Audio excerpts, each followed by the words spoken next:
Chapter 255. Kakin Taidaku has been standing aside since the beginning, quietly waiting for Wu Yin and Yujino Shizuri to finish their conversation. He doesn't seem to care about anything. Only Kakin Taidaku himself knew how much of a storm was blowing in his heart. Kakin Taidaku has sworn more than once that he will make Misaka Mikoto, the woman who humiliated him and pulled him down from his pedestal, suffer a fate worse than death. However, every time Kakin Taidaku wanted to take revenge on Mikoto, the orange beam that shot through the sky would flash across his mind. The beam that killed him in an instant. That orange light was like a demon in Kakin Taidaku's heart. Whenever he thought of that orange light, Kakin Taidaku's hatred would vanish as if it had been struck by that orange light. In other words, Kakin Taidaku is afraid. At least, before he finds a way to counter that orange beam, Kakin Taidaku is destined to hide from Mikoto for the rest of his life. However, Wu Yan's appearance and his words have caused all the hatred in Kakin Taidaku's heart to erupt. He can't deal with the railgun, but can't he deal with her man? She wondered what kind of expression the third person would have on the face of the man who had killed her. It's obvious that Kakin Taidaku hasn't recovered from the fact that he was pulled down to the third person. He's imagining things as if he's trying to escape. After making up his mind, Kakin Taidaku no longer cared about Wu Yan's words. He calmly waited for Wu Yin and Yujino Shizuri to finish their conversation. Kakin Taidaku chuckled when Wu Yin turned around to look at him. "Are you done with your work? If not, you can continue. I don't mind waiting." In Kakin Taidaku's heart, the man in front of him is only Misaka Mikoto's man. Nothing else is worth mentioning. Kakin Taidaku has investigated Wu Yan's identity before. Level 0, Powerless Hooligan. If Wu Yan didn't have Misaka Mikoto as his backer, Kakin Taidaku wouldn't even bother to look at him. Kakin Taidaku thinks that killing Wu Yan is a piece of cake. However, Kakin Taidaku has already forgotten the last time he said that it was a piece of cake. Oh, is that so? Wu Yan saw the nonchalance in Kakin Taidaku's eyes. He smiled faintly and said to Kakin Taidaku's astonished gaze, "But I do mind." Wu Yin chuckled and tilted his head. He looked at Kakin Taidaku and said, "I don't have that much time to waste with you. It's already dark and my wives are waiting for me for dinner." He's crazy. He's definitely crazy. Frenda pulled her beret tightly to cover her eyes, as if she couldn't bear to watch any longer. It was fine if he didn't want to escape.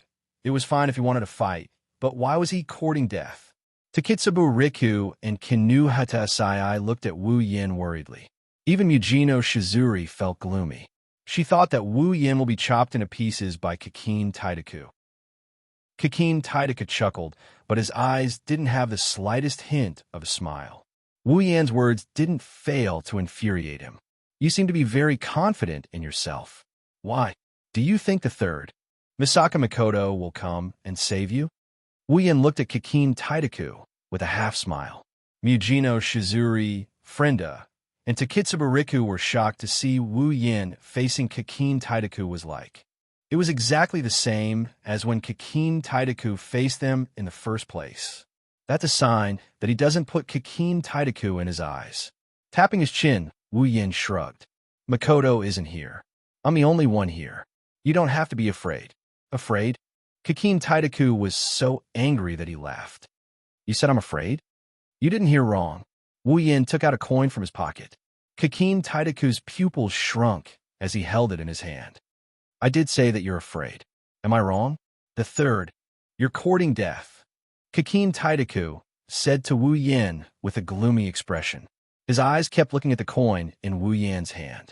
There was a flash of fear in his eyes. That fear disappeared quickly, but Wu Yin still caught it. Wu Yin was slightly stunned. He looked at the coin in his hand and pondered for a while. Suddenly, he realized something. Wu Yan's wine-red eyes turned, and he came up with a plan. Beep, beep, beep. A burst of blue-white electric light appeared on Wu Yan's body. The electric current screeched crazily and made a sharp sound like glass being scraped. The blue-white electric current filled Wu Yan's entire body. "What?" Kakin Taidaku was shocked. Looking at the electric current on Wu Yan's body, he shouted in shock. "This is impossible. Aren't you a powerless person?" Could it be that you're hiding your abilities? If Wu Yin was just a powerless person who hid his ability, Kakin Taidaku wouldn't be so shocked. However, the familiar blue-white electric current and the relationship between Wu Yin and that person made Kakin Taidaku shocked. Looking at Kakin Taidaku's shocked expression, Wu Yin was even more certain of his guess. He tossed the coin in his hand and smiled at Kakin Taidaku. Why are you talking so much nonsense? Kakin Taidaku's face was completely dark. Anger flashed in his eyes. Wu Yan's words made Kakin Taidaku forget about Wu Yan's ability. Kakin Taidaku snorted coldly, flapped his wings, and flew up into the sky. He laughed coldly and said, "Is it similar to the railgun? That's an electric power. No wonder the two of you are together, but..." Kakin Taidaku looked at Wu Yan and said with a fake smile, "You can't use the railgun." Wu Yan's eyes flashed with a strange light. He looked at Kakin Taidaku and didn't say anything. He raised his hand, and the electric current on his body flowed towards the coin in Wu Yan's hand. Kakin Taidaku's pupils shrunk when he saw this familiar yet nightmarish scene. He pretended to be calm and told himself that this was impossible. However, what happened next made Kakin Taidaku's handsome face turn green. The coin in his hand glowed white as the electricity flowed through it. It turned into a tiny white dot. Wu Yan's wine-red eyes turned golden. Kinuhata Sai, Takitsubu Riku, Frenda, and Mujino Shizuri, who were watching Wu Yan, were stunned. Wu Yan's wine-red eyes were enough to make them suspicious. Now that they turned gold, it was extremely strange. As for Kakin Taidaku, when he saw the token in Wu Yan's hand, he couldn't help but shudder. A sense of dread crept into his heart. He screamed, "Oh no!" in his mind. The next second, the railgun's orange beam shot towards Kakin Taidaku with lightning speed. Kakin Taidaku, Mujino Shizuri, Kinuhata Sai, Takitsubu Riku, and Frenda were all shocked. "Super electromagnetic gun!" Everyone exclaimed in unison. Instinctively, Kakin Taidaku waved his hand, and 3 layers of dark matter appeared in front of him. Then he saw the railgun coming towards him, and he dodged to the side like his life depended on it. Wu Yan smiled. If Kakin Taidaku looked closely, he would notice that his railgun was nothing compared to Mikoto's railgun last time. His railgun was not enough to break through Kakin Taidaku's layer of dark matter, let alone 3 layers. There was no need for him to dodge. This proved that Kakin Taidaku was afraid of the railgun. Chapter 256. The railgun swept past Kakin Taidaku's original position, and he easily dodged it. However, Kakin Taidaku's face was still filled with shock. It was as if the beam that he easily dodged was some kind of terrifying thing. It was hard to understand. Kakin Taidaku didn't realize that the railgun was no match for Mikoto's railgun in terms of speed and power. He looked at Wu Yan and gritted his teeth. "Why do you know how to use railgun? Isn't that Misaka Mikoto's skill?" Wu Yan had a faint smile on his face the whole time. He looked at Kakin Taidaku, who was still in a state of shock. His eyes flashed with a playful glint. He waved his hand, and he took out another coin and kept it in his hand. "Who knows? You bastard." Kakin Taidaku slowly put away the shock on his face. Instead, it was replaced by anger. The 6 pairs of wings on his back spread out. Instantly, each of the wings glowed with white light. Following that, 6 pure white beams of light shot out from the 6 wings. These 6 pure white light beams were facing the 6 super railgun cannons that were already right in front of them. Everyone was shocked. They didn't expect the railgun to be fired so easily.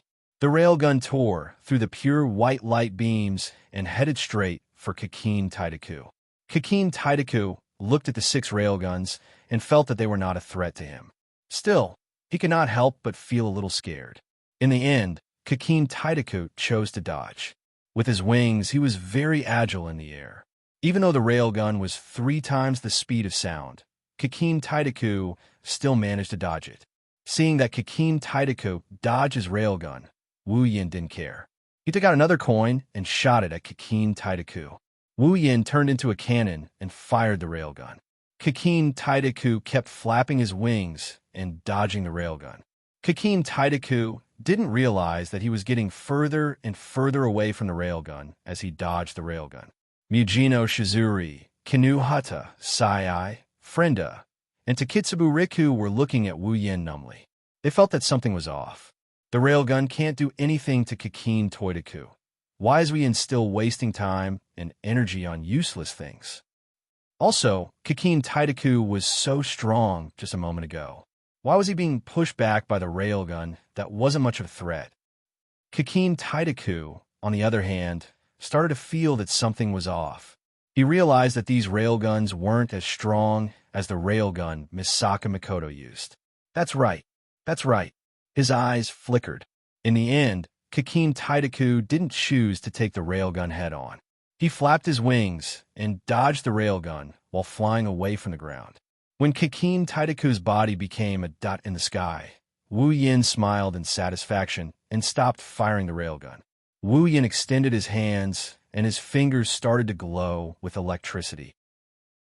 The electricity turned into electricity, and under Wu Yan's control, it drilled into the ground. In the next second, small iron particles started to float up from the ground and wrapped around Wu Yan's limbs. Looking at Mujino Shizuri, Kinuhata, Sai, Frenda, and Takitsubu Riku, Wu Yin chuckled and said, "Wait here for a bit. It'll be over soon." Ignoring the reactions of the four girls, Wu Yin floated up from the ground and flew towards Kikin Taidaku like a rocket. Kikin Taidaku let out a sigh of relief when he realized that the railgun was no longer firing. However, before he could relax, a figure appeared in front of him like a cannonball. A familiar face appeared in front of him. Kikin Taidaku's expression changed. He didn't expect his opponent to be able to fly. A hand grabbed Kikin Taidaku's collar and threw him even higher into the sky. Kikin T2 was tumbling in the sky. His face was filled with anger. After all, he had been tricked by this guy who he didn't even put in his eyes. Kikin Taidaku steadied himself and spread his 6 wings. White light flashed and a beam of light shot out. Wu Yan's golden eyes narrowed, and he leaped into the air like he's walking on solid ground. He left behind afterimages as he dodged the pure white beams. Then, he dashed towards Kikin Taidaku. The wings on his back flapped again. This time, it wasn't white light, but black light. The black light spun around the wings and turned into a few black flames. They followed the beam of light and attacked Wu Yan. Wu Yan's expression changed when he sensed the presence coming from the black flame. He changed direction, and with a quick dash, he dodged the flame. However, as Wu Yan changed direction, the black flames also changed direction and chased after Wu Yan. Wu Yan was surprised.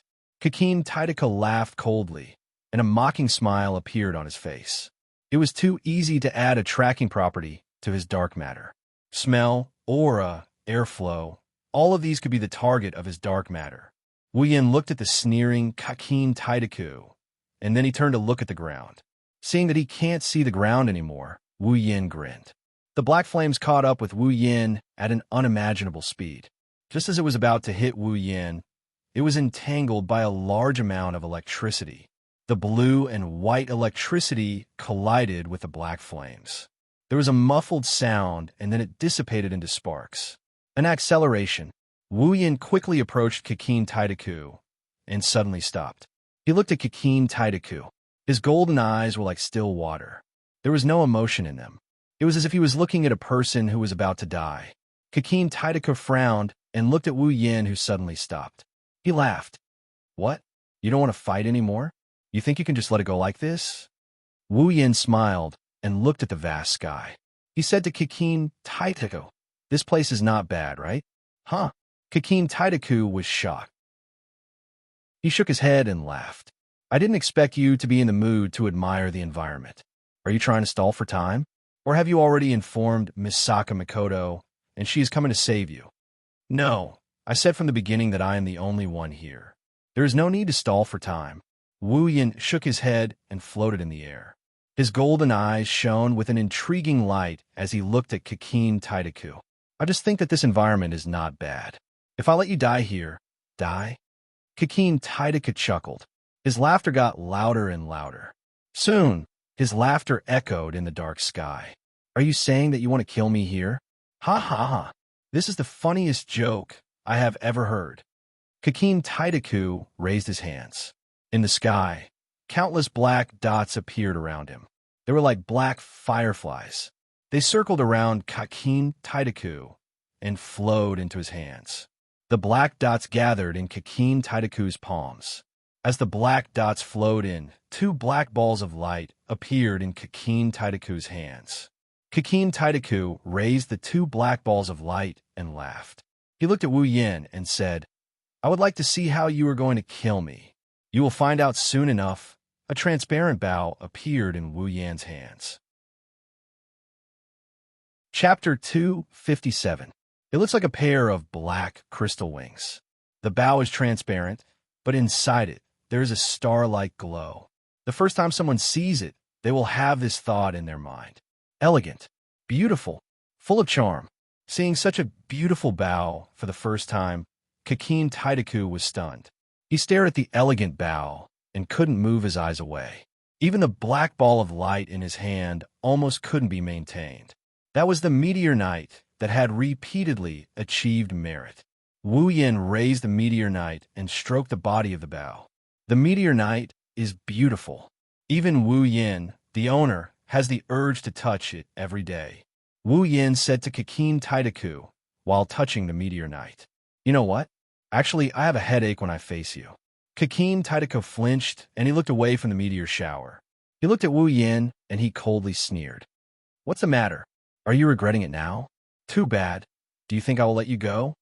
Glancing at Kakin Taitaku, Wu Yin shook his head with a smile.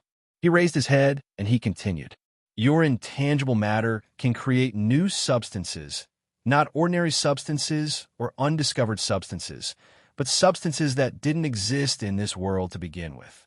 By creating these substances, you can set the physical and chemical properties of these substances." Kakin Taitaku frowned and looked at Wu Yin coldly. He was confused. He didn't understand why Wu Yin would explain his ability at a time like this. By creating dimensional substance that doesn't belong to this world and giving it properties, you can control it to fly, defend, and attack. You can even create strong winds, shock waves, and light beams. From a certain perspective, you can be considered omnipotent. Dimensional substance. Kakin Taitaku felt irritated when he saw Wu Yin talking to himself and analyzing his ability. He even felt uneasy. Kakin Taitaku suppressed his irritation and said coldly to Wu Yin, "You know it pretty well. That's right. My dimensional substance is that powerful. Even if you know it, what's the point? What's the point of saying all this? Psychological warfare? I'm sorry, but you're destined to fail. It's very powerful. Dimensional substance." Kakin Taitaku's expression darkened as he listened to Wu Yin's monologue. He can see that Wu Yin has no intention of talking to him. Kakin Taitaku was furious. He threw the black orb at Wu Yin. The black balls fell from the sky, bringing with them traces of sparks. They looked like two black meteorites, at least on the surface. And the power, even if it was not as strong as a meteorite, was definitely enough to crush a person into powder. Wu Yin only glanced at the two black balls with such terrifying power.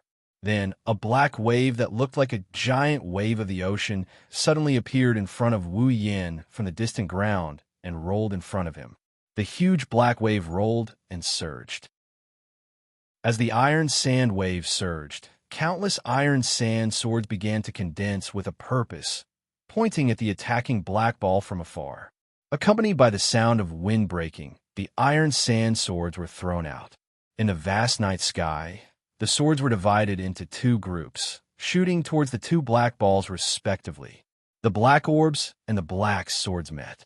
One side had countless swords while the other side only had two. However, the meeting was like the meeting of two powerful armies.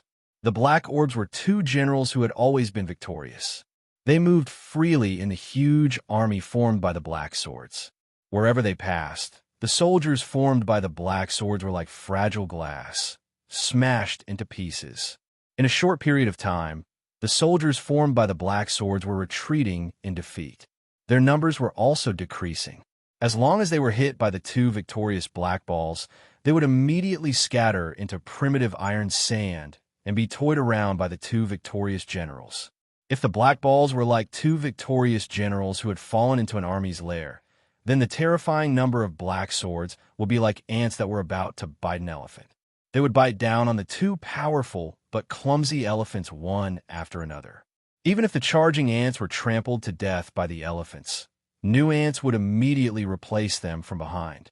Gradually, under the biting of numerous ants, the two elephants began to lose strength. Even though the number of ants that died under their feet was uncountable, the new ants were slowly nibbling away at their lives bit by bit, slowly bringing them to their end. In the end, the victorious general killed an entire army and died from exhaustion. In the end, the ants finally bit the huge elephant to death, but they themselves also died out. In the end, only the masters of the two armies were left. They faced each other without any injuries. However, one of them was calm while the other looked a little pale. Wu Yin smiled faintly. His golden pupils landed on Kikeen Taidaku. Looking at the layer of black dark matter in front of him, Wu Yin said softly, "Kikeen Taidaku, do you know why I said so much?"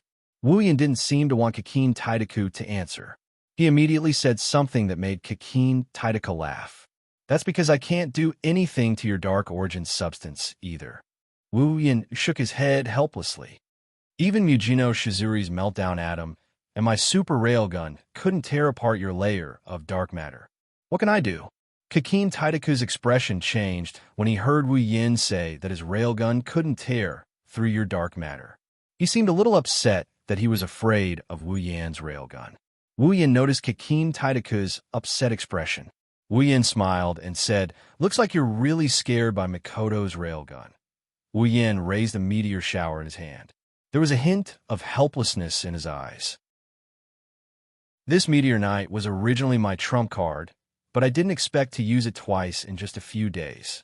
Now, I'm taking it out again. How ironic.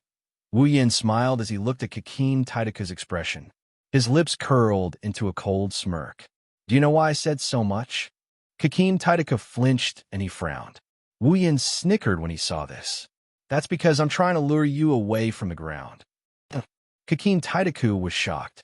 At this moment, he finally realized that under his feet, not far from the layer of dark elemental substance that wrapped around his body, there was a thin layer of iron sand supporting him, slowly lifting him up. When Kikeen Taidaku looked down at his feet, Wu Yin raised the meteor shower in his hand. Starlight began to gather in the night sky. Silver light began to appear. An arrow made of starlight condensed into the shape of an arrow. Be it the super railgun, the iron sand, or the analysis of the dark matter, all of them are meant to lead you to a higher place. A cold voice sounded. Following, there was a flash of starlight and a terrifying aura that caused Kikeen Taidaku's expression to change. It came from a meteor shower and enveloped his body. Because the arrow was pointed at the pale-faced Kikeen Taidaku. Wu Yan's eyes narrowed. "If I use my meteor shower in Academy City, it will destroy the entire city." A meteor was released from the meteor shower. It pierced through space, through heaven and earth.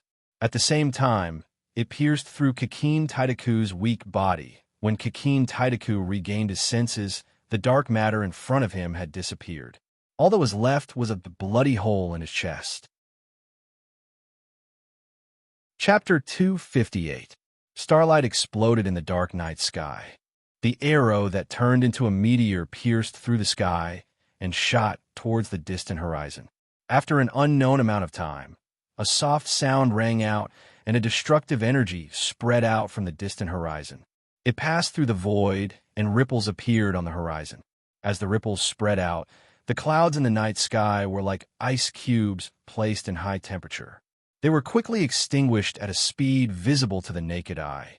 The ripples were like waves of fire that swept across the entire sky. In an instant, the temperature of the land seemed to have increased by quite a bit. Under the night sky, Academy City, countless people stood foolishly on the streets. They lifted their heads and looked at the night sky. The starlight was like a beautiful firework exploding.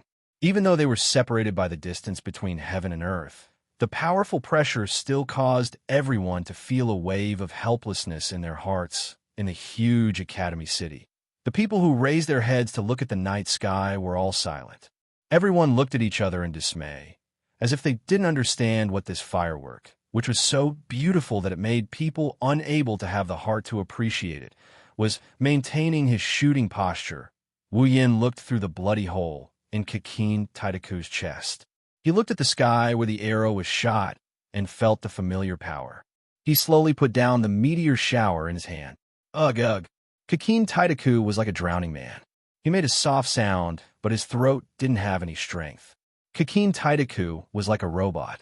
He slowly lowered his head. The center of his body had already disappeared, but not a single drop of blood flowed out. Inside the huge bloody hole, the surroundings had already been burnt to a crisp, not allowing the liquid in his body to flow out. Kakin Taidaku opened his eyes wide when he saw the bloody hole. He reached out his hand as if he wanted to touch it. An intense pain came from his chest, as if he had only just realized it. Kakin Taidaku looked at Wu Yin, who was not far away from him. His mind is filled with pain. Regret flashed through his mind. He regretted that he underestimated his opponent. He regretted that he provoked them. Unfortunately, Wu Yan's system doesn't have an item like the regret potion. Kakin Taidaku couldn't find a potion like this to give him a second chance. Kakin Taidaku's consciousness is fading away. Kakin Taidaku's outstretched hand went from his chest to Wu Yan's position as if he wanted to grab hold of something.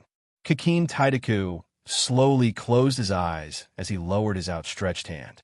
The wings on Kakin Taidaku's back turned into feathers and scattered. Kakin Taidaku's life force was completely gone. His body was falling down, but before he could fall 1 meter, he was caught by a hand. Wu Yin flipped his hand, and the meteor shower disappeared. His golden eyes turned red. Wu Yin wiped the sweat off his forehead and let out a sigh of relief. Wu Yin and Kakin Taidaku were having a good time. Wu Yin was having a good time. It was the opposite. Wu Yin was having a hard time. He could find a way to counter Accelerator's reflection, but Kakin Taidaku's dark matter was just like what Wu Yin said. He couldn't do anything about it. The layer of dark matter that can decompose anything has restricted all of Wu Yan's attacks. Wu Yin couldn't hurt Kakin Taidaku at all. If he didn't have the meteor shower, Wu Yin could only fight to a draw with Kakin Taidaku. Luckily, he had the meteor shower, so he could destroy Kakin Taidaku with brute force like Mikoto. But Wu Yin smiled as he looked at Kakin Taidaku's body. Sure enough, it was a wise decision to exchange for the meteor shower. On the ground, Kinuhata, Sai, Frenda, and Takitsubu Riku raised their heads and looked at the beautiful meteor shower in the sky. They were stunned. What happened to that guy? Frenda couldn't find the right words to describe what she saw, so she wisely changed the topic to Wu Yin. Finally, the stunned Kinuhata Sai and Takitsubu Riku woke up. He should be super fine. It's been so long. If that guy was super killed, the dark matter would have returned a long time ago. Takitsubu Riku nodded when she heard Kinuhata Sai's words. She looked at the sky and clenched her fists.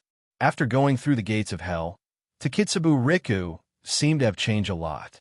Kinuhata Sai and Frenda couldn't pinpoint the exact changes, but they felt that Takitsubu Riku seemed to have become more hardworking. She's no longer the tired and sleepy person she used to be. Instead, she treasured the time she had when her eyes were open. Only Takitsubu Riku herself knew that she didn't just change her appearance. Her heart changed a lot as well. At least, a certain guy who took advantage of the situation and played the hero to save the damsel in distress has made Takitsubu Riku very concerned. Hey, Kinuhata, Takitsubu. Frenda suddenly turned to look at Kinuhata Sai and Takitsubu Riku. She asked them sneakily, "Should we be like Mujino and run away?" Hearing this, Kinuhata Sai and Takitsubu Riku shook their heads without hesitation. Frenda was surprised and asked why. Kinuhata Sai and Takitsubu Riku choked. They didn't know why, but they just didn't want to run away. Seeing this, Frenda couldn't help but get angry and jump 2 to 3 meters high. If we don't run away now, when the dark matter returns, we won't be able to escape anymore. As soon as she finished speaking, Frenda saw Kinohata Sai and Takitsu Riku's expression changed to one of joy as they looked behind her, as if there was something worth being surprised about. Frenda grabbed her beret and said anxiously, "Why don't you guys say something? Just run with me." Hearing Frenda's words, Kinohata Sai and Takitsubu Riku retracted their joy and looked at Frenda with a weird expression. There was even a hint of pity in their eyes. Frenda couldn't help but let out a strange as she looked at Kinohata Sai and Takitsubu Riku's expression. She didn't know if they were scared out of their wits. "Where do you think you're going?" Before Frenda could ask, a voice came from behind her, causing her to stiffen. She swallowed the words she was about to say. Swallowing her saliva, Frenda laughed dryly. Hearing that familiar voice, she said embarrassedly, "It can't be." Kinohata Sai and Takitsubu Riku nodded at the same time, confirming one of Frenda's guesses. Cold sweat dripped down Frenda's face. Creaking sounds came from her neck as if she was a doll. Frenda turned her head with much difficulty and saw a face with a faint smile. A face with a smile, yet not a smile, a face with cold sweat. The two faces looked at each other and didn't say anything for a long time. After a long while, Frenda smiled brilliantly and tilted her head. Her little fist lightly knocked on her head, and she closed her little eyes. Her tongue also stuck out mischievously, and she let out a cry. Coupled with her beautiful face, she was simply adorable to the extreme. But this move was mercilessly destroyed by a certain someone. He raised his hand and also knocked on Frenda's head. But this time it's not a light, but a heavy one. It's useless to act cute. Thus, a certain creature that was acting cute immediately cried out in pain, covered its head, and used its acting cute skill. With tears hanging from the corners of its eyes, it squatted on the ground. Chapter 259. Looking at Frenda, who was squatting on the ground and clutching her head with a teardrop at the corner of her eye, Wu Yin felt a sense of guilt, and he couldn't help but turn his head away. He has to admit, at this moment, he was really touched by her cuteness. Kinohata Sai and Takitsubu Riku didn't seem surprised by Frenda's antics. They ignored Frenda, who was trying to act cute, as they looked at Wu Yin. Soon, they saw Kakin Taidaku's body in Wu Yin's hand. Kinohata Sai and Takitsubu Riku were stunned. Even Frenda, who was squatting on the ground and sneaking glances at Wu Yin and Kakin Taidaku's body, had the same expression. You. Did you really take care of him?" Kinohata Sai's mouth formed an O shape. She looked at Kakin Taidaku's body in disbelief. If even Kinohata Sai is like this, Takitsubu Riku and Frenda would be even more shocked. Kinohata Sai only heard about Kakin Taidaku's strength from Wu Yin, but Takitsubu Riku and Frenda have personally witnessed and experienced how terrifying Kakin Taidaku is. Even the LV5 Mujino Shizuri couldn't harm a single hair on his body, but now he was killed by this man in front of them. Furthermore, this person was also completely unharmed. Just how strong is this person? At this moment, Takitsubu Riku and Frenda were so shocked by this reality that their minds went blank. It's cute to see the three beauties in a daze in front of him, but at the same time, it makes him feel helpless. That's how he feels. Looking at the three girls' exaggerated expressions, he couldn't help but sigh. "Do you need to do this?" Rolling his eyes at Kinohata Sai, Takitsubu Riku, and Frenda, Wu Yin casually threw Kakin Taidaku's body on the ground. Kakin Taidaku's body fell to the ground mercilessly. At the same time, it hit the hearts of the three girls, causing their hearts to beat violently. Looking at the two gaping holes in Kakin Taidaku's chest, the three women couldn't help but shiver. It wasn't that they hadn't seen a crueler death, but how could this be compared? Kakin Taidaku, who killed Mujino Shizuri, was different from those who died in the past. There was no comparison at all. Kinohata Sai, Frenda, and Takitsubu Riku looked at each other. They don't know what kind of expression they should use to face this reality. Wu Yin looked around and frowned. He asked the three girls, "Where is Mujino Shizuri?"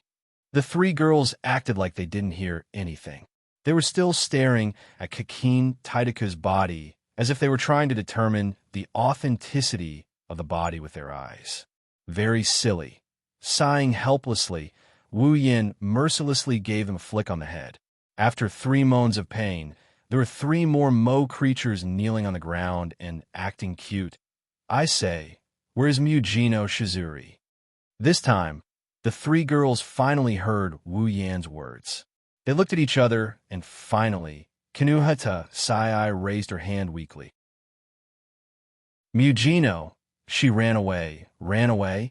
Wu Yin was stunned. He looked at the 3 girls in shock. When he saw that they didn't seem to be lying, he shrugged helplessly. Seeing this, Frenda smiled embarrassedly. Mujino didn't believe that you could deal with the dark matter. So when you flew away with the dark matter, Mujino took the opportunity to escape. Wu Yan's mouth twitched. He knew that he was looked down upon, but he didn't expect Mujino Shizuri to be so good at seizing opportunities. Wu Yan didn't really care. Mujino Shizuri wasn't his target anyway. She may look good, but with her temper, Wu Yan didn't dare to compliment her. She just ran away and didn't care about you guys? Kinuhata, Sai, Frenda, and Takitsubu Riku's face fell as they helplessly said, yeah. When Mujino left, she didn't even say goodbye to us and just left. This Mujino Shizuri, she really wasn't someone who cared about her companions. If that's the case, Wu Yin crossed his arms and glanced at Kinuhata Sai, Frenda, and Takitsubu Riku from the corner of his eyes. He smiled at them and said, well then, come home with me. Kinuhata, Sai, Frenda, and Takitsubu Riku were stunned for a moment before regaining their senses. Before the battle, Wu Yin mentioned the reward.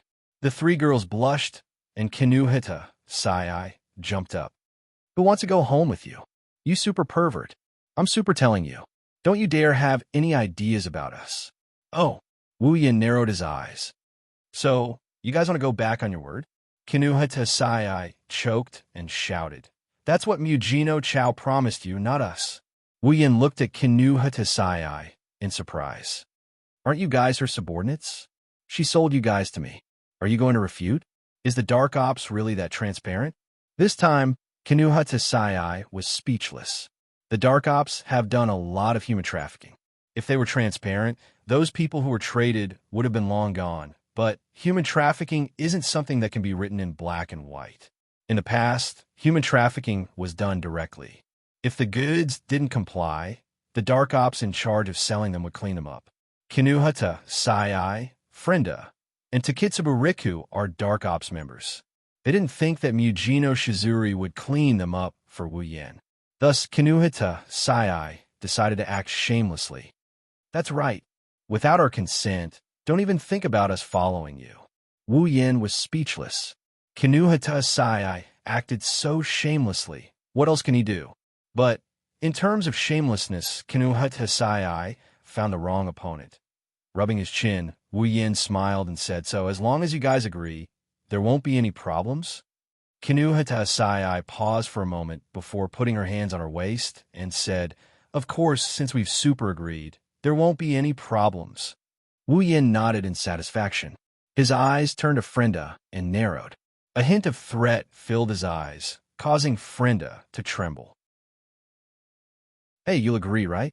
Wu Yin beamed. Frenda felt a strong sense of danger when she saw his smile.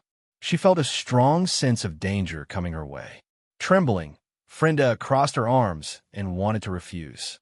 But, looking at Kakin Taideku's corpse on the ground and Wu Yan's eyes, she couldn't find the courage to do so. Under Wu Yan's gaze, Frenda forced a smile that was uglier than crying and said, Of course, it's my honor to be able to follow my lord.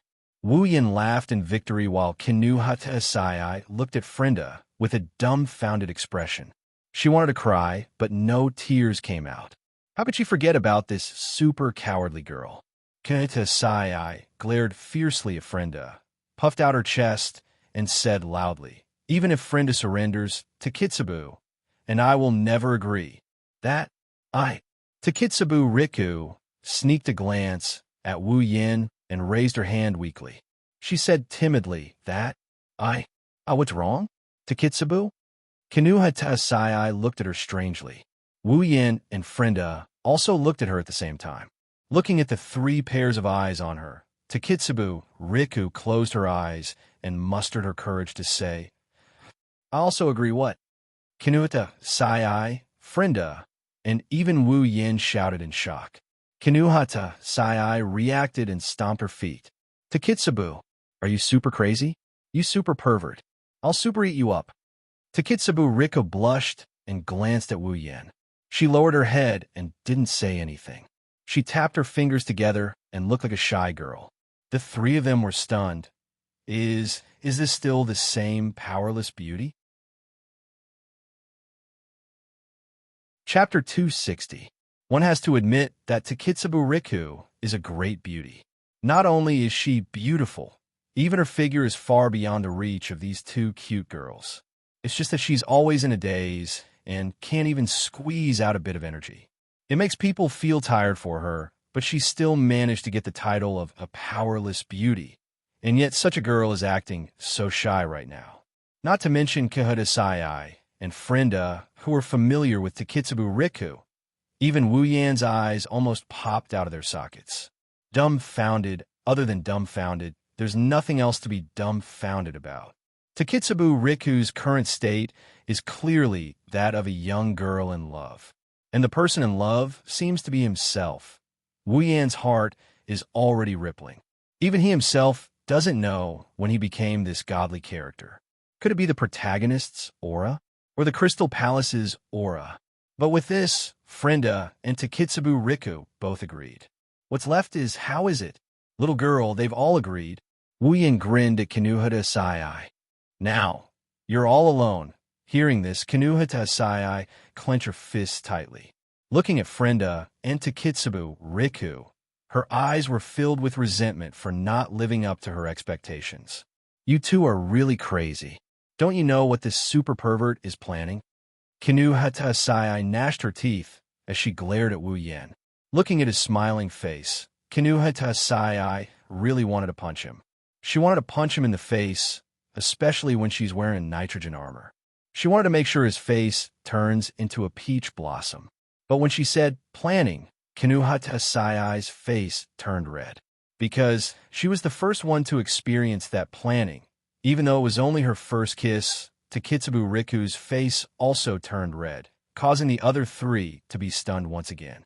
Hearing Kinuhata Sai's words, Takitsubu Riku didn't say anything and continued to lower her head. From the looks of it, she didn't intend to change her mind. Frenda opened her mouth as if she had some objections, but after some hesitation, she swallowed her words back into her stomach. Tears were streaming down her cheeks. If possible, Frenda really wanted to shout at Wu Yan, "Can you not look at me with such a fierce gaze?" Looking at Takitsubu Riku and Frenda going silent again, Kinuhata Sai stomped her feet in anger. She was about to cry. She never knew that her two best friends were so easily taken in by someone else. Kinuhata Sai could only droop her shoulders dejectedly as she screamed, "It's up to you. In any case, I will never agree to it." Wu Yin raised his eyebrows. His pair of wine-red eyes moved closer to Kinuhata Sai's face as he said in a strange tone, "Oh, is that so? Looks like I didn't leave a deep impression on you." Kinuhata Sai jumped in fright at the sight of those sinister eyes. She quickly backed away. Hearing Wu Yan's words, Kinuhata Sai's face turned bright red. Biting her lips, Kinuhata Sai threw caution to the wind and shouted, "Since even if I super follow you, I'll be super eaten by you sooner or later, and I'll be super eaten whenever I want to be super eaten. Why don't we super do it now and get everything over with?" Wu Yin almost fell to the ground. He looked at Kinuhata Sai helplessly. This Kinuhata Sai, isn't she a little too spicy? Sure enough, the biggest problem is this Kinuhata Sai, with Takitsubu Riku, Frenda, and Jusama, who is also one of Wu Yan's targets. The requirements for Mission 3 are met. However, if he let Kinuhata Sai go, he wouldn't be Wu Yan anymore. Wu Yan immediately took a few steps closer to Kinuhata Sai. Kinuhata Sai was shocked. She reflexively retreated, but very quickly, a pair of large hands pulled her petite body into a familiar embrace. Kinuhata Sai was shocked. She immediately swung her small fist towards Wu Yan's face. However, a small electric current flowed from Wu Yan's hand into her petite body, causing her body to go numb and her hand to stop. Wu Yan pretended to shake his head regretfully and said, "All right, since you said so, I'll reluctantly agree to your request." Hearing this, Kinuhata Sai was stunned. When she regained her senses, Kinuhata Sai said in disbelief, You can't really be planning to." Wu Yan let out a sinister laugh. One of his hands quickly slid down. Very quickly, a petite petal fell into Wu Yan's palm, causing Kinuhata Sai and the two girls beside her to be shocked. Frenda shrunk her head timidly and said embarrassedly, "In the end, he can't be thinking of doing Kinuhata here, right?" Even though this sentence was soft, it was heard by Kinuhata Sai, who was in the middle of hugging her sister. Her body stiffened. She looked at the silent Wu Yan and exploded. "Super let go of me. You super pervert. Super pervert. Super H creature. Super let go of me." Kinuhata Sai struggled with all her might. She had already chosen to forget the fact that she had never been able to escape from Wu Yan's embrace before. It was obvious that Frenda's words had scared her, even though she said to settle everything with one shot. If Kinuhata Sai really wanted to do it, how could Kinuhata Sai possibly do it? Not to mention in a place like this, with two pairs of bright eyes watching them. Furthermore, even though she hadn't known Wu Yan for long, and the number of times she had met him could be counted with one hand, Kinuhata Sai had already seen through Wu Yan's true colors. If she really pissed him off, he would definitely do something like this. If Wu Yan knew about his image in Kinuhata Sai's heart, he would definitely find a piece of tofu and kill himself. One has to admit that Kinuhata Sai's eyes were bright as snow. Wu Yan rubbed Kinuhata Sai's breasts, causing her to lose some of her strength in her struggle. He looked at Kinuhata Sai with disdain and laughed. "What's wrong?" "Kinuhata Sai, didn't you say that you wanted to go straight to the point? Why are you backing out now?" Hearing that, Kinuhata Sai was furious. "Then why don't you super choose a place for me?" Wu Yan shook his head and said righteously, "How can I do that? My wives are still waiting for me to go back for dinner. It's already dark. Where would I have the time to choose a place?" Kinuhata Sai was stunned. "You already have super wives at home, and you're still thinking about taking advantage of us? How can there be such a shameless person like you in this world?" Wu Yan raised an eyebrow and rubbed Kinuhata Sai's breasts. With a serious face, he said, "Of course, the more wives I have, the better." Kinuhata Sai's veins were popping out as she endured the burning sensation from her breasts. She stopped talking to this shameless person and started a new round of struggle. But soon, she froze again. The reason, of course, was the hand that moved away from her breasts and started moving towards her breasts. Before Kinuhata Sai could even make a sound, a familiar warmth had already wrapped itself around her petite little bunny. With a forceful squeeze, all the words that Kinuhata Sai wanted to say turned into a soft moan. Frenda and Takitsubu Riku had already covered their eyes with their hands. Their faces were bright red, but the gaps between their fingers were wider than their mouths. Inside her originally loose clothes, a large hand was moving back and forth between her breasts, causing her clothes to bulge. Kinuhata Sai's face was already flushed red. When the other hand reached towards her breasts, Kinuhata Sai couldn't help but scream. "I got it. I super got it. I agree. I super agree. Super stop right now. You should have done this earlier." Wu Yan stopped moving his hands and shook his head. He didn't even try to hide the delight in his voice as he let go of Kinuhata Sai. After regaining her breasts, Kinuhata Sai fell to the ground with a pale face. Chapter 262. Academy City Number 3, Dark Matter. Kakin Taidaku has been defeated by the newly promoted LV5, Lightning Flash Wu Yan. From today onwards, the LV5 rankings of Academy City have been reorganized.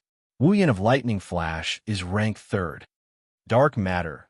Kakin Taidaku has been removed from the rankings. When this news appeared on the screen of the airship, the two 3 million people of Academy City were in an uproar. Among them, the ones who were in the most uproar were the research institutions in Academy City, as well as the ladies of Tokawadai.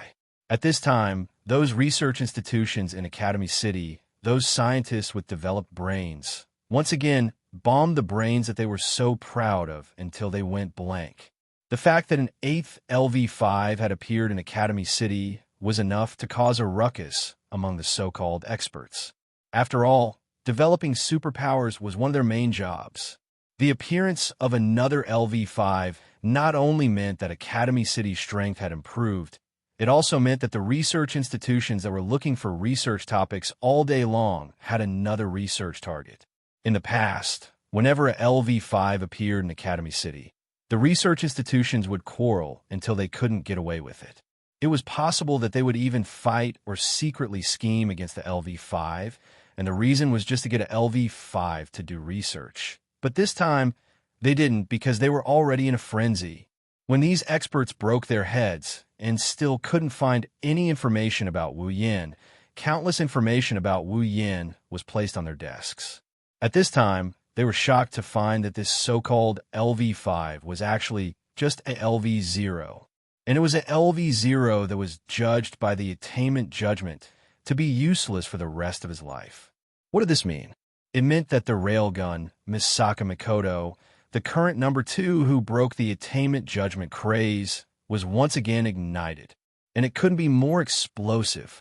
The fact that the railgun broke the attainment judgment and went from number 3 to number 2 was already enough to make them go crazy. But now, this Wu Yin seriously broke the attainment judgment from LV0 to LV5. Misaka Mikoto's example could be explained by, since they were both LV5, it was inevitable that the judgment would be wrong, but it was still LV5. However, Wu Yin's example could no longer be explained. The attainment judgment was a serious blow. Not only that, these experts also found out that Misaka Mikoto and Wu Yin, who broke the attainment judgment, were a couple. This was too much of a coincidence. So much so that they couldn't help but think that Misaka Mikoto might have a way to break the attainment judgment. Or maybe this Wu Yin had a way to break the attainment judgment? If that's the case, then wouldn't Academy City be able to mass-produce LV5S? Countless researchers went crazy. Later on, people kept coming to their door, trying to get Wu Yin or Mikoto to join their so-called research. Once they were rejected, they resorted to underhanded methods. Of course, these people were all sent away by Wu Yin to seek Yama's love. As for the missus of Tokawadai, they were even crazier. Some of them even wanted to jump down from the Tokawadai dormitory to prove that they weren't dreaming. How could they not go crazy? The scum that they looked down on, the scum that stole Misaka-sama and Shoko-sama in their hearts, actually jumped up and became an LV5 that they looked up to. Furthermore, he defeated Kikin Taidaku and became the 3rd LV5 in the ranking. How could the missus of Tokawadai who wanted to chop Wu Yin into pieces every day accept this? Especially a certain black and white creature. No, this can't be real. That's scum. How can he be LV5? And he defeated the dark matter, just like Sis. He even took over Sis's previous ranking. This is so enviable. Ah, my Sis. She's getting further and further away from me. Ah, Sis. Then, this black and white creature's neck was broken by a dormitory supervisor for disturbing the peace of the dormitory. Then, it was thrown in front of Tokawadai's door and turned into a corpse when this news appeared on the airship. Shokuha Misaki was in her dormitory. After hearing this news, Shokuha Misaki covered her mouth and couldn't help but laugh. Arara, this is getting more and more interesting. Shokuha Misaki, who was in her dormitory, was the first to hear this news. Then, Mujino Shizuri, who was stumbling along a small path, also saw the news on the airship. She stared blankly at the screen on the airship, not sure if it's because she can't believe it or because she's trying to figure out if there's any difference between the picture and the news. Number 3. Mujino Shizuri lowered her head. She couldn't help but recall the time when she went to look for Kikin Taidaku and tried to defeat him. She also recalled the time when she was crushed by Kikin Taidaku and almost lost her life. Mujino Shizuri couldn't believe that Kikin Taidaku, the one who almost killed her, was defeated by the person she hates the most. No. After seeing Kikin Taidaku's withdrawal from the ranking, Mujino Shizuri already guessed that Kikin Taidaku was killed by Wu Yin. Otherwise, Kikin Taidaku would have been pushed down to number 4, and she would have been number 5.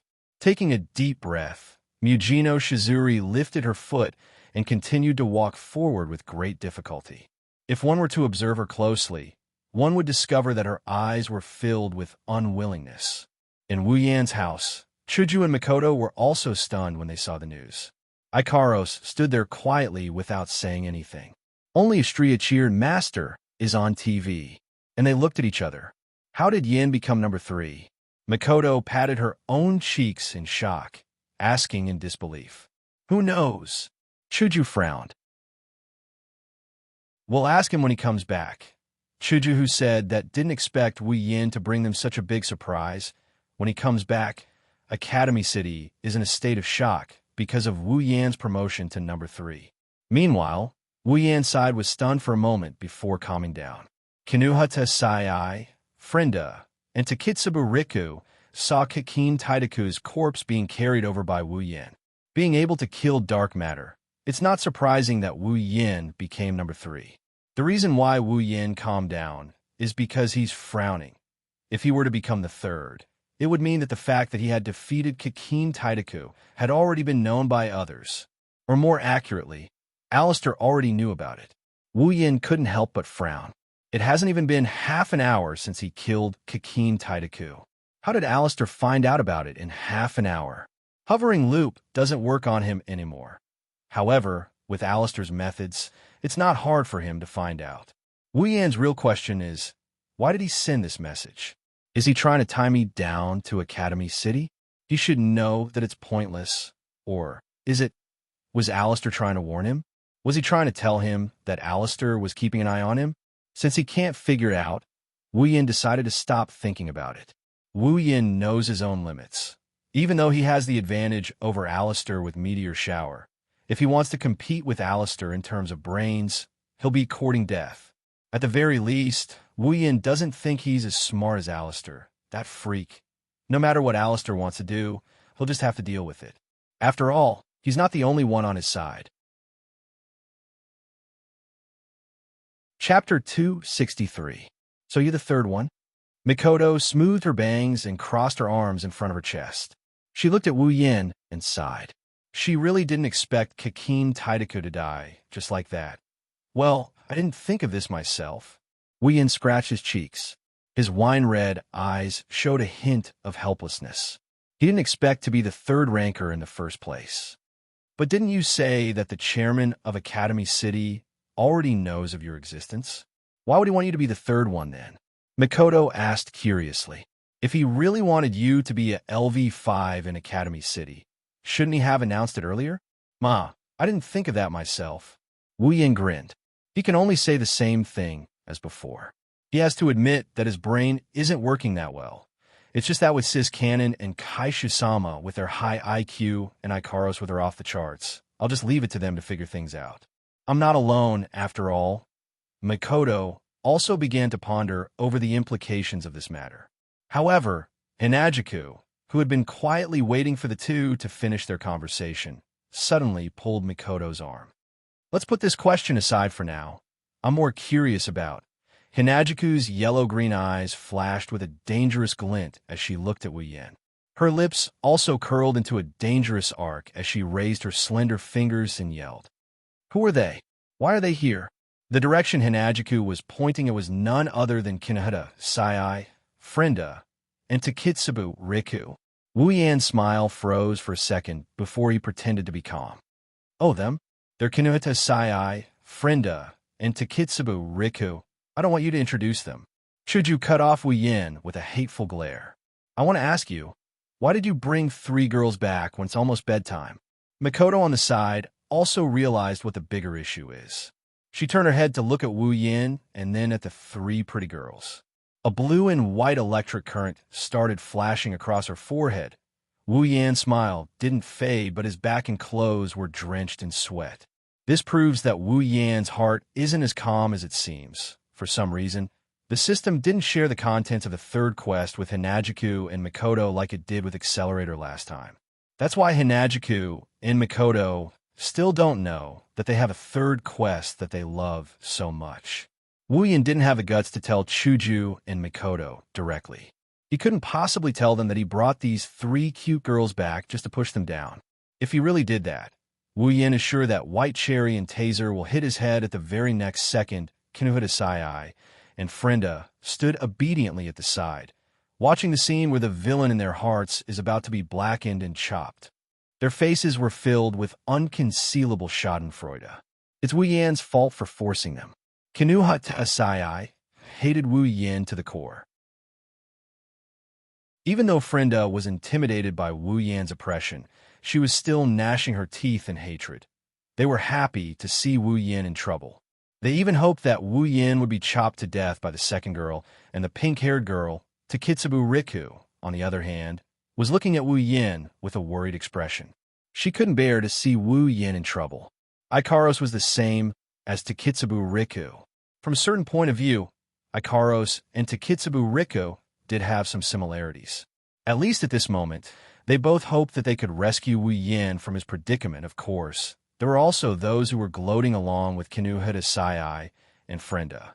A certain blonde glutton angel, Wu Yan, was as anxious as an ant on top of a pot.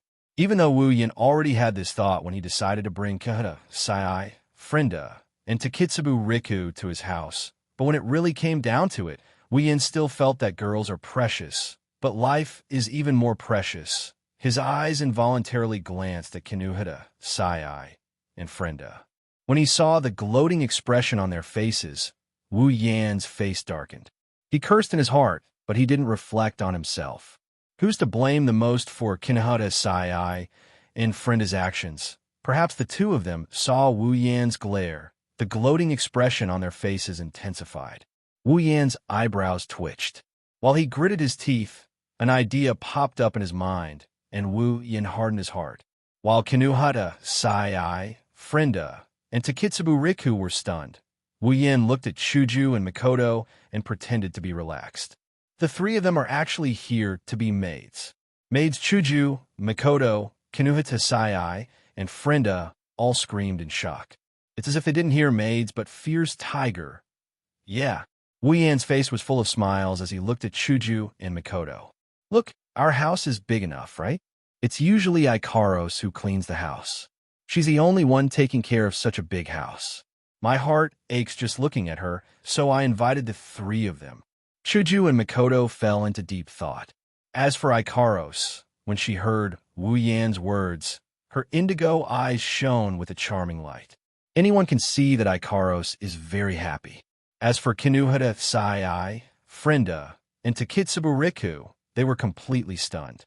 Looking at Wu Yan, who tried to justify himself by kidnapping them and treating them like maids, Kinuhita Sai and Frenda almost went berserk. Even Takitsubu Riku couldn't help but feel regretful. She wondered if it was worth it to sell herself out. Chuju and Mikoto frowned as they looked at Kinuhita Sai and the other 2 girls. Their eyes were filled with doubt. They're really here to be maids? Of course. Wu Yan replied without hesitation with a straight face. The 3 girls' hearts skipped a beat. Before they could say anything, Wu Yan turned to Frenda. Don't you think so, Frenda? When he said this, Wu Yan's eyes had an ominous glint as he stared straight at Frenda. Her delicate body trembled as she clutched her beret tightly. What schadenfreude, what rage! All of that vanished in a thin air as her little head nodded furiously. Wu Yan nodded in satisfaction before looking at Takitsubu Riku. Don't you think so, little Lee? When he said this, his eyes were filled with tenderness, causing Takitsubu Riku to blush and her heart to beat faster. In addition to the endearment of little Riku, Takitsubu Riku's face instantly turned red. She lowered her head and shyly nodded. Seeing that, Wu Yan smiled as if he got his way. He turned to Kinuhita Sai, who was staring blankly at her companion, who sold herself out again, and smiled. Don't you think so, little AI? When he said that, Wu Yin sized up Kinuhata Sai's body.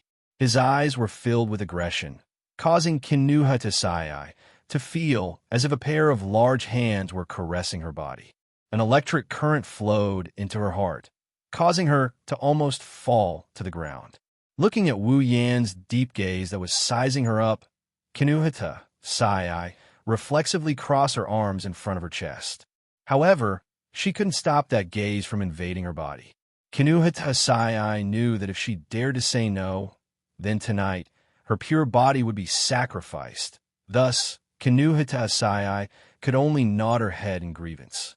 This caused Wu Yin to finally reveal a victorious smile. At this point, it had to be said that a person could make such a difficult change in expression and gaze in such a short period of time, and could also be shameless to this extent. Lee, how could the word harm be enough? Chapter 264. In the end, when Wu Yin thought that he had gotten away with it, the cruel reality shattered his naive fantasy. It also proved that good people have good karma and evil people have bad karma. When the crystal sword and iron sand sword came down on him, he finally realized how stupid he was. That so-called ingenious work of art might be able to fool the newcomers, but to think that he could fool Railgun and Kaisha-sama, who have been sleeping with him every day and have already seen through him, stealing Big Brother Egg's words, you're digging your own grave. Luckily, the kind Sis-Canon and Kaisha-sama are only playing the role of the hatchet goddess. Thus, when Wu Yin laid on the floor with a head full of bruises, the two girls let Wu Yin off the hook. Obviously, the two girls are just a little jealous of Wu Yin for bringing a girl home. In the end, Kinuhata Sai, Frenda, and Takitsuba Riku still ended up staying in the wolf's den. It's unknown if Sis-Canon and Kaosama knew about Wu Yan's wild ambition, or if they pretended not to know. In the end, the three women moved in as maids. However, a certain someone once again welcomed the delightful scene of being alone in an empty room. He was chased out of his room by Sis-Canon and Kaosama. Even Ikaros was dragged away for what they called an all-night-long talk. So when Wu Yin saw Ikaros looking at him with a pitiful and unwilling expression while being dragged away, Wu Yin cried and laughed. Crying? Of course, he was crying about his miserable experience. He had 3 delicate wives, but he still had to play the drama of staying alone in an empty room. It must be said that sometimes it was difficult to be a winner in life. As for laughing, of course, it's because he has other plans. His 3 delicate wives won't be able to eat tonight, but his 3 equally delicate future wives are waiting in the room for him to pamper them. As for a certain foodie, fine, Wu Yin has to admit that he has zero resistance towards blonde hair and big boobs. However, when he looked at Astria with a pitiful expression and got called an idiot by her blushing face before dashing back to her room, Wu Yin knew that there's nothing he can do about it here. Moreover, with that gluttonous angel's personality, if he were to touch her room, it was guaranteed that all the girls in the room would come and watch. Thus, Wu Yin decisively abandoned her. As for Kinuhata Sai, Frenda, and Takitsuba Riku, Kinuhata Sai is definitely at her wit's end. This lowly is already dissatisfied with him for forcefully abducting her. She wants nothing more than to find a chance to add insult to injury in front of Mikoto and Hinajuku and push him onto the chopping block. If he dares to enter her room right now, then Kinuhata Sai would be more than happy to be the same as Astria. She would turn to the type of girl who would scream and scream when she meets a certain wolf. Then, she would happily watch the scene of Wu Yin being butchered. Thus, I pass for now. As for Takitsubu Riku, have to say, when he thought of Takitsubu Riku, Wu Yan's heart fluttered. With that girl's current favorability towards him, pushing her down wouldn't be a problem. Moreover, Takitsubu Riku's figure is the best among Kinuhata Sai, Frenda, and himself. In fact, in this family, she's probably in the top 3. That's why he's still interested in pushing down Takitsubu Riku, Wu Yan's heart that can't stand the test of time. However, after thinking about it seriously, he shook his head and decided to pass. Towards this girl who took the initiative to be with him and who has the highest favorability towards him, Wu Yin mysteriously felt pity for her. Or perhaps it should be said Of course, the best should be saved for the last. Thus, a certain high school student with a lowly body was lucky enough to be chosen by Wu Yin. But are you sure you're not making up all those excuses just to have a taste of a pure lowly? Night, when the small house was completely plunged into darkness, the sound of light breathing could be heard from every room. A certain wolf's room door opened. Poking his head out, he sneaked a glance at Chuju and Mikoto's room. Wu Yan's lips curled into a smug smile. Then, he looked towards Frenda's room. Wu Yan tiptoed towards Frenda's room. Right now, he has the aptitude to be a thief. Furthermore, this is his own home. His heartbeat quickened. With Wu Yan's personality, of course he wouldn't be nervous about the impending pushdown. Right now, he's just excited. This scene is like picking a flower. For some reason, Wu Yan felt all sorts of excitement. One couldn't help but sigh at his lustful and self-righteous heart at this moment. Wu Yan was once again glad that he has Mikoto's ability. The electromancer ability is indeed very convenient. Whether it's hacking the internet or picking locks, Wu Yan would have to put in a lot of effort if he didn't have Mikoto's ability. But now, with just a grasp of the doorknob and a push of his ability, the tightly locked door opened to Wu Yan with a crisp sound. As the door opened, a certain cute blonde in pajamas hugging a pillow fell into Wu Yan's sight. Wu Yan's eyes lit up. The smug smile on his face turned into a sinister one, perhaps because Wu Yan didn't try to hide his actions. When Wu Yan entered the room, Frenda, who has been in the Dark Branch for quite some time, immediately noticed that her room was invaded. Her vigilance was honed through years of experience in the Dark Branch. She opened her eyes abruptly. There's a hint of suspicion in her eyes. She was wondering which bastard dared to trespass into this terrifying house. Furthermore, it's my room. It's not an exaggeration to call it terrifying. At least, in Frenda's eyes, other than the three of them, there's a second and a third person in this room. If this isn't terrifying, then what is? Of course, Frenda didn't know that the two girls who are really strong are the dull-looking Ikaros and the clumsy-looking Astria. When the intruder entered her line of sight, Frenda quickly realized who this fearless bastard is and why he's not afraid of death. Because this is his home. You. Frenda was stunned when she saw Wu Yan standing at the door smiling at her. She pointed at Wu Yan with her mouth wide open. You. The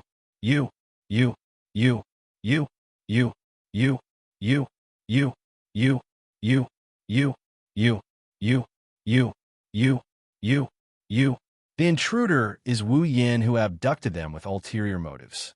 He even came in the middle of the night when everyone is asleep. Frenda only needed to turn her head a little to know what he's here for. However, Frenda wasn't happy at all after knowing the truth. Before she could recover from her daze, the figure standing at the door blurred, and the door was closed. A pair of wine-red eyes met hers. Frenda jumped in fright and subconsciously took a step back, but she was quickly stopped by a pair of large hands. Yo, little Frenda. Wu Yan snickered as he lifted Frenda's chin. His wine-red eyes glowed with a demonic light. The heat in his eyes could be seen with the naked eye. Frenda's heart raced as her chest pounded.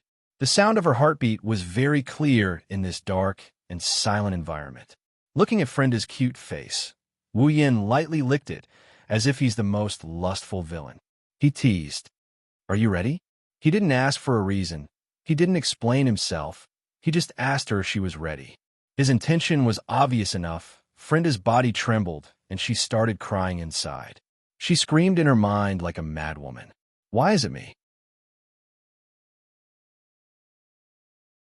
Chapter 265.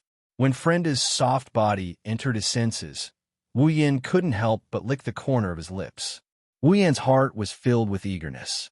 Frenda's body was, without a doubt, the smallest body he had ever tasted. Compared to Mikoto and Hinajiku, who were half lowly that had already outgrown their lowly shelf life, Frenda's body was that of a pure lowly despite being a high school student. Every geeky uncles have a grand dream in their heart, and that is to push down a cute lowly. Wu Yan may not be a geeky uncle's, self-proclaimed, but at this moment, he suddenly understood the dream of a geeky uncle's, self-proclaimed. Therefore, at this moment, Wu Yan's heart was filled with unprecedented excitement. Guards. There's a weird uncle here. Wu Yan couldn't help but put his hand on Frenda's shoulder. When Wu Yan put his hand on Frenda's shoulder, Frenda's body visibly trembled, and her face stiffened. Frenda's heart started beating faster, and she pulled out a smile that looked worse than crying. Just when Wu Yan thought she was going to beg for mercy, the words that came out of her mouth made him choke on his own words. Why me? Takitsubu's figure is so much better than mine, and Kinuhida also has a pair of beautiful breasts. Why me? Frenda's face was filled with tears as she complained to Wu Yan. Wu Yan didn't know whether to laugh or cry. Gently patting Frenda's soft back, Wu Yan smiled and said, Little Frenda, don't underestimate your charm. You must know, many times Mo is justice, and you, who have this secret, are the only one in the world. Hearing this, Frenda was dumbfounded. Listening to these words that clearly came from a different dimension, Frenda's head was filled with a well.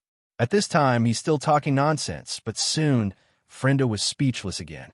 Because this time, Wu Yan suddenly pressed her against him, and then her lips were blocked by a big mouth. With a loud bang in her head, Frenda's eyes widened. She could feel a tongue licking her small breasts. Frenda couldn't believe it. Every girl's first kiss is very important, very precious.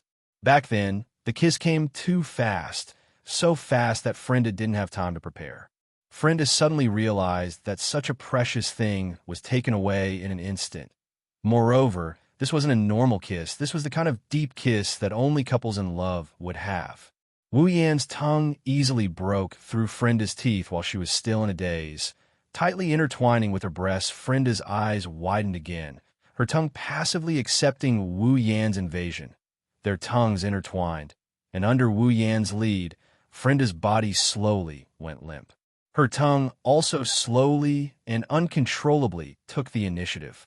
However, this action was still too immature. Wu Yan, who was familiar with all kinds of kissing scenes, laughed in disdain, as if looking down on Frenda's kissing skills. However, Wu Yan was happy to let Frenda perform, so he relaxed his control over his tongue, savoring the taste of Frenda's breasts and enjoying her immature actions. Frenda didn't know what was wrong with her, but her tongue was moving uncontrollably. She wanted to stop, but she couldn't bear to let go of this wonderful feeling. Thus, she could only sit there and let her subconscious drive her along. After their lips parted, Frenda looked like she was drunk. Her face flushed red, and her body seemed to have no energy left. If Wu Yan didn't hold her, she would have been lying on the bed after a few seconds. Frenda woke up from that strange feeling. She widened her eyes again, looking at Wu Yan in disbelief. However, this time, the disbelief was directed at herself. She never thought that kissing would be such a comfortable thing. Frenda immersed herself in it, but now she couldn't believe that she was the one who took the initiative to entangle with his tongue. No, this wasn't me. I was forced. Frenda screamed crazily in her heart, but she didn't realize that her screams were getting weaker and weaker. At this time, Wu Yan gently pushed Frenda on her own body, causing her to turn pale with fright. Feeling Wu Yan's weight on her petite body, Frenda struggled in her heart, and finally, please be gentler. I'm afraid of pain. Frenda shyly closed her eyes, preparing for the most important moment in her life. Wu Yan listened to Frenda's words in shock. Looking at her tightly shut eyes, he suddenly laughed.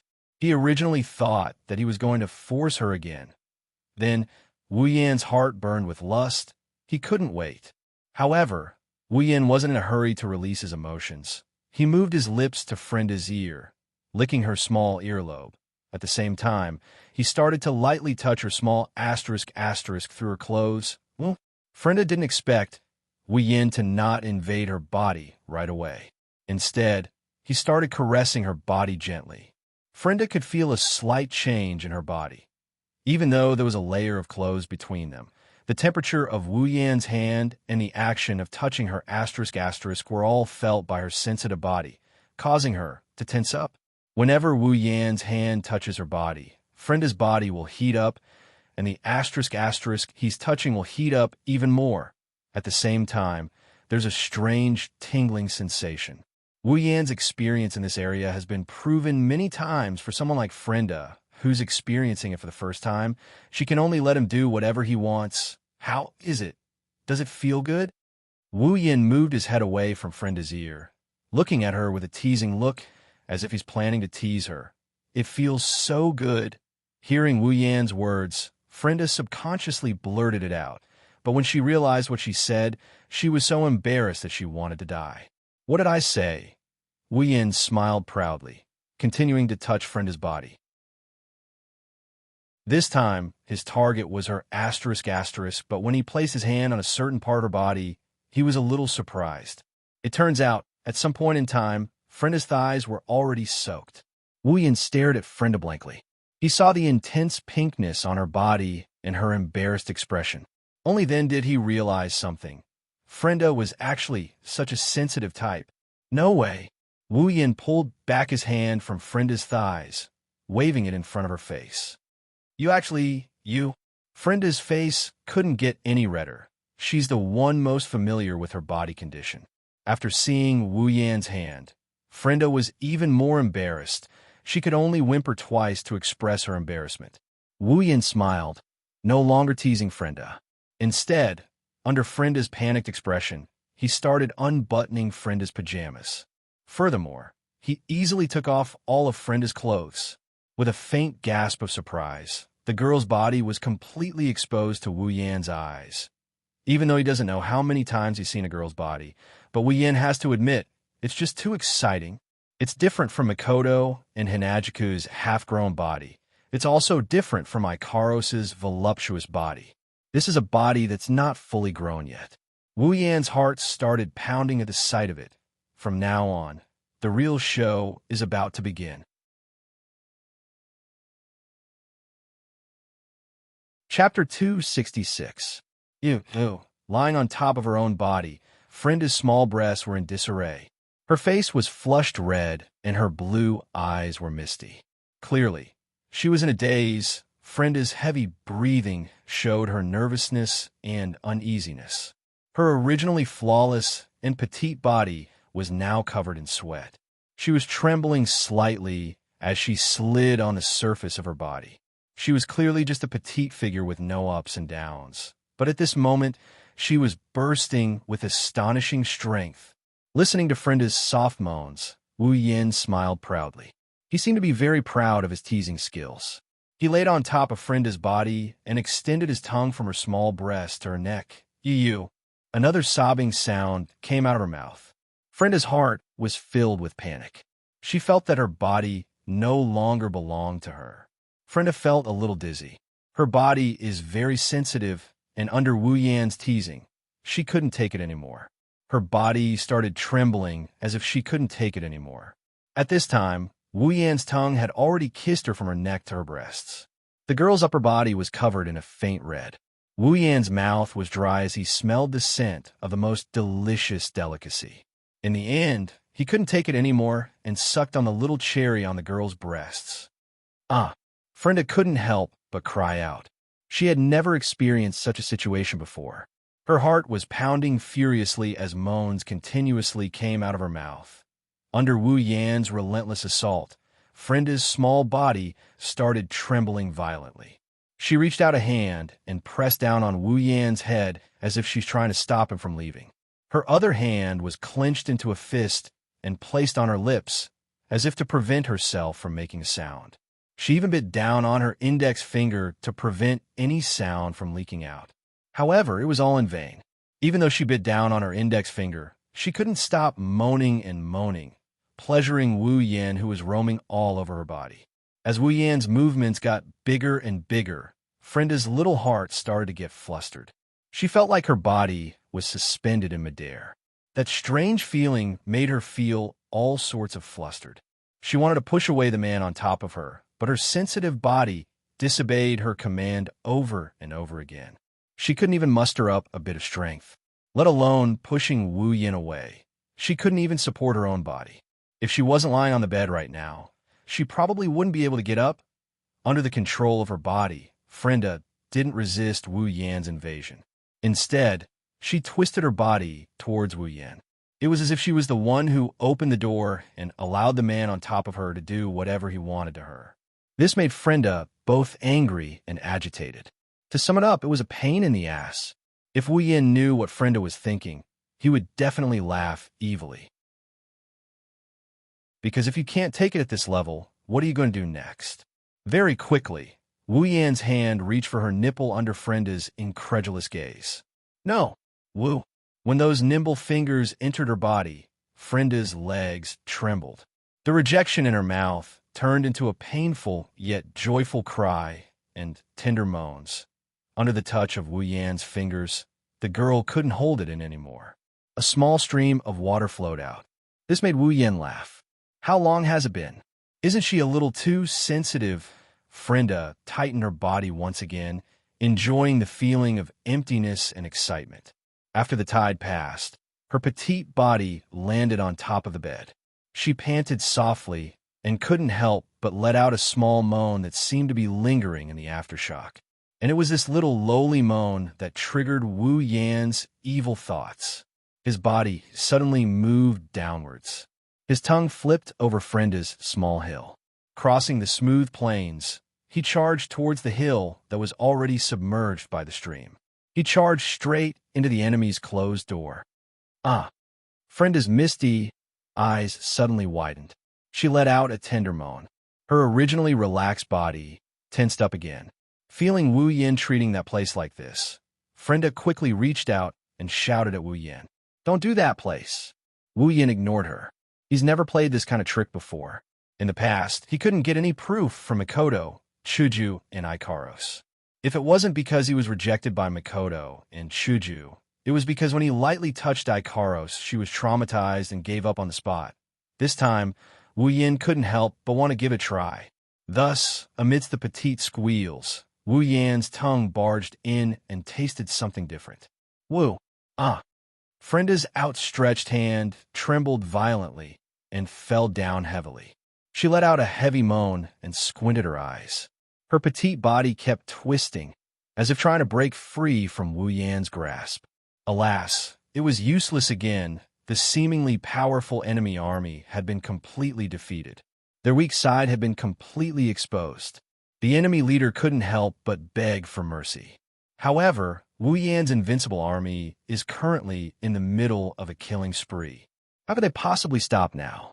Ignoring Frenda's feeble pleas for mercy, the Five Fingers Mountain climbed up Frenda's body and lifted it up high, bringing it right in front of him. Frenda instantly panicked. She watched as her body was lifted up by Wu Yan and placed in Wu Yan's embrace. Frenda's heart hung high. At this time, Wu Yan's spearman was released. Feeling the hard body beneath her, Frenda panicked. In the end, the fear of her first experience won over the desire to break her rationality. Frenda begged for mercy. I beg you, don't. However, this kind of begging only fueled Wu Yan's anger. Everyone knows that Lolas have 3 good qualities: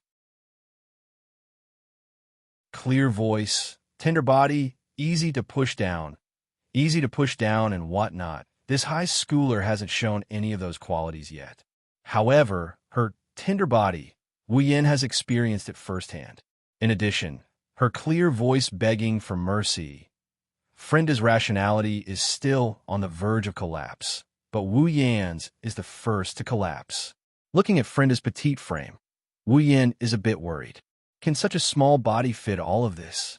However, this worry was quickly tossed to the back of Wu Yan's head. The enemy is already at his doorstep. If he retreats now, even Wu Yan himself will look down on himself. He pressed Frenda's petite body into his embrace. Frenda's body sank down under her panicked expression. Following a crisp sound, Frenda's petite body was completely pierced through after breaking through the first layer of obstruction. Frenda was like a wild horse that had been struck by lightning. She raised her neck and let out a long hiss that could not be compared to all the previous sounds. Her small face was filled with pain. Her 4 limbs tightly wrapped around Wu Yan's body. Frenda's eyes were filled with tears as she whined. Don't move. It hurts. Hearing this, Wu Yan obediently stopped all his actions. Feeling the pressure of being tightly bound, He was so satisfied that he couldn't speak. After a long while, when Wu Yin felt that it was about time, Frenda twisted her body. Thus, Wu Yin smiled and began to move freely on this petite body. Frenda moaned, feeling the endless desire in her body. She closed her eyes and enjoyed the tidal wave of violent thrusts. She let out moans of pleasure. Chapter 267. Early in the morning, a ray of sunlight spilled into the room through the crack in the window. The curtains had already lost their function in the breeze. The sunlight shone into the room pleasantly and fell on the tightly shut eyes of the person who was sleeping. Wu Yin felt his comfortable dream being dispelled by the dazzling light. His sleepiness melted away like thin ice in an instant. Wu Yin gently opened his eyes. In the past, the first thing he did when he woke up was to stretch his body. This time, however, he didn't do so, because even without stretching his body, he is already very comfortable. Wu Yin moaned comfortably as he felt something tighten around him. Now that he's awake, Wu Yin naturally recalled everything that happened last night. Feeling his waist being hugged by a pair of petite arms and the smooth skin touching his body, Wu Yin chuckled and tightened his grip around the petite body lying on top of him. Wu Yan's movement woke Frenda up from her dream. She opened her eyes, and a pair of sapphire blue eyes appeared in front of Wu Yan's eyes. Frenda naturally turned her head and raised a hand to rub her eyes. This action made her realize her current situation. Her consciousness was called back in an instant. She felt a sense of fullness in her body that she had never felt before. Frenda finally recalled everything that happened last night. Frenda's dazed face stiffened as she felt herself lying on top of the body. She slowly lifted her head and very quickly, a face with a faint smile entered her eyes. Frenda blankly stared at Wu Yan's face. She covered her face with her hands and sighed softly. In the end, why wasn't a dream?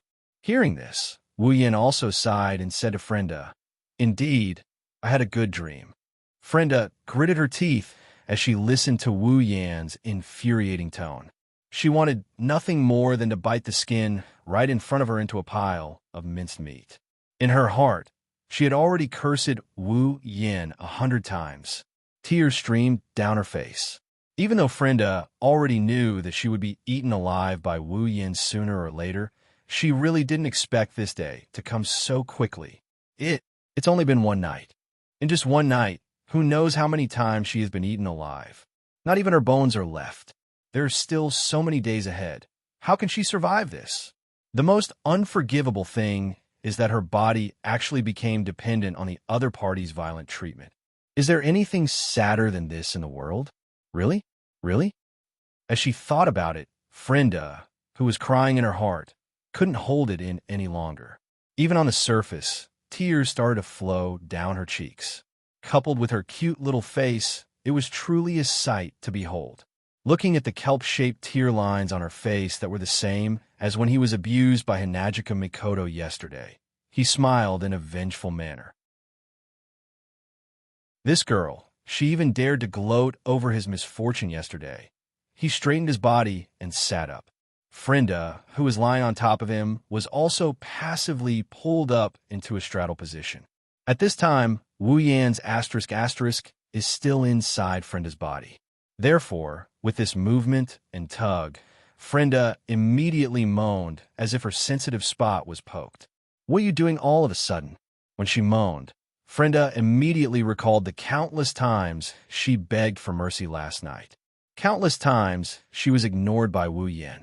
Countless times she moaned like this. She was instantly angered. He forcefully pushed her down and still had so much fun playing with her. "Don't think that I won't lose my temper just because I'm on the receiving end." And so, Frenda chose to forget about Wu Yan's deterrence and yelled at Wu Yan. This yell also made Wu Yan raise an eyebrow. The corner of his mouth raised into a smile that made Frenda tremble in fear. Before Frenda could react, she felt Wu Yan's body move. Instantly, an indescribable electric current that she enjoyed countless times last night came from the deepest part of her body. Frenda moaned again. However, this was only the prelude to the storm. Therefore, this one shrug quickly became a lot more shrug. Mm. A blush crept up Frenda's fair face. Her petite body was tossed up and down by Wu Yin. Her long blonde hair bounced up and down with her body. Frenda couldn't help but start playing the song that made her feel ashamed and angry. Seeing Wu Yan's proud face, Frenda moaned and said with difficulty, You're still going. Hearing this, Wu Yan didn't slow down at all. He continued to toss her body and smiled nonchalantly. Of course I'm still going. Do you think I can't do it? Aren't you underestimating me too much? Indeed, Wu Yin hugged Frenda for an entire night. If it was the old Wu Yin, perhaps he wouldn't be able to do such a heroic thing. But don't forget, Wu Yin is now a true ancestor. With the increase in stamina and recovery, Wu Yin became a valiant general. Even Wu Yin didn't expect the true ancestor bloodline to give him such a surprise. This made Wu Yin rejoice that he chose the true ancestor bloodline back then. He made the right choice.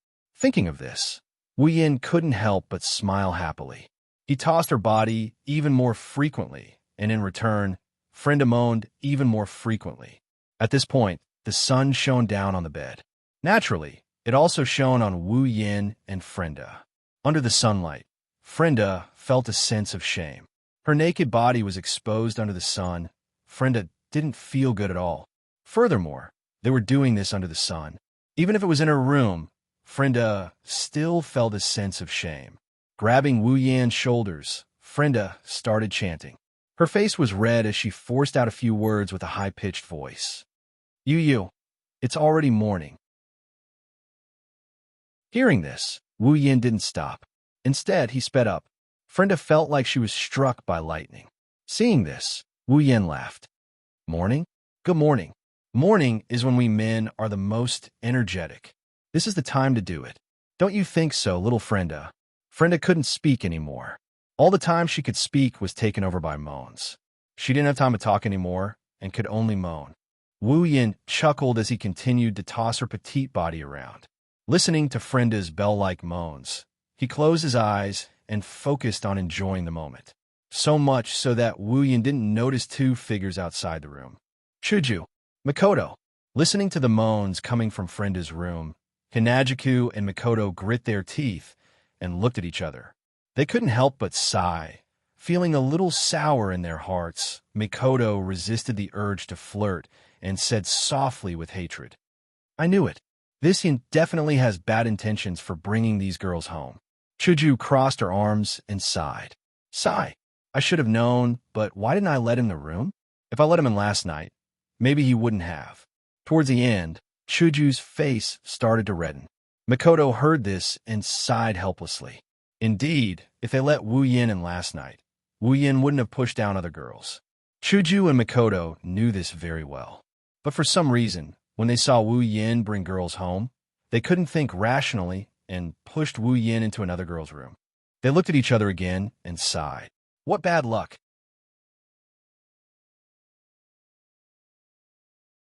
Chapter 268. Academy City, School District 7, Wu Yan's house. Wu Yin looked at his living room. It looked like it was ravaged by a level 10 typhoon. The corner of his mouth twitched. He couldn't keep his cool. As for the creators of this scene, each of them had the attitude of this has nothing to do with me, so I'm not concerned. They raised their heads to the ceiling as if to say, this has nothing to do with us. The three creators are Kinuhata Sai, Frenda, and Takitsubu Riku. At this point, the three girls have changed into maid outfits, and they are standing in front of Wu Yin. They look like young and pretty little maids. They don't even need to add on all kinds of cute points. They just naturally exuded from their bodies. Wu Yin, who is seeing the three girls in this way for the first time, had his eyes lit up. However, when he saw the scene of his living room being messed up by them, his wine-red eyes couldn't light up. Instead, there was only a faint trace of sadness in his eyes. Wu Yin started to regret. If he knew this would happen, he would have cleaned it himself. Why did he ask the three of them to clean the living room? Isn't this just asking for trouble? Well, you can't blame Wu Yin for this. Anyone who has three maids in maid outfits wouldn't choose to do the cleaning themselves. Luckily, Chuju, Mikoto, Ikaros, and Istria are out on the streets or else. But Wuyin didn't understand why Chuju and Mikoto would ask him to clean the house. Wasn't it always Ikaros who did it? Also, when they asked him to clean the house, why did they look like they had a grudge against him? Until now, a certain wolf still didn't know that because he had pushed down the lowly girl, his wife had already found out about it. Maybe Chuju and Mikoto thought the reason Wu Yin pushed Frenda down was because they didn't allow Wu Yin to enter the room, so they didn't pursue the matter. They just asked Wu Yin to clean the house and dragged Ikaros away as a small punishment. What kind and lovable girls. I wonder if they would be heartbroken if they found out about Wu Yan's mission 3. As for Wu Yin, after he received the mission to clean the house out of nowhere, he didn't think much of it. After all, it's just cleaning the house, not Academy City. That's why these two girls are too kind. Wu Yin, on the other hand, is too naive. He had already forgotten how big this house is for him. Kanajiku, Mikoto, Ikaros, Astria, Kinohita, Frenda, and Takitsubu Riku to live in. How big is this house that can house all 8 of them? So, when Chuju, Mikoto, Ikaros, and Astria left the house, Wu Yin picked up a rag and scanned the size of his house. After a moment of daze, he decisively gave up on the idea of relying on himself. At this time, the 3 girls who just moved in yesterday, Kinohita, Frenda, and Takitsubu Riku, naturally became Wu Yan's scapegoats. Using the reason that maids should look like maids as an excuse, Wu Yin made the 3 girls put on maid outfits, forced, and sat down leisurely, waiting for them to clean his house until it shines. However, Wu Yin soon realized that he was too naive. Looking at this ruined house, it's hard not to realize that he was wrong. Is this cleaning? This is clearly destruction, right? Yes, right? Yes, right. That's definitely it. Wu Yin flipped countless tables in his heart. He can't afford to be hurt. Is it because Kinohita, Frenda, and Takitsubu Riku don't know how to do housework?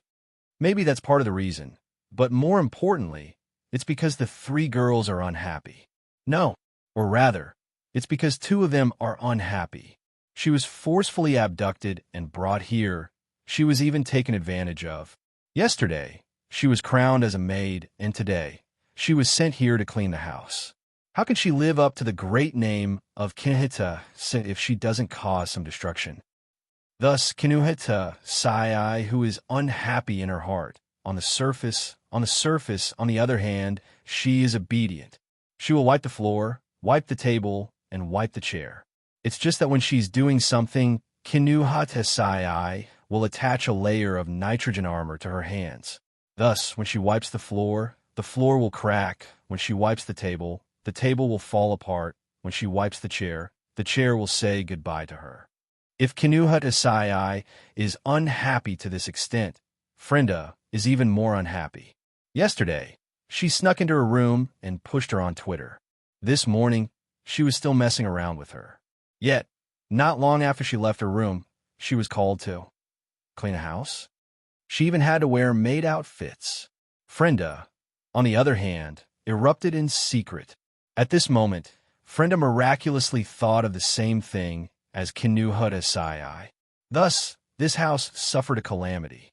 Frenda doesn't know Kinohita's nitrogen armor, but when it comes to destruction, as the explosive girl, how could she lose to Kinohita? She gently placed a few thin wires on the floor, the table, and the chair. Then she gently tapped on them. Thus the floor, table, and chair, after shaking for a while, they cracked and fell apart.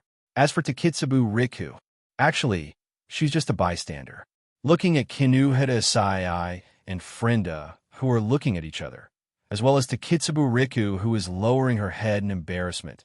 Wu Yin slapped himself on the head. He wants to cry, but no tears come out. I say, just how much hatred do you 2 have for this house?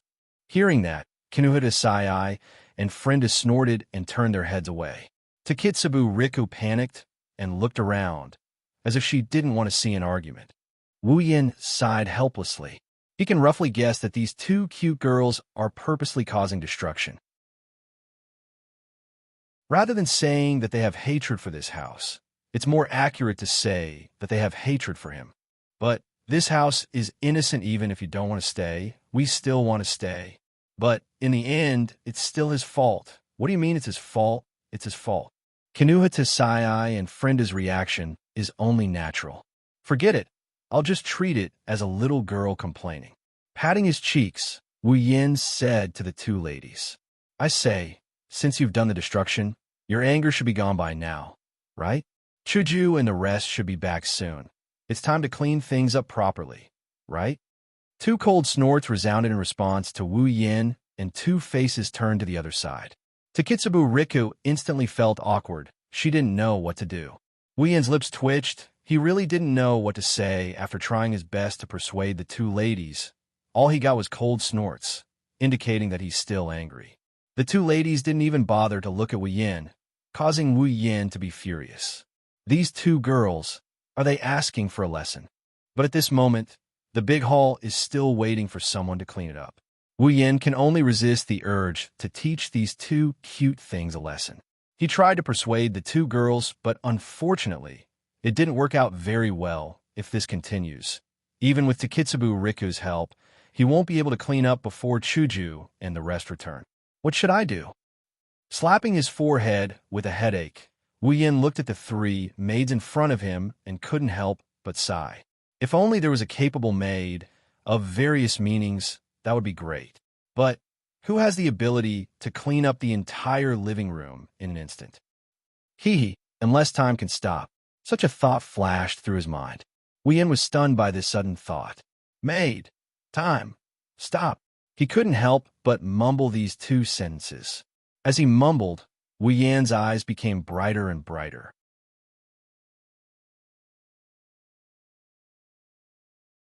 Chapter 269. A beautiful figure flashed through his mind. Wu Yan's eyes shone brighter and brighter. Happiness started to surface on his face as well. If it was her, it would be a piece of cake for her to clean up this mess. With that thought in mind, Wu Yan's heart calmed down. Ignoring the presence of Kinuha Tasai, Frenda, and Takitsubu Riku, he opened the system list. Since it's not an existence that's fused with his life, they won't be able to see the system list. Wu Yan didn't have to worry about it. At most, he would just make them feel confused. Just like the three girls, they were confused after opening the system list. Wu Yan clicked on the summon option. Dragging on the list, an extremely familiar name entered Wu Yan's eyes, 16 Nights Black Knight. Oriental character, the head maid of the fantasy village Red Devil Mansion. Known as the perfect head maid, she is one of the few humans in the fantasy village that is blessed by the gods and monsters. Apart from humans, she is one of the few humans. Summoning points, 100,000. Speaking of maids, there is no one better than 16 Nights Black Knight to have the image of a maid etched into people's hearts. This head maid with the title of Perfect Head Maid is extremely popular. In Wu Yan's heart, Wu Yan wanted to summon her a few times, but due to various matters, he could only put aside for now that he has enough points and the timing is perfect. If he doesn't summon her now, when will he? Seeing the name 16 Nights Black Knight, Wu Yan couldn't help but smile. He reached out his finger and clicked on the summon option. This time, it won't be because of other matters that he can't summon her, right? Tapping on the summon option, a joke flashed through Wu Yan's mind in a thousandth of a second. However, this joke soon came true because of Wu Yan's jinxed mouth. Kinuha Tasai, Frenda, and Takitsubu Riku looked at Wu Yan, who was pointing at the empty space in front of them with a silly smile on his face. Countless question marks appeared on their heads. Kinuha Tasai looked at Wu Yan strangely. Looking at his strange actions, she frowned. She couldn't help but wonder if this guy had gone crazy. Kinuha Tasai's feet clattered as she walked towards Wu Yan and shouted at Wu Yan, "Hey, are you super stupid?" Kinuha Tasai's sudden shout startled Wu Yan, who was pointing his finger at the summon option. Thus, the plot that he's so happy to see. Do you still remember? Back then, when he completed Mission 2 of defeating directional travel, the reward for Mission 2 was summon a random character. Now, the start option is at the top right of the list of summons after being startled by Kinuha Tasai. Wu Yan's hand trembled, and he clicked on the start option without hesitation. Wu Yin stared at his hand with his mouth agape. His entire face turned blank from this unforeseen plot. In his heart, it was as if 10,000 grass mud horses were galloping past him. The crappy thoughts in his heart were all destroyed by the grass mud horses. In the end, only 3 words remained in his heart. What the hell? Other than scaring Kinohita Sai, Frenda, and Takitsubu Riku, there was no other effect. While Wu Yan's face is alternating between blue and white, red and black, a frame with a border started showing the names of the summoned characters in the summoning list. Furthermore, the names of the summoned characters started flashing one after another at a very refreshing speed. Like a lottery machine, the frame with a side kept flashing. In the end, it got slower and slower. Then, under Wu Yan's deathly stare, it stopped on a name. When he saw this name, Wu Yan's face that was constantly changing colors turned completely black. Then, it turned so pale that his blood vessels could be seen. Why is it her? Looking at the name that stopped at the end of the frame, Wu Yan lost his composure and screamed again. So much so that Wu Yan didn't notice that Kinohita Sai, Frenda, and Takitsubu Riku were looking at him with pity and worry in their eyes. However, Wu Yan didn't have any extra thoughts to train these 3 cute creatures. Right now, his heart was completely anxious.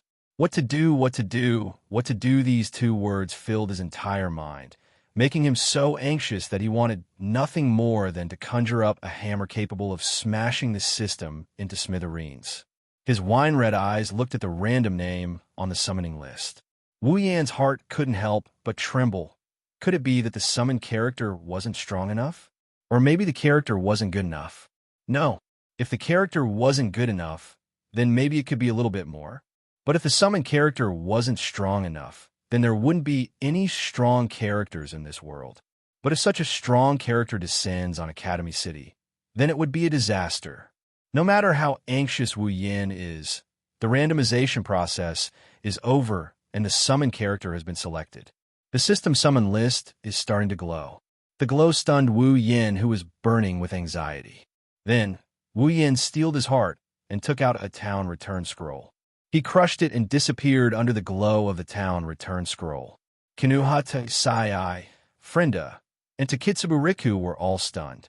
They stared blankly at Wu Yan's position where he suddenly disappeared. The 3 of them looked at each other, and for a moment, they were stunned on the spot and lost their ability to react. Could it be that he's also a space ability user? Back then, on the beach where the Archangel God's power descended, following a flash of light, Wu Yan's figure suddenly appeared on the beach. A second after Wu Yan appeared, a dazzling light shone from the system summon list in front of Wu Yan that hasn't closed since the beginning. At the same time, the familiar light of summoning appeared in front of Wu Yan. Even though Wu Yan has seen this familiar scene a few times, he still couldn't let his eyes adapt to the intense light of summoning. Under the illumination of the summoning light, Wu Yan couldn't help but raise his hand to block his wine-red eyes from being illuminated by the light. After an unknown amount of time, the light of summoning slowly dimmed. Following the dimming of the summoning light, a small, short figure, under the influence of an unknown power, was slowly drawn out like a painting. First, it was the brush, then the drawing. Finally, the figure was painted in color and completely appeared in front of Wu Yan. Looking at the small figure in his memory, Wu Yan couldn't help but smile bitterly.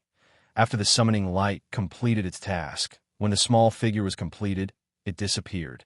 The full appearance of the person that Wu Yan was so anxious to summon finally surfaced. It was an extremely petite and cute little loli. It wouldn't be an exaggeration to call her a little loli because her height was much shorter than even the shortest Frenda. She looked like a 10-year-old girl. She had a head of light yellow, shoulder-length hair that shone like the sun. The side of her hair was tied into a single ponytail. She wore a very cute beret hat on her head. She wore mostly red, with some white gothic loli clothing. She looked very charming and cute. Her eyelids were tightly shut, and her 2 small hands were clasped together in front of her chest. Paired with her delicate and beautiful face, she looked like a sleeping princess. However, no matter how you look at this cute little loli, There was a pair of eye-catching wings on her back.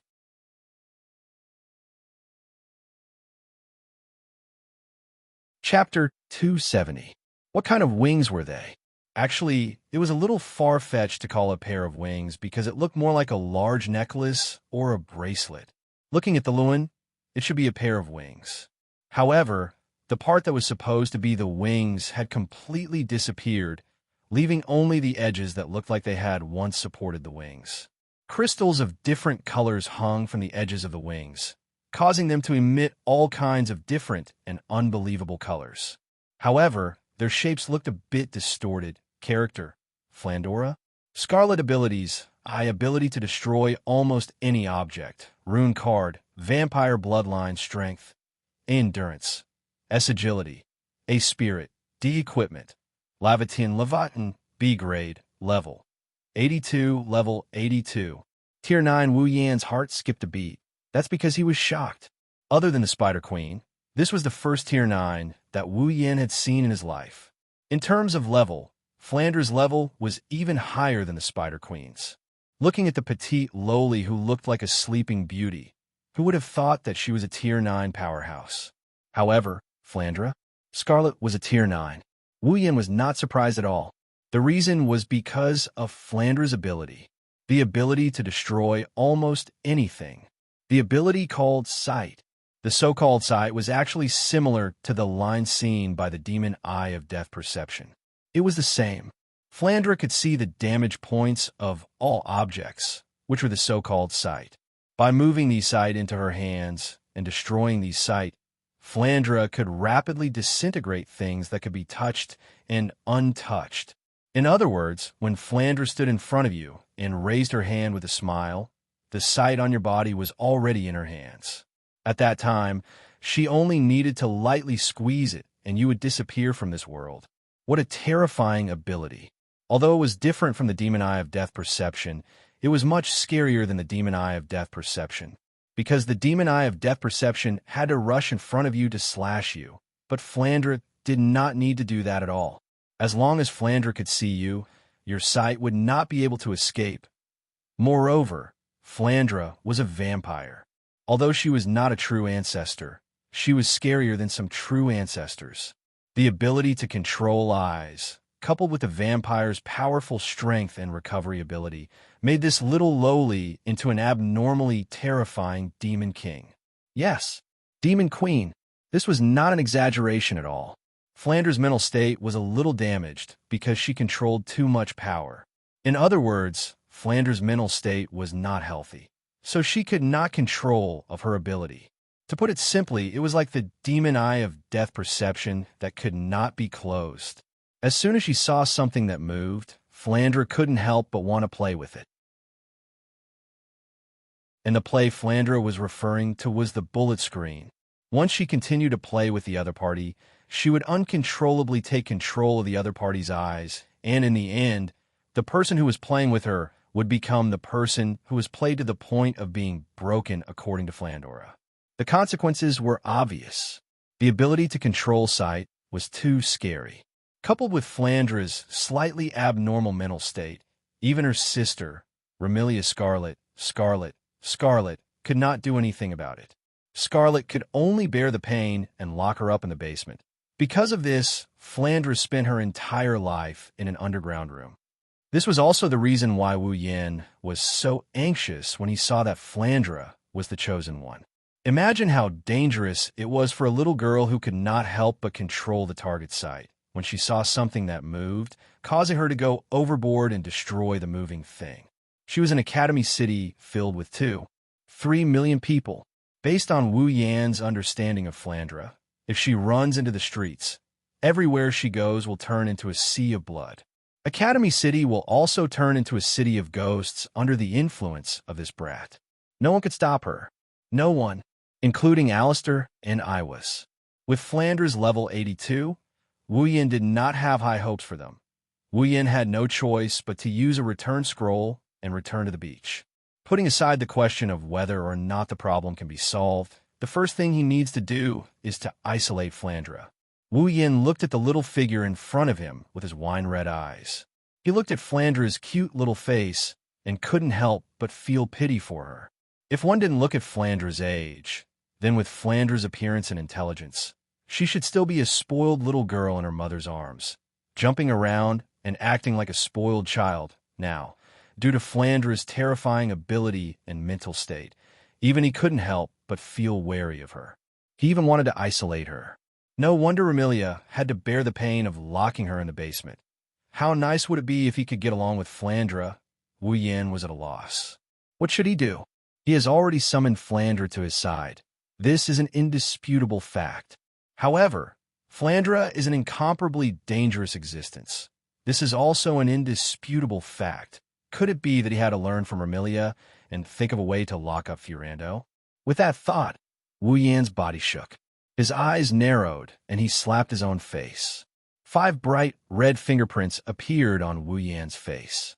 One can imagine how much strength Wu Yan used. Even with the true ancestor's powerful recovery, the 5 fingerprints disappeared in a second. However, the pain still lingered in Wu Yan's mind. I can't learn from Ramilia? Never. Clenching his fist, Wu Yan looked at Flandra and quickly opened his system list. Character: Wu Yan abilities: True Ancestor Bloodline, Sword Expert, Cooking Expert, Complete Memory, Chaotic Return to Horizon Dance, Electromaster, LV5, Equipment: Shana of the Holy Temple, C, Dragon Armor, C, Meteor Shower, B, Summons, Misaka Mikoto, Katsura Hinajiku, Ikaros, Estria, Flandra, Scarlet. Equipment points: 21,000 item points, 200,000 ability points, 1,000 summon points, 22,000 level. 67. Wu Yin let out a sigh of relief. He looked at the various stats on his character. His mind spun like crazy. With the resources he has, what can he do to turn Flandra back into a normal little girl? Equipment, item, ability, and even summon are being scrolled by Wu Yin at an incredible speed. His eyes skimmed through 10 lines at a glance, trying to find a way to solve this problem. Wu Yin isn't afraid that the system doesn't have a solution. At least until now, the system has never disappointed him. Every time he needs something, Wu Yin can find it from the system. Wu Yin's only worry is that he doesn't have enough points. Fortunately, the system didn't disappoint Wu Yin this time. Sealing Bracelet. This item is divided into 2 bracelets, one red and one white. When the wearer wears the red bracelet, the wearer's power will be completely sealed. Only when the wearer of the white bracelet enters the release command through the white bracelet will the wearer of the red bracelet's power be released. Once worn, the bracelet can never be removed or destroyed. Note: the bracelet can only be worn if the wearer is willing and understands the bracelet's ability. If the wearer resists, the bracelet will not be worn. Item points: 200,000.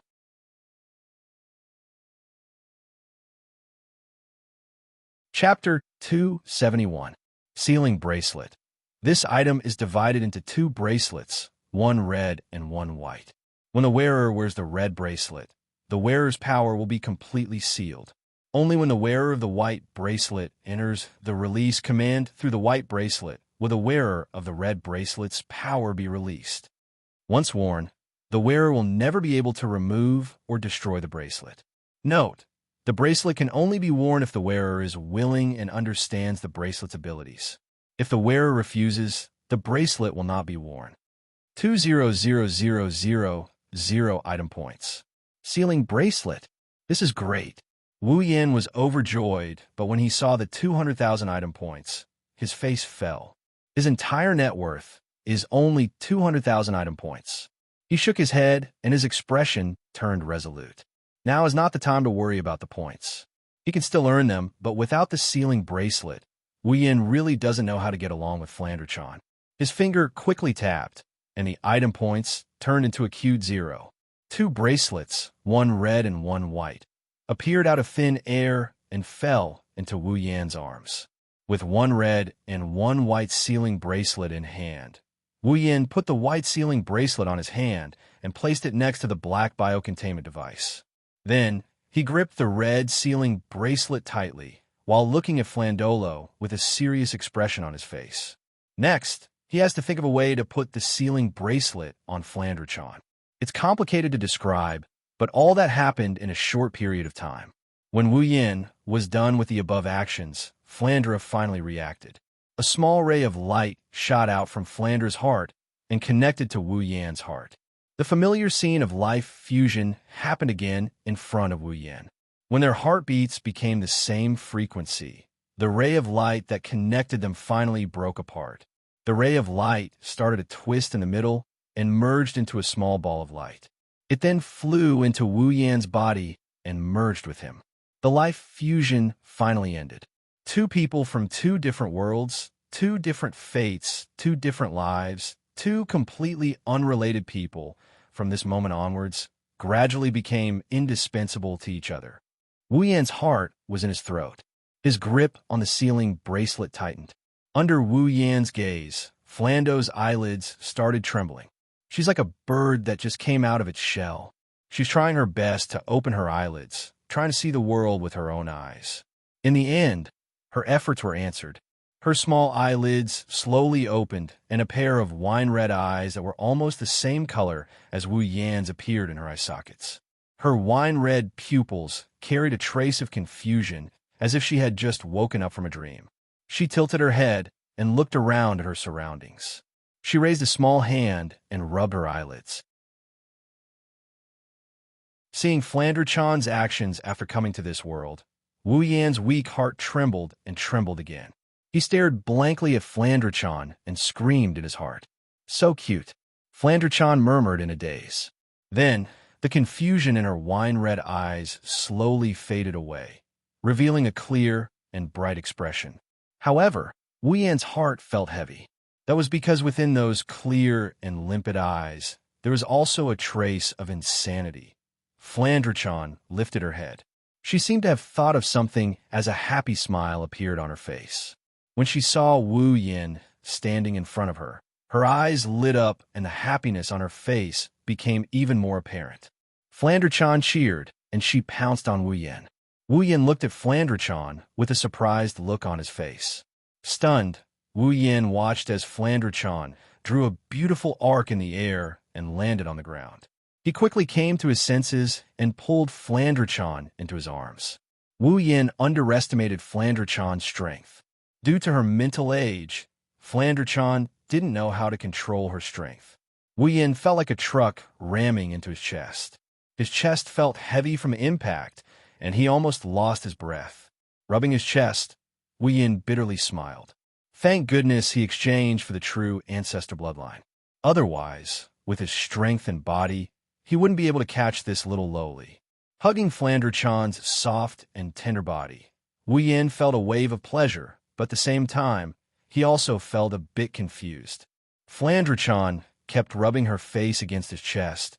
He didn't understand what is going on. Why is Flandre-chan so close to me? Could it be that the system knew about my difficulties, so it raised Flandre-chan's intimacy level to 100? Thinking up to this point, Wu Yin couldn't help but laugh.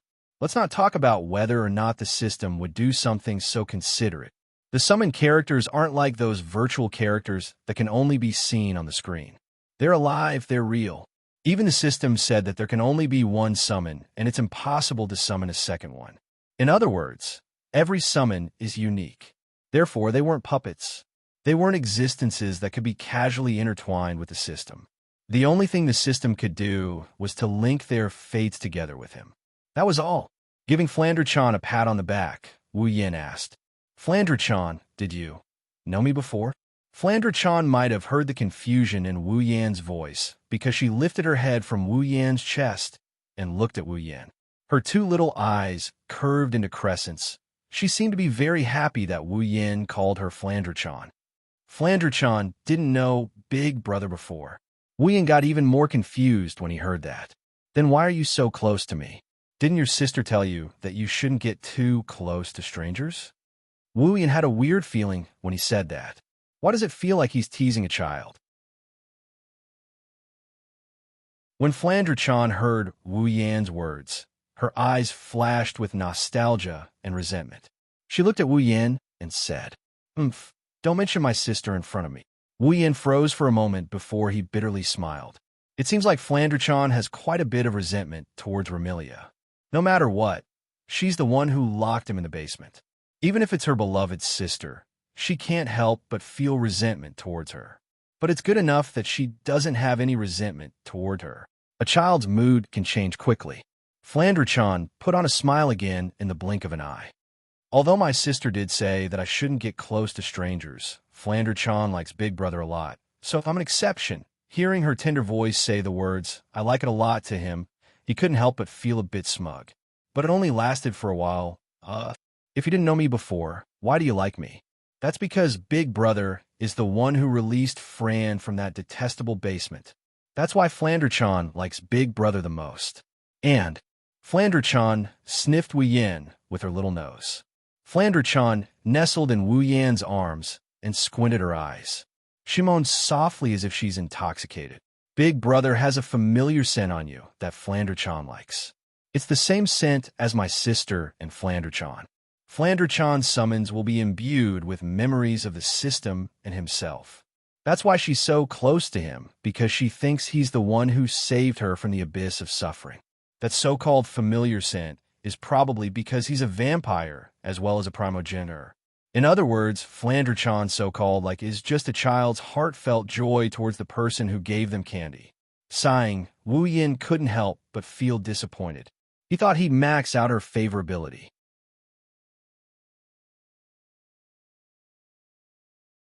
Chapter 272.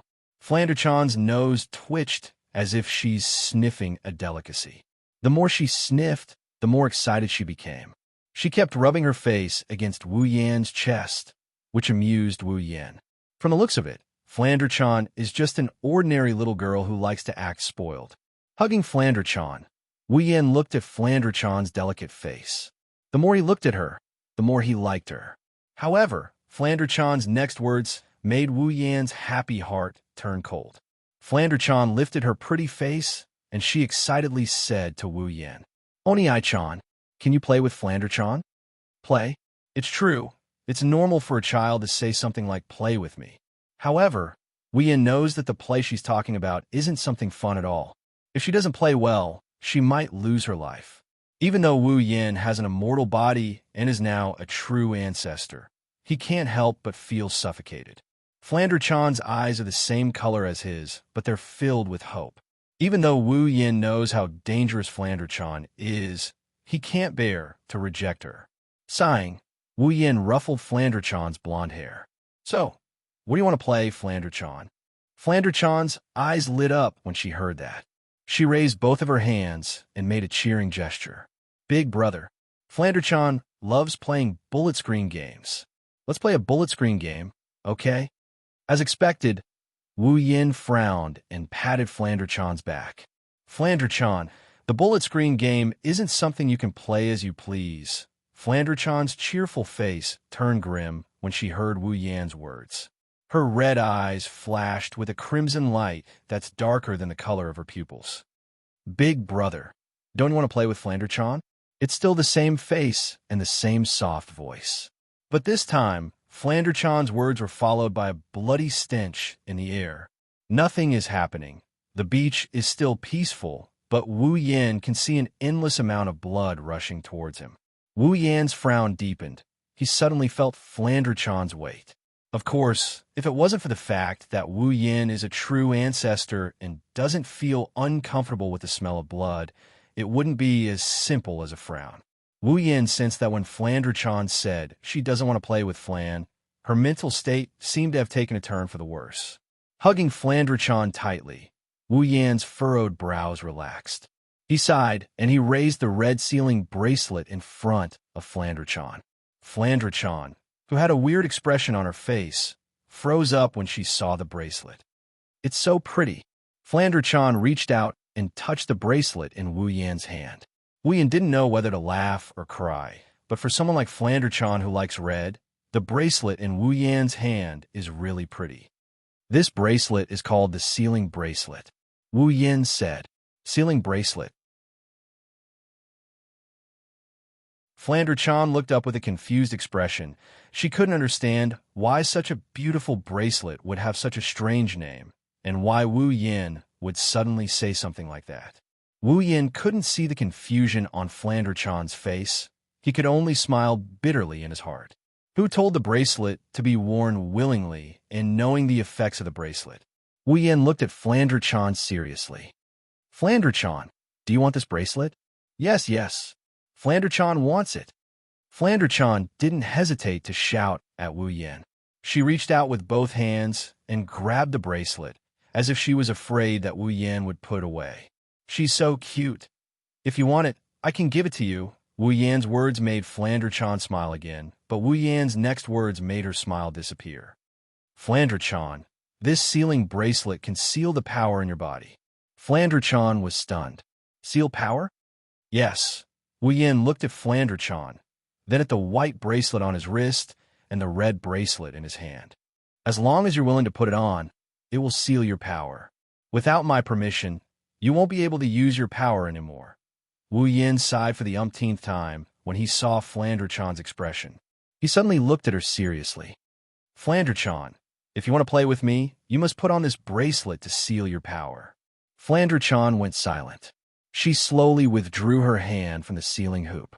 Her wine-red eyes slowly calmed down and became as calm as an ancient well. I see. Flandre Chan lowered her head. Her low voice traveled into Wu Yan's ears from under her bangs.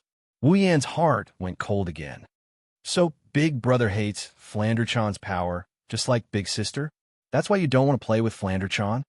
Wu Yan saw how bad Flandre Chan's mood got. It's not like that. Before Wu Yan could finish, Flandre Chan whispered again, interrupting Wu Yan. Big Sister's like that. Big Brother's like that too. Flandre Chan did nothing wrong, so why does everyone hate Flandre Chan? It's not like that, Flandre Chan. It's your power that's too dangerous. Flandre Chan suddenly laughed at Wu Yan's words, but her laughter sent chills down Wu Yan's spine. Hee, Big Sister said the same thing too. In the end, Big Sister locked me up in that annoying room. Now, Big Brother is saying the same thing. Are you going to use that annoying bracelet to lock me up too? It's just sealing your power. It won't lock you up. It's all the same.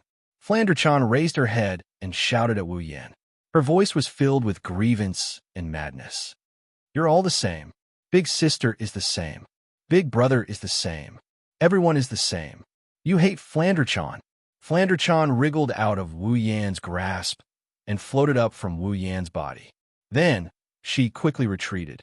A pair of twisted but beautiful crystal wings fluttered. Flandre Chan floated in midair, facing Wu Yan from afar. Two pairs of wine-red eyes stared at each other. Both of them were filled with a bewitching charm. However, the expressions in their eyes were completely different. One pair was filled with seriousness and worry, while the other pair was filled with madness and wariness. Suddenly, Flandre Chan's wine-red eyes lit up like a small light bulb. Under the illumination of the red light, Flandre Chan's adorable face turned into a horrifying and evil one. Flandre Chan let out a sinister laugh that Wu Yin couldn't get used to. Flandre Chan stared at Wu Yin with her red eyes and giggled. The words that came out of her mouth made Wu Yin panic. Big Brother, Flandre Chan hates you. Even though Flandre Chan hates you, Flandre Chan still wants to play with Big Brother. If Big Brother doesn't want to play with Flandre Chan, then let Flandre Chan play with Big Brother.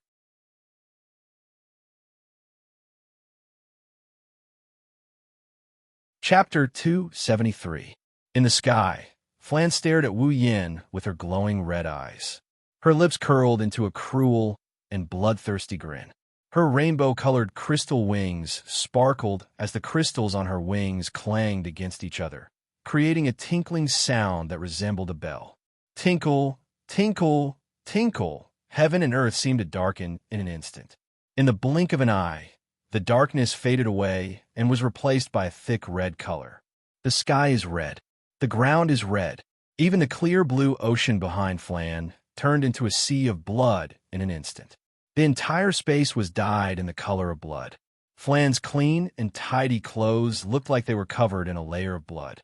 From where Wu Yin was standing, he could faintly see blood dripping from Flan's body and soaking the ocean on the ground. That's not real blood. It's just an illusion created by Flan's unique aura. Flandre-chan's floating body suddenly came to a stop.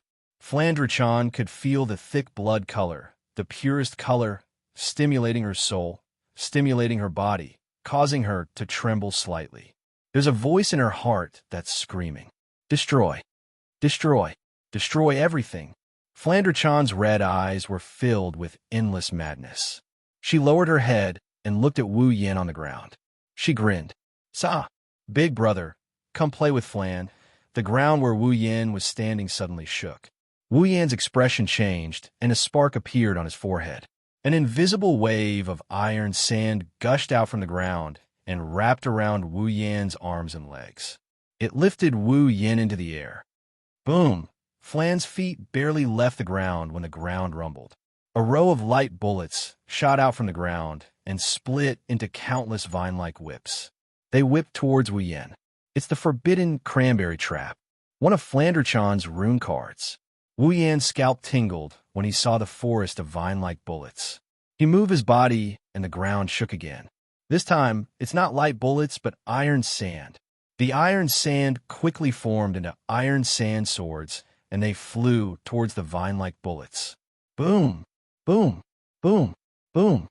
A series of continuous explosions rang out from the collision between the vines and the iron sand swords.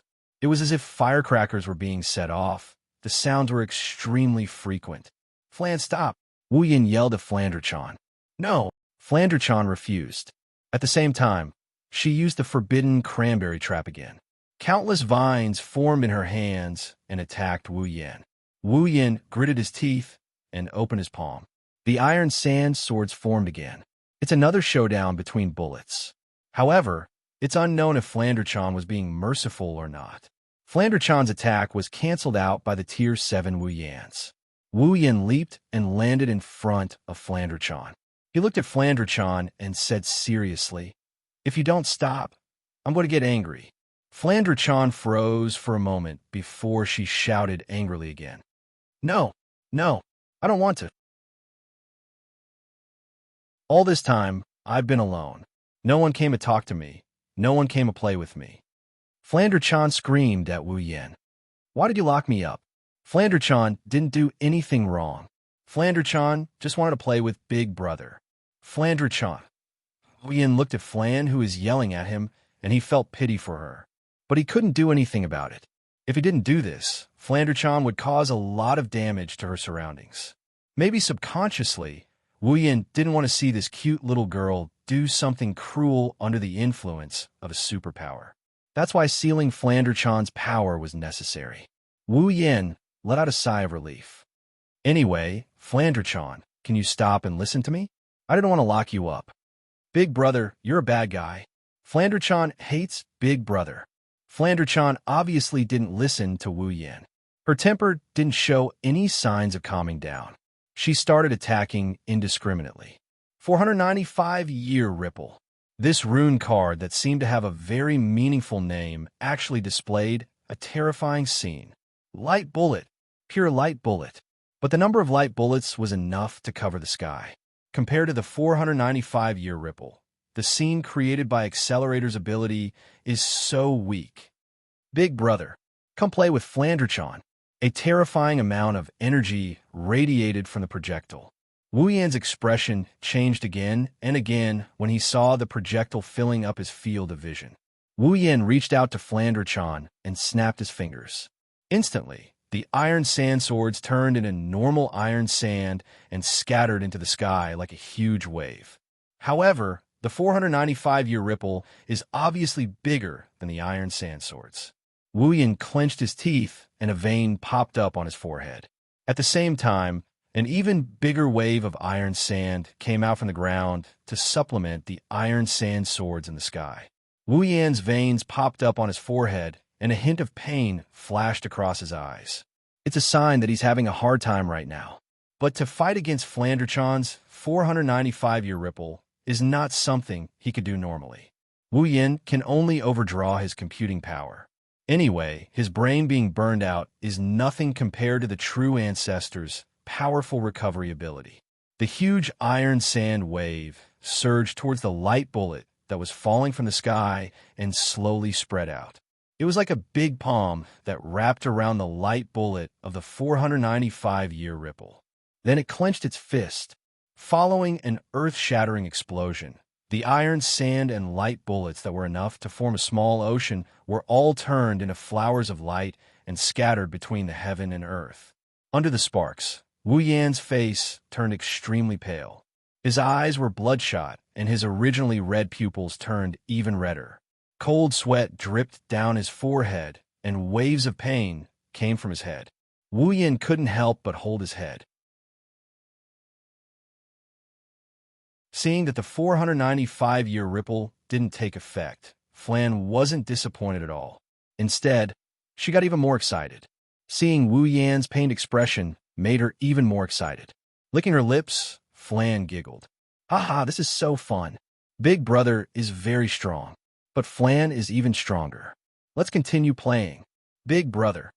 Holding his head, Wu Yan panted. The blood in his eyes visibly decreased and the pain in his head lessened.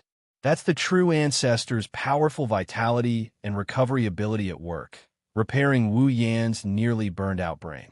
Holding his head and one of his eyes, Wu Yan looked at Flan in the sky with his remaining eye. This time, Wu Yan's remaining eye shrunk. Flan's lips twitched into a smile of infinite joy. She smiled happily at Wu Yan, just like when they first met. So cute and pure. However, Flan's small hand is facing Wu Yan. She opened her hand. It's this action that made Wu Yan's heart turn cold. If possible, Wu Yan would rather face the barrage of bullet comments than watch Flanderchan reach out her hand to him.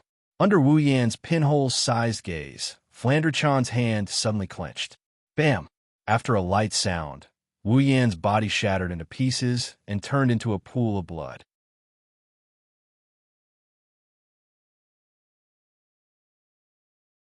Chapter 274. No one had ever experienced such a feeling before, right? Seeing one's own body shatter into pieces with their own eyes? But Wu Yan is experiencing it right now.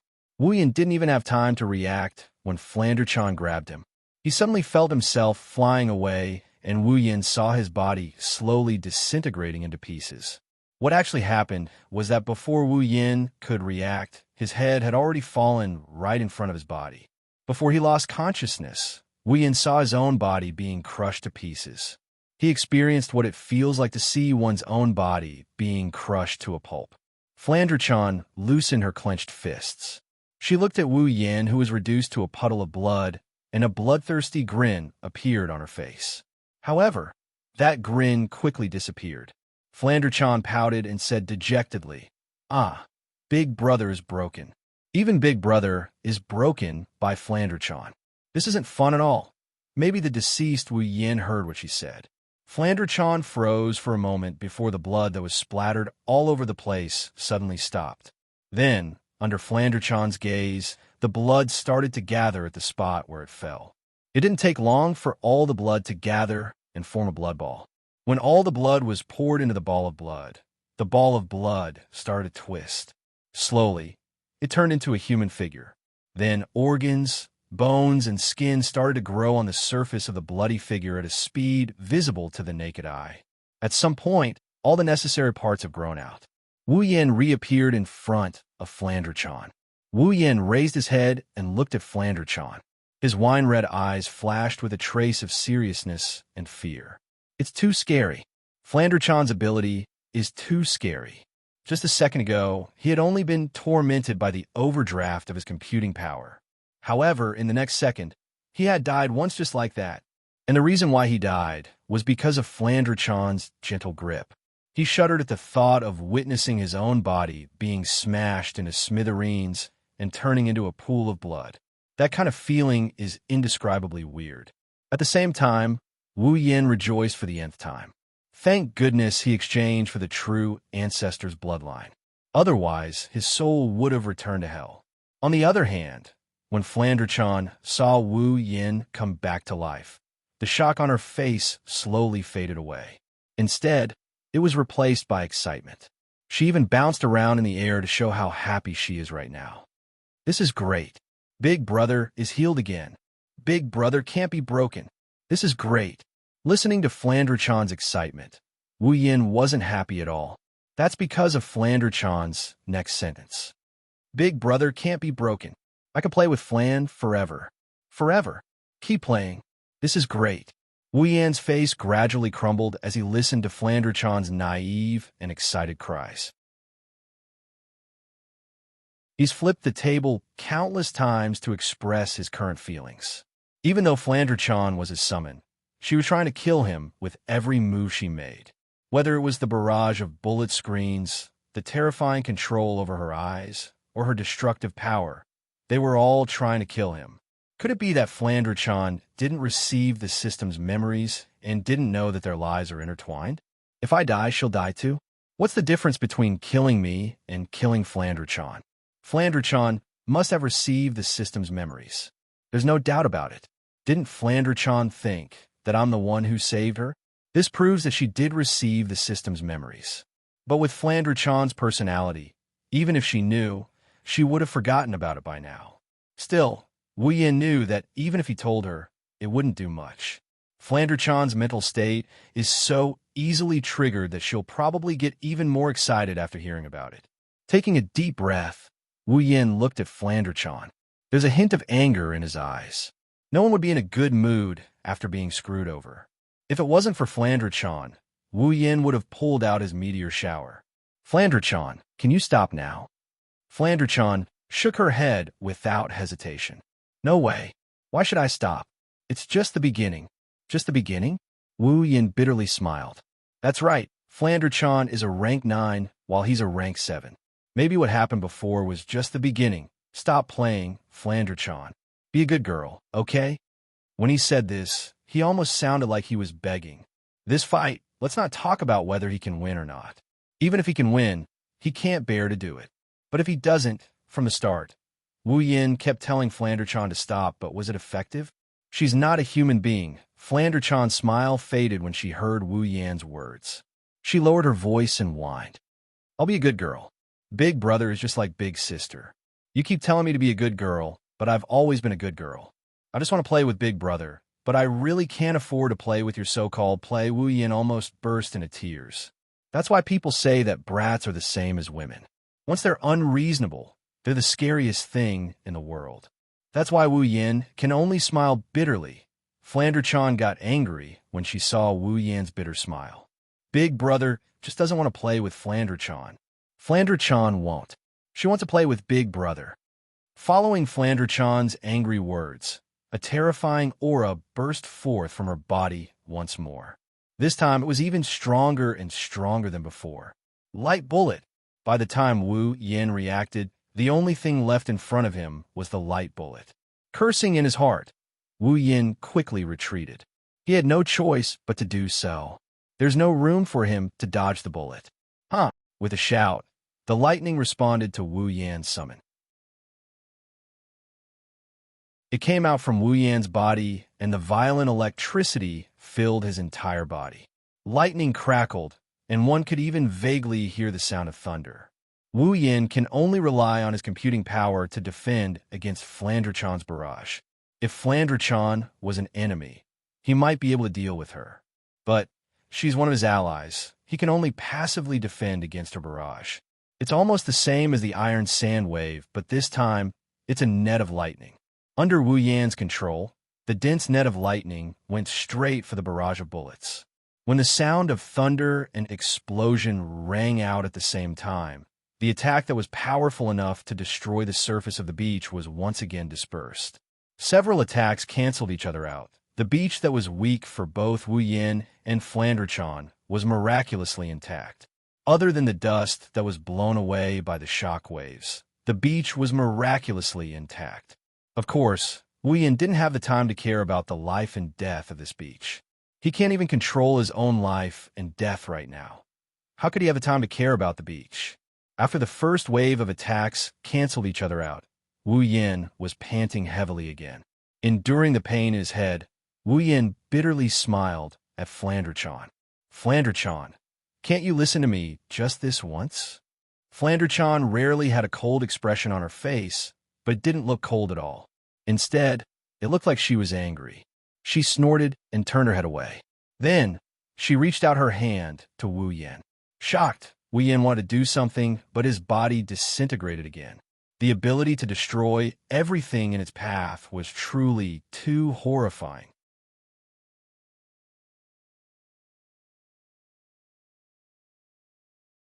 Chapter 275. In less than a second, he turned into a puddle of blood again. Even with his immortal body, Wu Yan's heart still felt cold. She could decide a person's life and death in 1 second. Flandre-chan is too strong, too strong. It's no wonder even that old monster Yakumo Yukari has a headache for Flandre-chan in Fantasy Village. Flandre-chan was having a headache.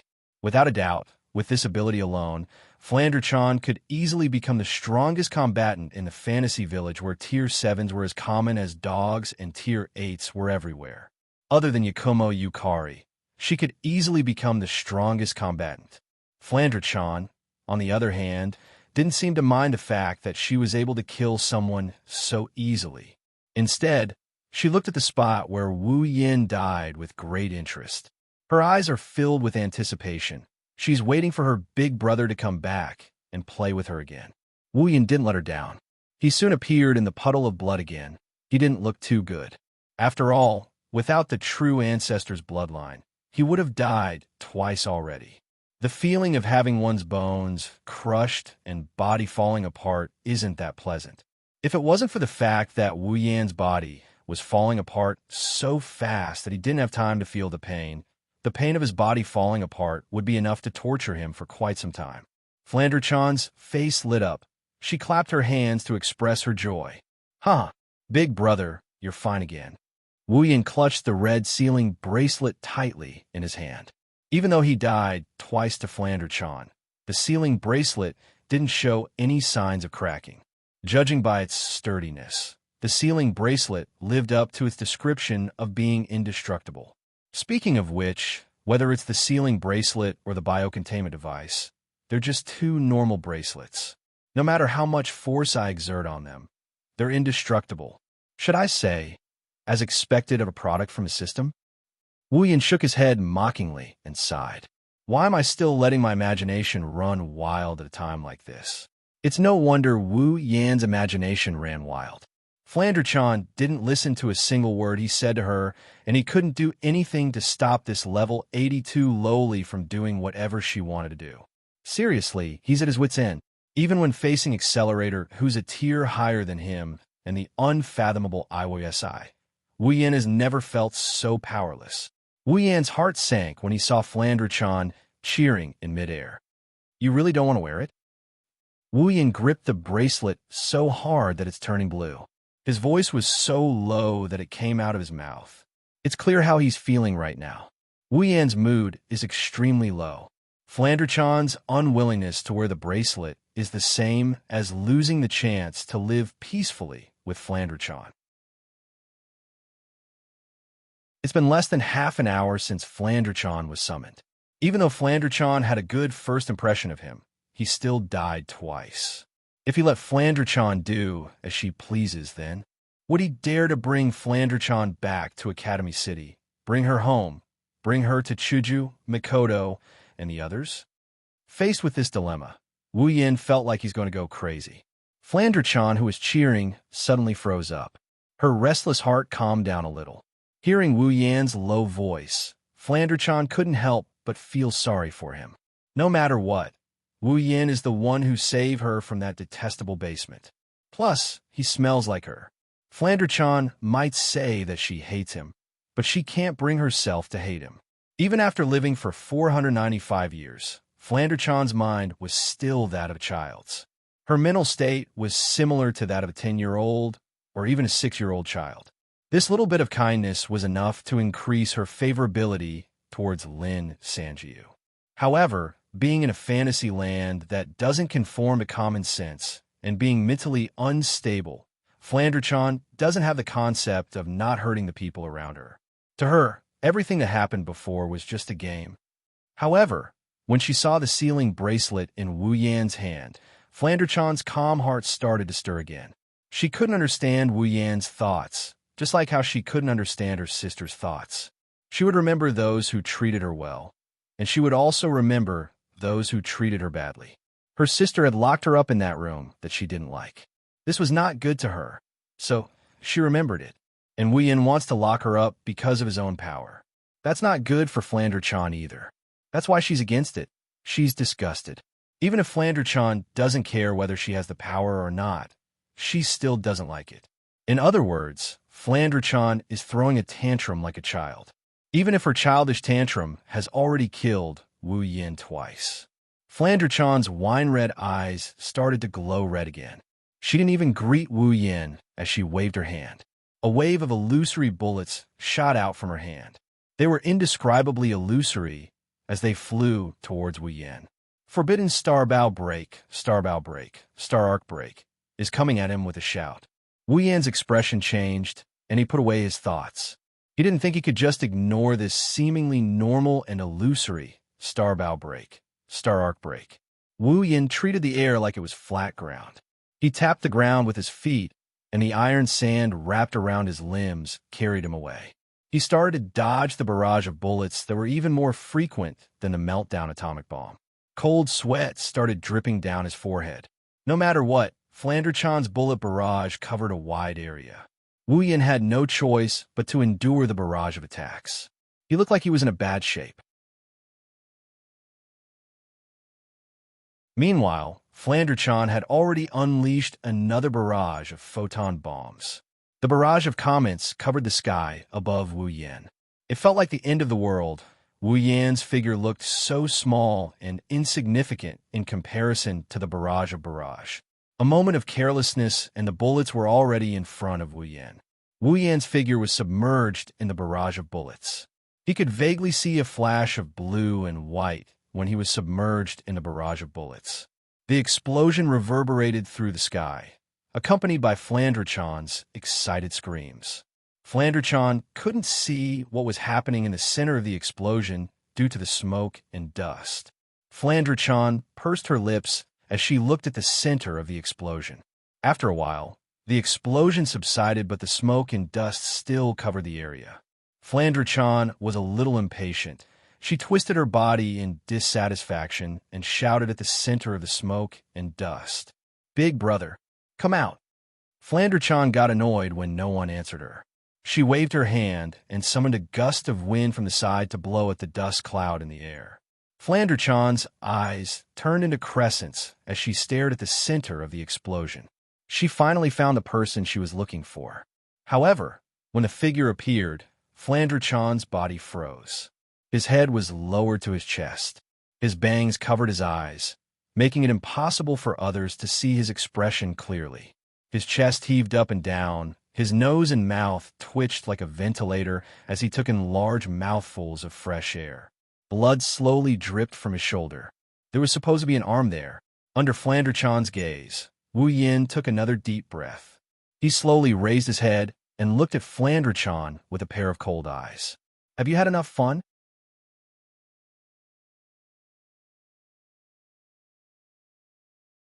Chapter 276.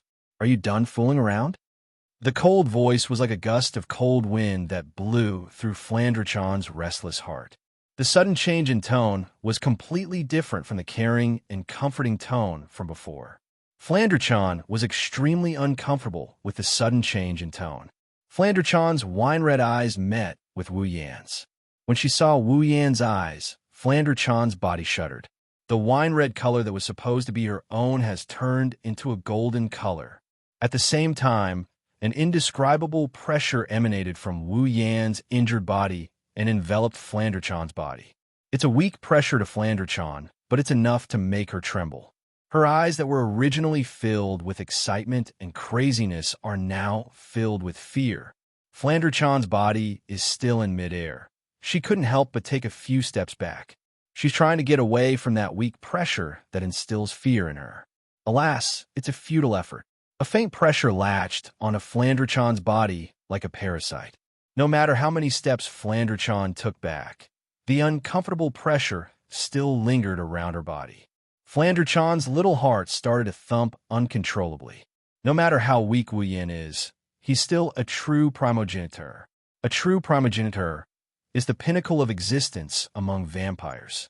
Even though the pressure from a true primogenitor is weak, it's enough to make a vampire like Flandre fearful.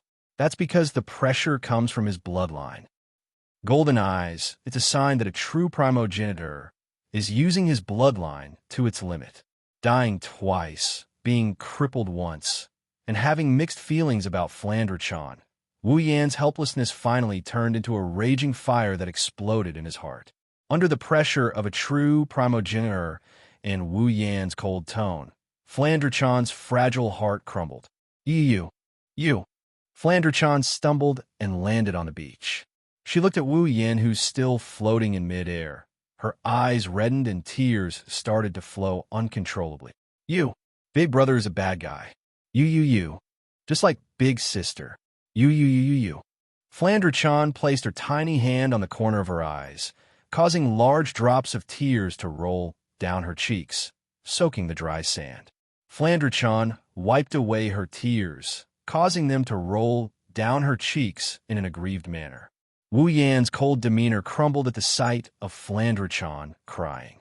What followed was a deep sense of helplessness. Wu Yan was a little angry that Flandre killed him twice and had one of his arms blown off. But seeing Flandre like this, he couldn't bear to blame her. In the end, Flandre didn't do anything wrong. She was born with great strength. It wasn't something she wanted. It's already pitiful enough that her mind wasn't able to match her strength. What's more, Ramilia had locked her up in the basement for so many years because of this. He made it clear that he wanted to seal Flandre great strength. Flandre childish nature made her think that he would treat her the same way as Ramilia. It's understandable. Flandre is just a child. Thinking about this, the anger in his heart died down. Wu Yan sighed and straightened his body. A ray of bloody light appeared where his arm was severed.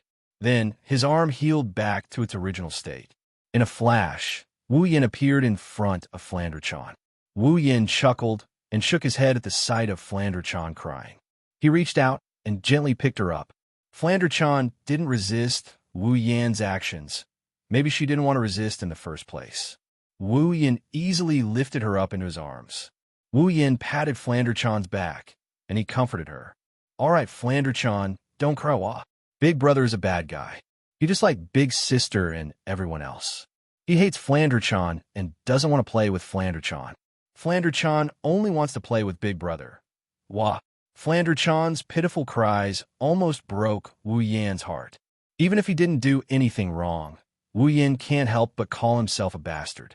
To Wu Yan, making Flandre cry is enough for him to call himself a bastard. Wu Yan patted Flandre back and sighed. Flandre, you're wrong. I may not be a good person, but your big sister is definitely not a bad person. Everything she does is for your own good. You liar. Flandre shook her head as if she's venting. Her tears didn't stop and her little mouth was screaming. Big sister is the worst. She doesn't want to play with Flandre. She even locked Flandre in her room. Flandre is very obedient, but big sister doesn't want to play with Flandre. Big sister hates Flandre. Wah, Flandre. Wu Yan tightened his arms around Flandre. Your big sister locked Flandre up because she didn't want Flandre to cause trouble. Why would your big sister hate you? She likes you the most, Fran. Flandre finally stopped crying when she heard that. Her tears are still flowing, but the amount has greatly decreased. She raised her head and looked at Wu Yan with her red eyes.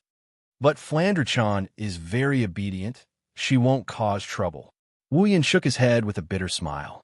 If Flandre was really obedient, she wouldn't have tortured him so much. But she's still a child. She still needs to be coaxed. Of course I know Flandre is very obedient. But think about it. Wu Yan chose his words carefully before he consoled her. Every time your sister brings back a guest from outside, do you play with them until they break? Flandre was startled. She seemed to be thinking about what Wu Yan said. Then, she nodded and said in a pitiful manner, but those people are too easy to break. It's not Flandre fault. Isn't it your fault if you play with them until they die? Sure enough, This little lowly is really something else. Rolling his eyes imperceptibly, Wu Yin could only smile bitterly at Flandrachan. But it's true that you played with them until they broke, right? Your big sister invited a guest, but you played with them until they broke. Of course your big sister is angry, but she doesn't hate Flandrachan. In fact, she loves Flandrachan the most. Flandrachan lowered her head and kept quiet for a while. Then, she looked up at Wu Yin with a glimmer of hope in her eyes. Big sister, do you really like Flandrachan? Of course I do. I promise. You don't hate Flandrachan? Wu Yin nodded with a smile. Flandrachan stopped crying and looked at Wu Yin expectantly. Then, big brother, do you like Flandrachan too? Wu Yin smiled. It was a very happy smile. He stroked Flandrachan's beautiful blonde hair and said with a firm tone, Of course, I like Flandrachan the most too. Flandrachan's eyes that were red from crying suddenly lit up. Deep joy rushed into her heart and into her eyes, causing her wine-red eyes to be filled with joy. Really? Really? You don't hate Flandrachan? Flandrachan looked at Wu Yin like a child. Wu Yin shook his head helplessly. Flandrachan, you have to know that no one will hate you. Me too. Flandrachan finally stopped crying and smiled. Her little face was filled with joy. She grabbed onto Wu Yin's shirt and rubbed her face against it. Then, she closed her eyes in comfort. Rubbing Flandrachan's head, Wu Yin had a warm smile on his face. His eyes were filled with love and affection. She's still a child after all.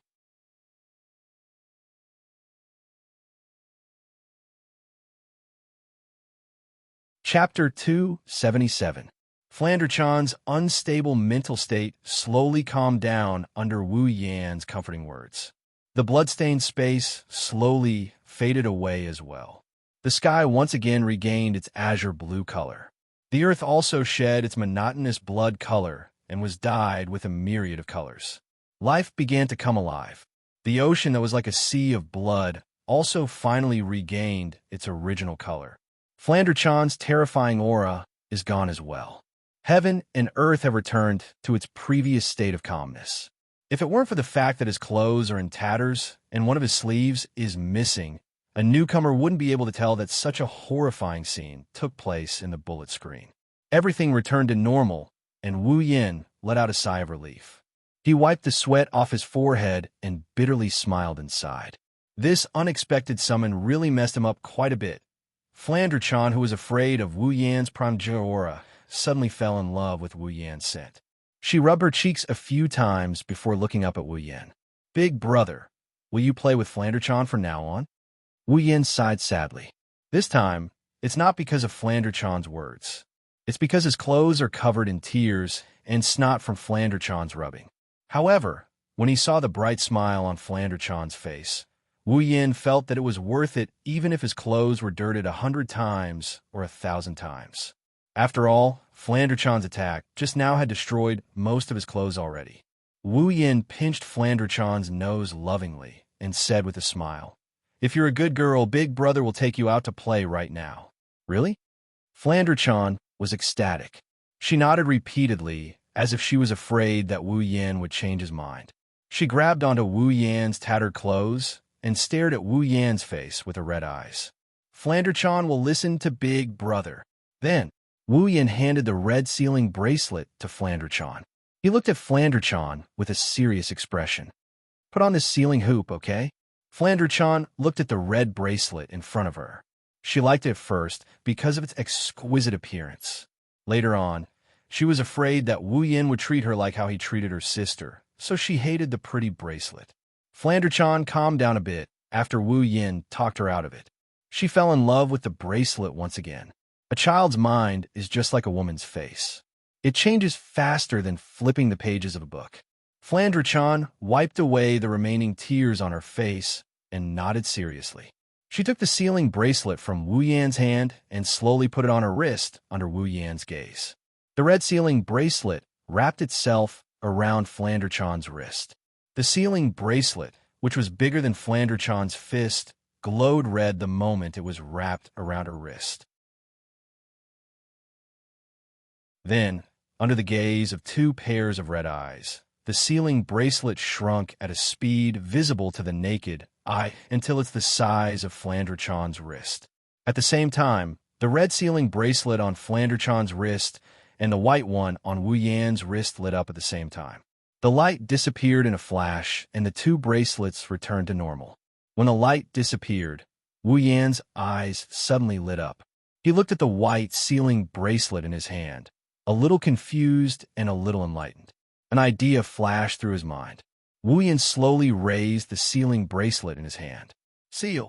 The white sealing bracelet on her wrist glowed brightly, and under Flandrachon's curious gaze, the red sealing bracelet vibrated and a strange energy flowed into Flandrachon's body.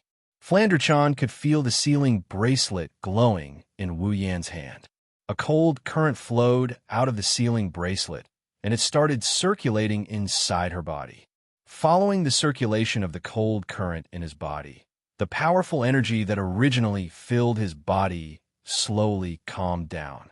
Under the guidance of the cold current, slowly, it sank into the depths of his body. Flandrachon was stunned. Her red eyes flashed with surprise because the eyes that filled her vision all disappeared. Only when all the energy in his body had sunk into the depths of his body and all the eyes in his eyes had disappeared did the cold current from the red sealing ring finally stop and sink into the depths of his body as well. The white sealing bracelet on Wu Yan's wrist dimmed until it disappeared. The moment the sealing bracelet in his hand dimmed, Flandrachon's status in the system changed to character. Flandra? Scarlet? Ability, none sealed. Power, none sealed. Endurance, none sealed.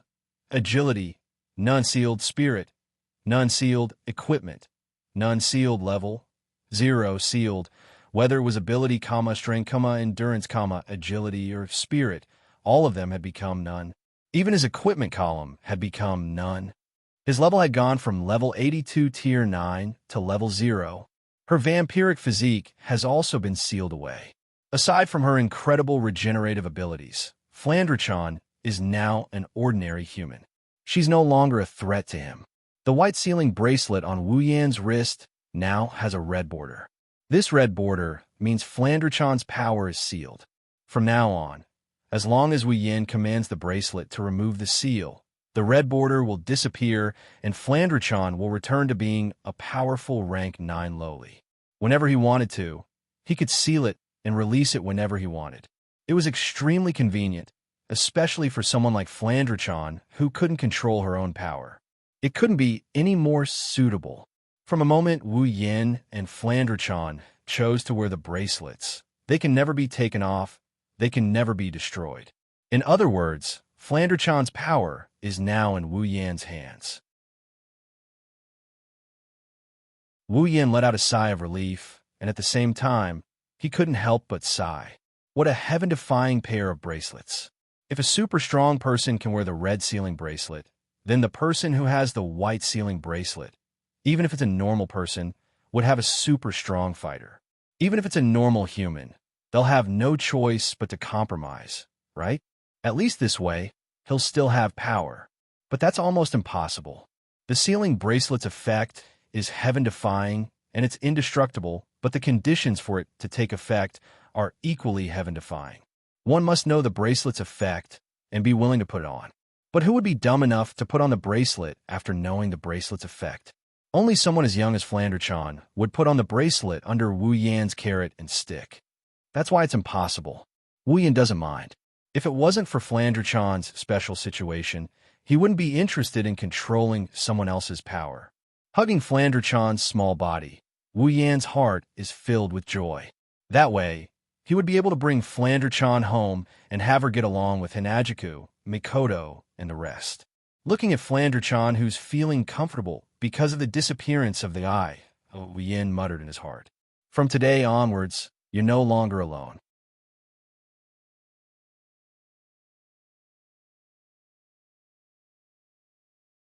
Chapter 278. Academy City, School, District 7. On a certain street, a young man is walking down the street, attracting the attention of passers-by. Their eyes and faces are filled with amazement. If one were to take a closer look, they would notice that the passersby aren't looking at the young man. They're looking at the sweet and adorable little girl in his arms. When the female passersby saw the little girl, their eyes immediately emitted the light of love and countless little stars. Some of the more unique women even directly coughed out blood from their noses and lay on the street, unable to get up again. Male passersby passed by and cast their eyes on the little girl. Their eyes immediately emitted a wolf-like green light. And this group of people basically were a little older. As for the younger ones, their eyes would light up and they would embark on a path of no return called Lulakan. Of course, there are some who would look at the young man with the little girl in his arms. However, these gazes are filled with envy, jealousy, hatred, and bone-chilling coldness. The young man who has been baptized by these gazes countless times is already used to it. He's walking down the street with a calm expression. So what if these gazes are twice as hot? Fighting 5 trash, that's all. Young man, or should I say uncle? You're an uncle. Your whole family are uncles. Of course, it's Wu Yin, and the little girl is undoubtedly Flanderchan. Flanderchan wrapped her arms around Wu Yan's neck and let Wu Yin hug her. Flanderchan looked at the dazzling array of shops and buildings on the street and gasped in surprise. In the fantasy village, even in a human world where humans lived, there were very few elements of modern society, living as if they were living in ancient times. Flanderchan, who had never been to the human world even once, was naturally surprised to see the advanced technology of Academy City. Flanderchan has never seen such interesting scenery before. Flanderchan's wine-red eyes are filled with amazement and joy. She's like a little girl who's been allowed to play on the streets. She's having fun while laughing. Her bell-like laughter kept coming out of her mouth. It's like a cool breeze cooling down the hot streets. This can be seen from the smiles on the faces of the passersby on the street. However, it seems like Flanderchan's charm isn't just to help people cool off. At least, there's a perverted uncle standing in front of Wu Yin and Flanderchan. He's here for Flanderchan. His nostrils are bulging, and he's breathing hot air like a mad bull. A pair of loving eyes stared at Flanderchan, who is in Wu Yan's arms. The perverted uncle crossed his arms and wriggled his body like a snake. He growled and growled. He's asking for a beating, swallowing a mouthful of saliva. The wretched uncle took out a comb from his pocket and combed his hair. He pretended to be serious and coughed. However, his series of actions just now had already caused him to lose control of his body. Young man, the perverted uncle took a look at Flanderchan. His eyes are glowing. He's just an ordinary person, but he's exuding a strong aura. He's shouting at Wu Yan. Please give that lowly, cough, cough, cough, cough, that little girl in your bosom to me to raise. I have 2 chain stores, 5 companies, and several tens of houses in Academy City. People who are commonly known as filthy rich refer to people like me. If you let me raise this little girl, I'll definitely be able to let her live a life of happiness. How about it? Are you tempted? Don't hesitate.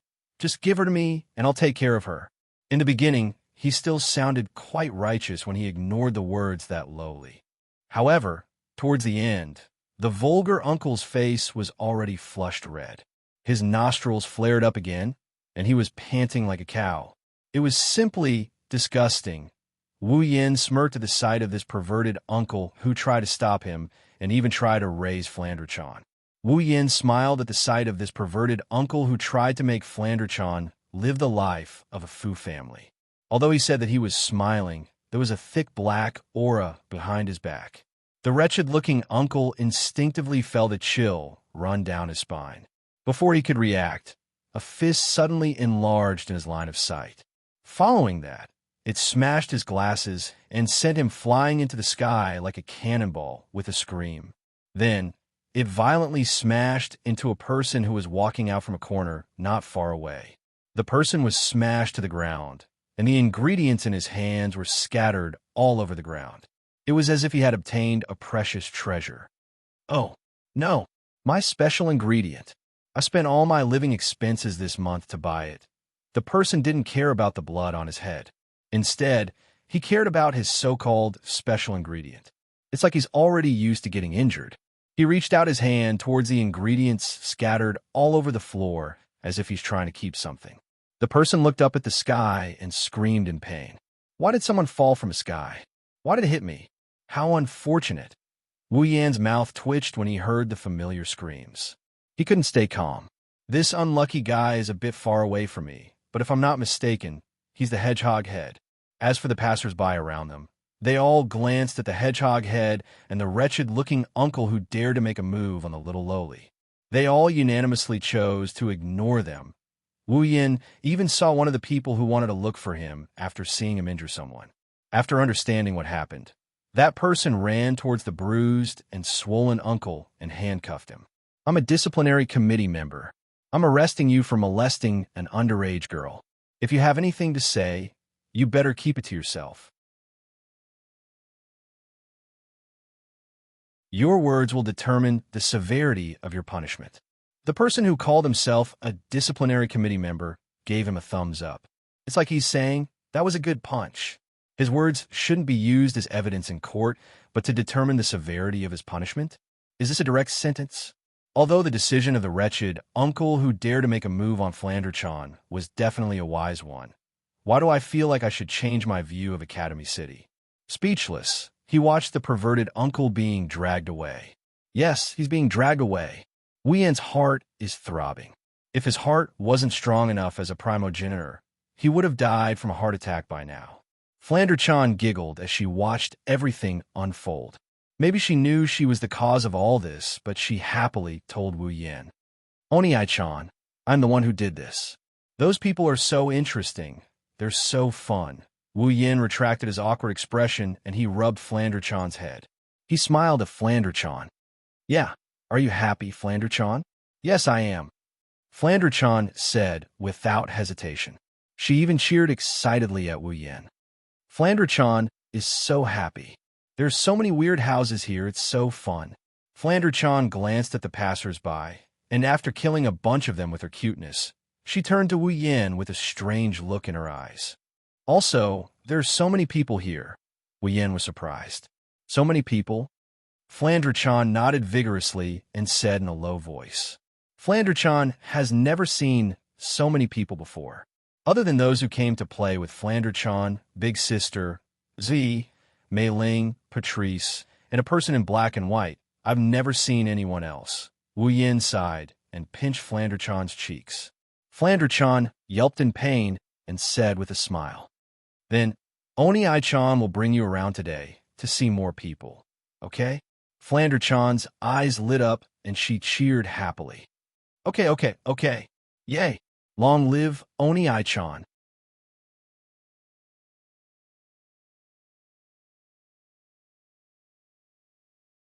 Chapter 279. Big bro, what's that? That's cotton candy. What about that one?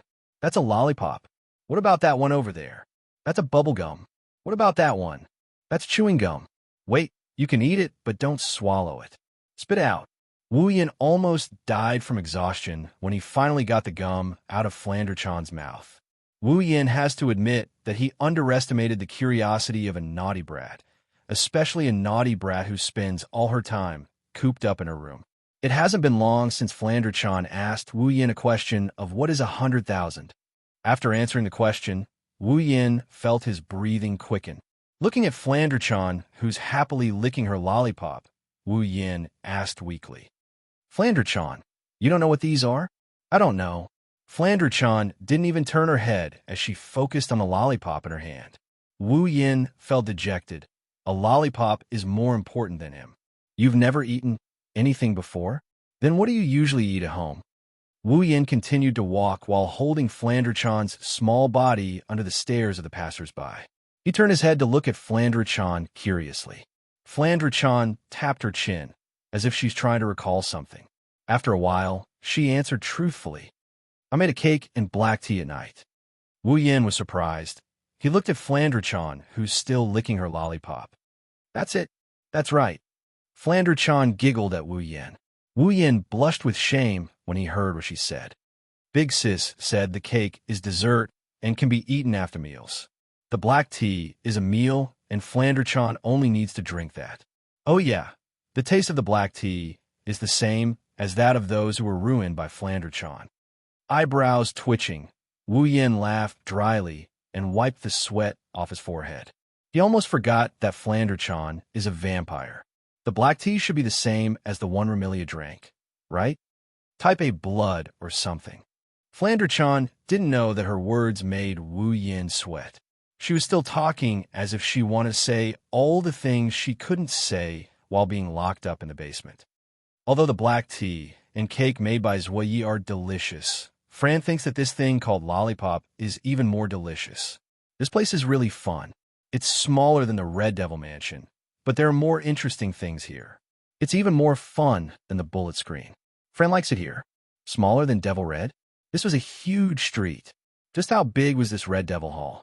Looks like the head Maid is really something. She can use her ability to make Scarlet Devil Mansion so big. Wu Yin kept the smile on his face. It's just that it's a little distorted. Stroking Flanderchan's light yellow hair, Wu Yin laughed dryly.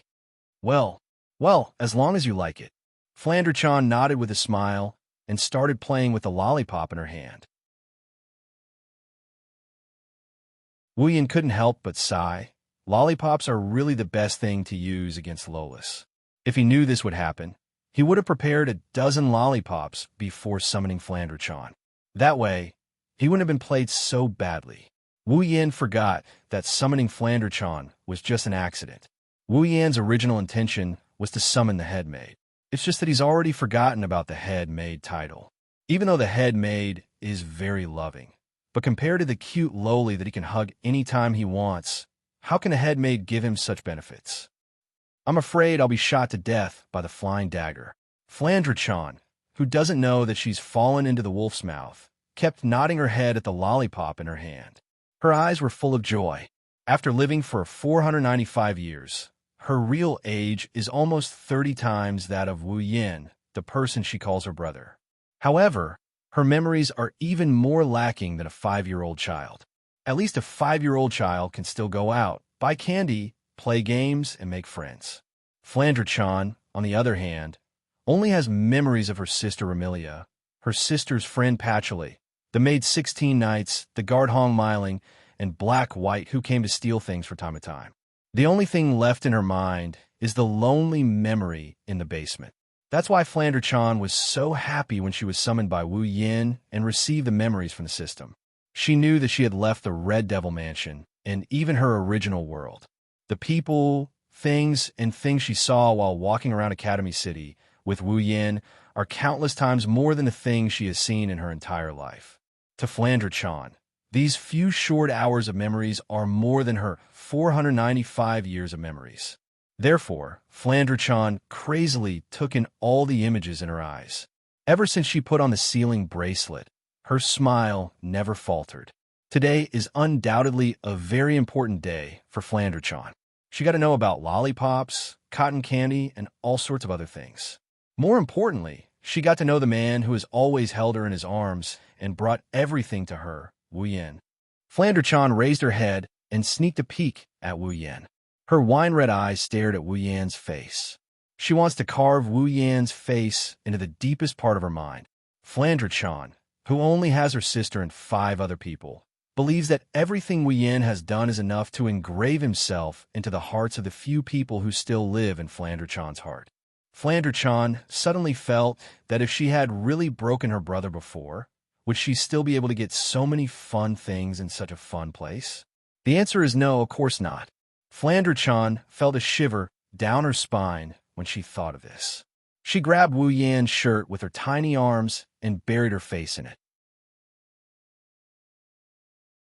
She's afraid of him. This is the first time in her 495 years of life that Flanderchan is thinking about the cause and effect of something. If Wu Yan knew about this, he would definitely be overjoyed. In the past, Flanderchan would only allow her limited rationality to be dominated by great power. She would follow her heart's desire to find someone to play with, trampling on lives and spilling blood all over her life. Because of her incomplete mind, Flanderchan had never thought about anything seriously. But now, she was thinking about it seriously. What does this mean? This means that Flandre-chan's flawed mind is slowly being normalized. His mind at a young age was also gradually maturing. But this was to be expected. Originally, Flandre-chan's mental state was unstable because she didn't have the mental state to match her strength. Now that her strength was sealed, the reason for her unstable mental state was also removed. Flandre-chan's mental state became normal, and that was to be expected. But when her power is unsealed, will she be as normal as she is now?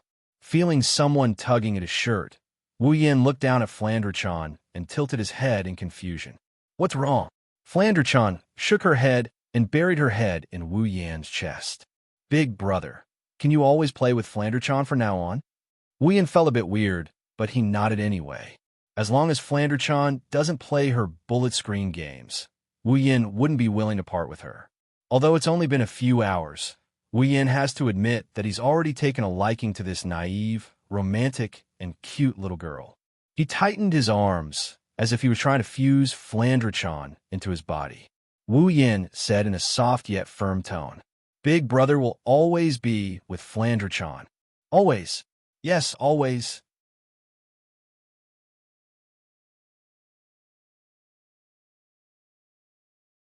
Chapter 280. With Flandre-chan in his arms, Wu Yin stood in front of his own house, staring at the door. He kept sighing as he couldn't lift one of his legs to take a step forward. A lot has happened in the span of one day, but that doesn't mean Wu Yin has forgotten about today's events. With the perfect memory ability, it's hard to forget something like this. If I'm not mistaken, Hinajiku, Mikoto, Ikaros, and Astria should be going out today. Also, I have to ask. They asked me to clean my house. If I'm not mistaken, Kinuhata Sai, Frenda, and Takitsubu Riku should be wearing maid outfits and helping me clean my house. If I'm not mistaken, the house I was planning to clean today was probably turned into a wasteland by Kinuhata Sai, Frenda, and Takitsubu Riku. If I'm not mistaken, Chuju Mikoto, Ikaros, and Astria shouldn't have gone out until late at night, right? And if I'm not mistaken, Kinuhata Sai and Frenda, those two cute girls, are probably still hating me. In other words, they shouldn't be cleaning up after me. In other words, Chuju and Mikoto are already looking at the rubble of the living room. It's his own house, but Wu Yin stood in front of the door for 15 minutes without opening it. It's like he went out to pick up girls and came back late at night, afraid that his wife will teach him a lesson. Other than the aforementioned reasons, the situation is more or less the same. He didn't go to pick up girls, but he did bring back a loli. It might not be late at night yet, but the sky has been dark for who knows how long. Flandre-chan looked at the house in front of her curiously. She looked at Wu Yin with a curious expression. Even after playing for an entire day, this loli who had her powers sealed didn't look tired at all. Seeing Wu Yin staring at the door in a daze, Flandre-chan pulled on Wu Yan's sleeve. Oni-chan, what's wrong? Do you hate that door? Do you want Flandre-chan to break it for you? Flandre-chan paused for a moment and stuck out her tongue in embarrassment. Flandre-chan forgot. Flandre-chan can't break things anymore. Flandre-chan's words successfully pulled Wu Yin back to reality.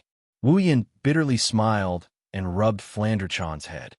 Oni-chan doesn't hate that door. This is Oni-chan's home. Why would Oni-chan hate it? Home? Flandre-chan nodded and frowned. Big brother, you're talking about home? Are you going to bring Flandre-chan home? That's right. That's right. Wu Yan's heart skipped a beat. He checked Flandre-chan's expression to make sure she didn't see anything wrong with it. Wu Yan laughed dryly. Technically, that's what I meant, but why do I feel like I have committed a crime? Why are you like this? Flandre-chan heard Wu Yan's words, but she didn't understand them. However, she understood that Wu Yan was going to bring her home. Flandre-chan pouted in dissatisfaction. Flandre-chan can still play. Why do we have to go home? This time, Wu Yan's heart skipped a beat. Even his veins twitched. Looking at Flandre-chan, who's still in a daze, Wu Yan wanted to flip the table. Play? If this goes on, it'll be late into the night. Oni-chan, let's not go home, okay? Let's take Flandre-chan out to play. Flandre-chan looked at Wu Yan with teary eyes.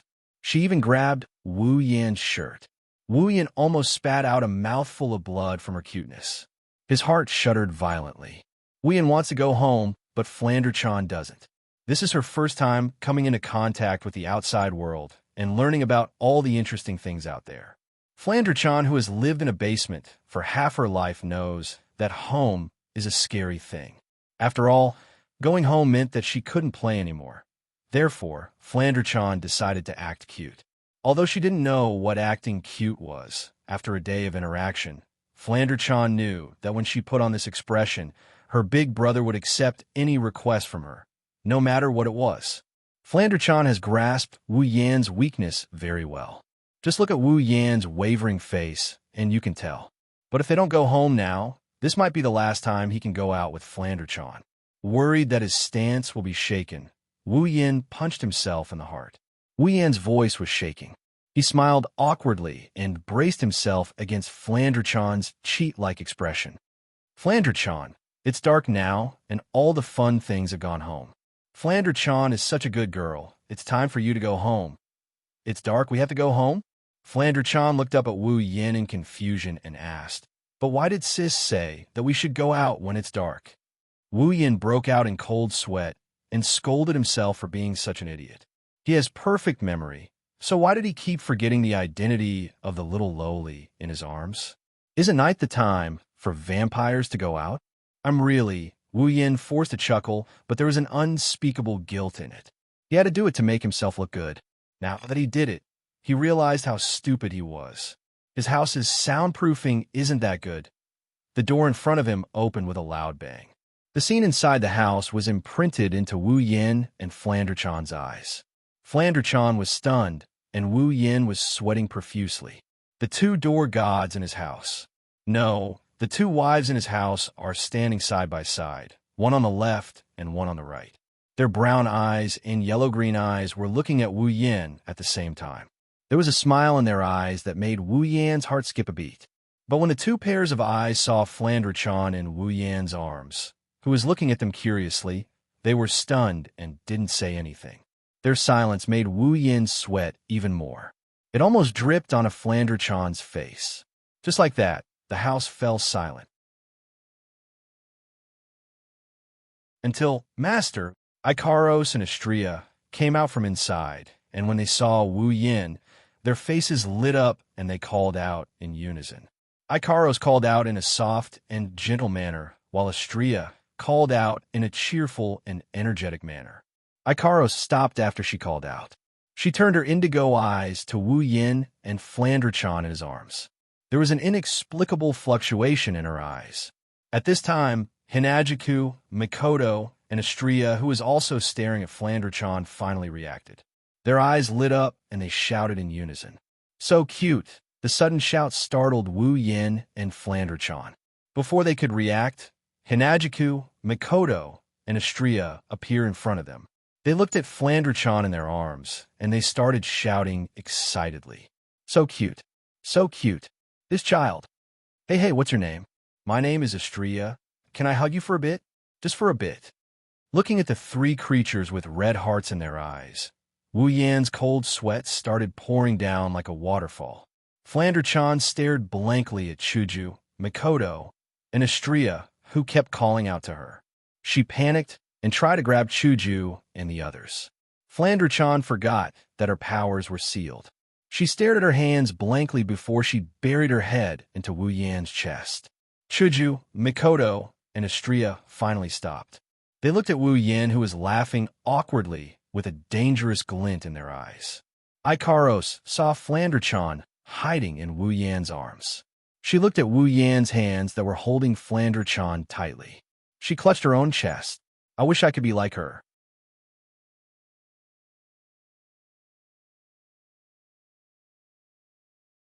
Chapter 281. Nighttime. Smoothing out Flander-chan's bangs. Wu Yan looked at Flander-chan, who was fast asleep with her thumb in her mouth and her other hand clutching onto his shirt. He couldn't help but grin at the sight of her sweet and adorable sleeping posture. But that smile quickly turned into a bitter smile.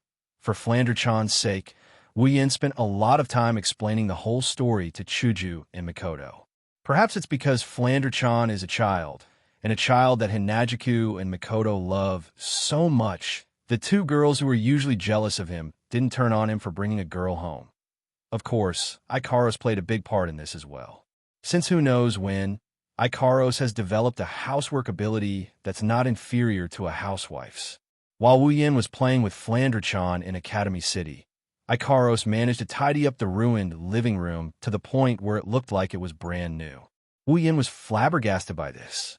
If it wasn't for the fact that Ikaros didn't have a time ability in her character status, Wu Yin would have thought she's going to become the next head maid. It's also because Ikaros tidied up the living room that Wu Yin managed to escape. If it wasn't for her tidying up the living room, the two girls probably wouldn't want to sleep with him again tonight. No, they don't want to sleep with him anymore. As for the reason, it's because of Flandre-chan, who's sleeping in his arms and clutching his clothes tightly. Maybe it's because it's her first time in this world, or maybe it's because her powers are sealed. Flandre-chan lost her sense of security and started making a fuss, refusing to sleep alone in a room. Wu Yin can still remember how happy Chuju, Mikoto, and Astria were when they heard the news. They looked at Flandre-chan expectantly. The word sleep with was almost written all over their faces. But when Flandre-chan announced loudly that she wants to sleep with Oniai-chan, the three girls' happy and expectant faces collapsed at the same time, replaced by deep resentment and hatred. Of course, that's for Wu Yin. Thus, under the cold snorts of Chuju and Mikoto and the sound of the door slamming shut, Wu Yin has decided to sleep with Flandre-chan tonight. Personally, Wu Yin has mixed feelings about this. He's happy because Flandre-chan got close to him and even slept with him. That's a worry. As expected, it's because he didn't get to play the pa-pa-pa game tonight. Sighing helplessly, a certain creature whose mind was filled with nothing but pa-pa-pa glanced at Flandre-chan beside him. When he saw her cute sleeping posture, his heart skipped a beat, and he quickly chanted Ba, gently pulling Flandre-chan's hand away from his body. He removed Flandre-chan's thumb from her mouth and tucked her in. After covering her with a blanket, Wu Yin straightened his body. He picked up Flandre-chan's beret hat that fell off her head and hung it on the edge of the bed. Wu Yin looked at Flandre-chan again. He couldn't help but chuckle. Wu Yin pinched Flandre-chan's nose and whispered, "How can you be so cute?" Flandre-chan seemed to have sensed someone teasing her in her sleep. She wrinkled her nose in dissatisfaction and turned her body to the side with a smile on her face. Her sleeping posture is even cuter than before. Wu Yan's heart skipped a beat, and he smiled bitterly. No, cute can't even begin to describe her. Flandre-chan, you're breaking the rules. Right after he said that, Wu Yin heard someone knocking on his door. Glancing at the door in confusion, Wu Yin got off the bed. Who is it in the middle of the night? Afraid of waking Flandre-chan up, Wu Yin opened his door softly. When he saw the scene outside, Wu Yin froze for a moment before covering his nose out of reflex. His face was filled with astonishment. Master, the one standing outside Wu Yan's door is Ikaros. Of course, if it was just Ikaros, Wu Yin wouldn't have reacted this way. But now that Ikaros is Ikaros maid, he has no choice but to react this way. A set of pure white made attire wrapped around Ikaros' tall and voluptuous body. The upper part of her chest was wide open, barely covering half of Ikaros' ***. The bottom part was a skirt that barely covered her underwear. Ikaros blushed as she stood in front of Wu Yin. Her hands clutched the hem of her skirt tightly. Her tall and slender body was bashfully pinching the hem of her skirt. Coupled with her oversized maid outfit, she's bashful. Oh my God, that was the only word left in Wu Yan's mind. Is this still Ikaros? That was the second thought that came to Wu Yan's mind. Ikaros. Wu Yan's heart was trembling violently. If he thought that Flandre-chan's sleeping posture was against the rules, then Ikaros' shyness is against the rules. Suppressing the urge to turn into a werewolf, Wu Yin gulped and stammered. Ikaros, why are you dressed like this? Hearing that, Ikaros lowered her head bashfully, causing the fire of lust that he tried so hard to suppress to rise by a few notches. Ikaros didn't notice it. She continued bashfully twisting her body and said in a small voice, This is the city's internet. It's saying that men like girls to dress like this. Wu Yan's heart was in tears. Oh my pure Icaros, why did you go online to read these things? Although it doesn't look bad, Master, Icaros couldn't help but raise her head when Wu Yan didn't say anything. Seeing Wu Yan's blank face, she started feeling a bit uneasy, and she nervously asked, Master, you don't like it? Her shy expression turned into a worried one. Paired with those pitiful indigo eyes and the pure white maid outfit, Wu Yan's heart started to throb again. Rubbing his itchy nose, Wu Yan smiled sheepishly. Not really. I guess it's the other way around. Icaros's face lit up. She asked softly. Then, Master, do you like it? I do like it. Wu Yan hesitantly continued. But, Icaros, why are you so proactive today? Stunned, Icaros couldn't help but lower her head and whisper, because, Master. Icaros didn't finish her sentence for some reason, but her eyes were glued to Wu Yan's naked Flanderchan. Wu Yan didn't know why, but he could guess that Icaros was a little envious of his interaction with Flanderchan. Wu Yan shook his head with a chuckle. Glancing at the sleeping Flanderchan, he turned to Icaros with a burning gaze. Exiting the room, Wu Yan closed the door behind him. Icaros was stunned by his actions, and he chuckled. Her hand suddenly reached out and grabbed Icaros' shoulder. She pulled the maid outfit that was barely hanging on her shoulder to the side and pulled it down. Ah! Icaros gasped in surprise. A pair of naked bunnies jumped out and bounced a couple of times. This made Wu Yan's heart burn even hotter. Pressing Icaros against the wall, Wu Yan reached under her skirt and pulled down her panties. Master! Icaros blushed as she called out to him. Wu Yan quickly cut her off. Keep it down. Before Icaros could react, Wu Yan forcefully penetrated her, turning her words into moans of agony.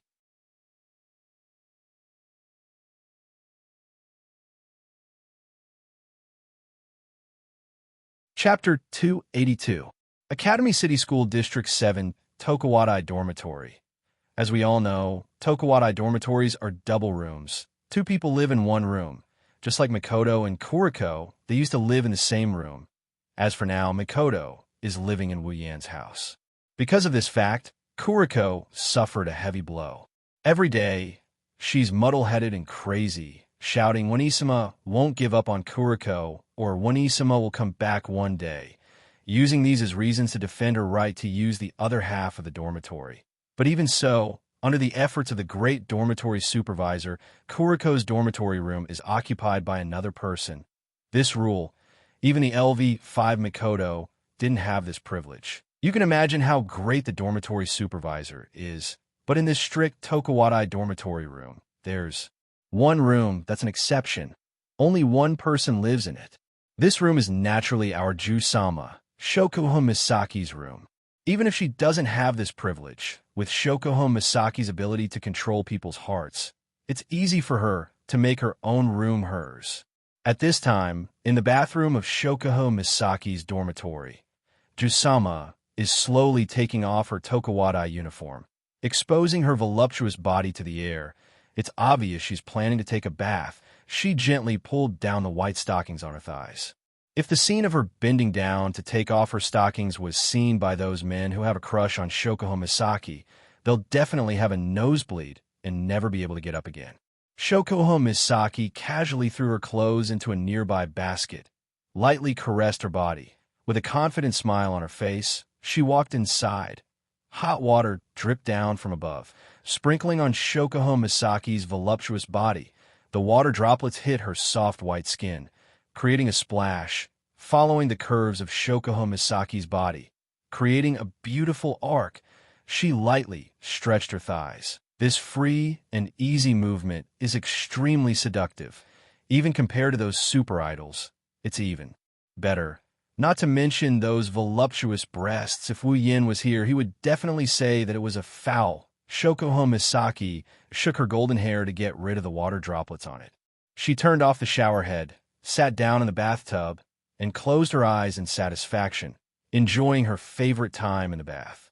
After a long time, Shokuho Misaki opened her eyes and gently stroked her pair of plump breasts.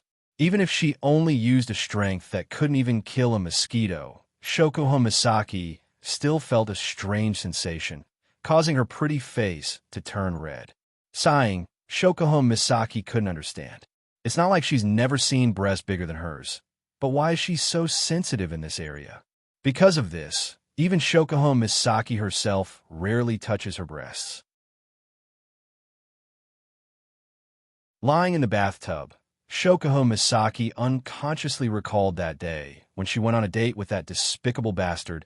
Her most sensitive area was caressed by him. She couldn't help but feel annoyed. Shoko Misaki fiercely slapped the surface of the water.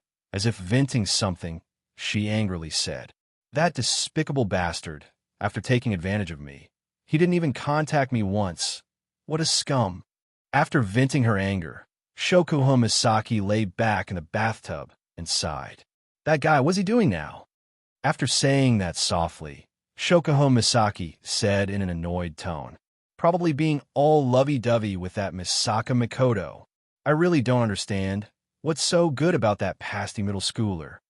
After saying that, Shoko Misaki's starry eyes glanced at her voluptuous breasts. She lamented to herself again. "I really don't know who will benefit from this. Why don't you benefit me?" The sudden teasing caused Shoko Misaki to lose her composure. She reflexively buried her body in the hot water. Shoko Misaki immediately looked towards the source of the voice. "Who is it? Oh, you were just thinking about me. Now you're asking me who I am?" After hearing the voice again, Shoko Misaki finally recognized the owner of this familiar voice. Her eyes flashed with a strange light. Then, she saw a figure standing in front of her bathroom door. Short black hair casually covered his forehead, a pair of wine-red eyes filled with an inexplicable charm. It made that ordinary face look even more handsome. At this moment, those eyes were filled with a smile. Looking at her in the bathtub, he didn't even try to hide the fact that she was naked. He was openly admiring her body. "It's you."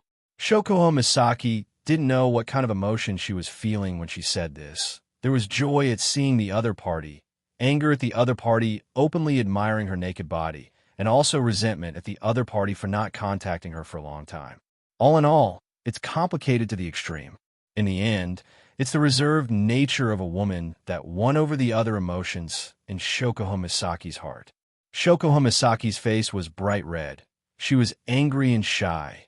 She shouted at the other party, "What are you waiting for? Get out." Wu Yin turned his head away in disdain. "Tisk. What? You just said that I didn't come looking for you. Now that I'm here, you want me to leave?" Hearing this, Shoko Misaki's embarrassment turned into anger. "Then can you please pick a good time?" Wu Yin snickered as he sized up Shoko Misaki's jade-like body. He teased her. "Isn't this a good time? I'm glad I picked a good time." "You." Shoko Misaki didn't know what kind of expression she should use to face this shameless guy. She only knew that her expression right now must be very interesting. This made Shoko Misaki scold herself for being such a disappointment. As the queen of Tokuwadai, a queen who should be confident and free at all times, Shoko Misaki was very dissatisfied with herself for being so easily swayed in front of Wu Yin. Perhaps sensing Shoko Misaki's dissatisfaction, Wu Yin helplessly shrugged. "Well, queen, don't mind it so much. You've already touched it. Looking at it won't hurt." Shoko Misaki sighed and buried her body into the water, trying her best to find some sense of security. Wu Yin's words made her even more amusing. Finally, Shoko Misaki had no choice but to sigh and bury herself in the water to give herself a sense of security. Even if she thought of herself as a free and easy queen, Shoko Misaki still couldn't ignore the fact that her body was exposed to the eyes of a stranger. But isn't this the most adorable part of her? Her starry eyes met with Wu Yan's pair of wine-red eyes. For some reason, Shoko Misaki felt an unusual fondness for his eyes. Every time Shoko Misaki would want to look at those eyes, it made her feel very comfortable. But after a while, Shoko Misaki shifted her gaze and said to Wu Yin in a bad mood, "You came here at such a good time. What's the matter?" Wu Yin replied in a righteous manner, "Of course I am here to see Ju-sama." Hearing this, Shoko Misaki's starry eyes stared straight at Wu Yan's righteous face. She didn't say anything. She just stared at him. Following the silence, Wu Yan's righteous face became more and more shaky. Under the queen's starry gaze, Wu Yan quickly retreated. Fine, I do have something to talk to you about. Shoko Misaki coldly humphed and turned her head away. She knew he wouldn't come here without a reason. Wu Yan laughed dryly. What's the matter? Say it. Scratching his cheek, Wu Yan kept staring at Shoko Misaki's smooth body. Well, let's not be in a hurry. Let's talk about the topic of who should benefit first.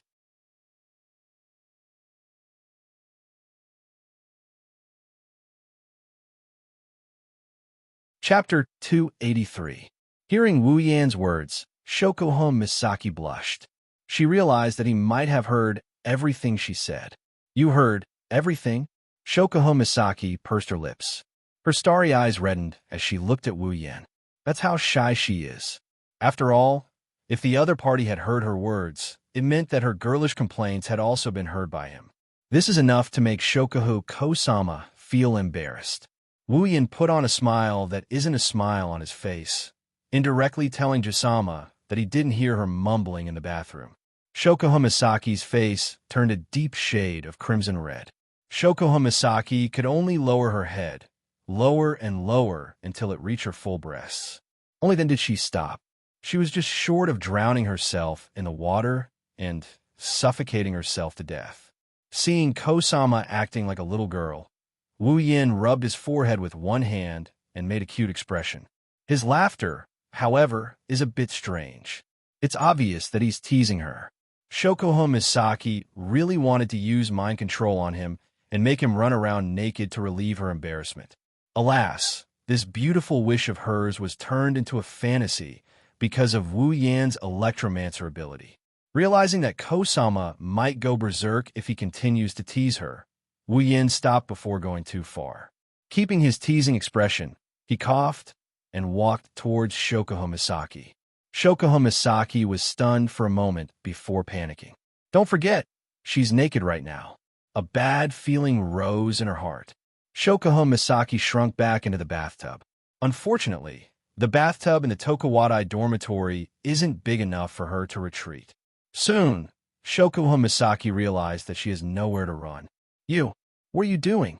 Shoko Misaki pretended to be calm as she looked at Wu Yan. Her starry eyes couldn't hide the panic in her heart. Wu Yan's lips curled into a sinister smile. Shoko Misaki wanted to warn him, but she was afraid of attracting the attention of the other ladies in the Tokuwadai dormitory. She could only watch as Wu Yan walked towards her, her body curled into a ball. Seeing this, Wu Yan snickered and teased. What's the matter, Kosama? Are you afraid? Who's afraid? Shoko Misaki wanted to be like before, puff out her chest confidently, and speak her mind confidently.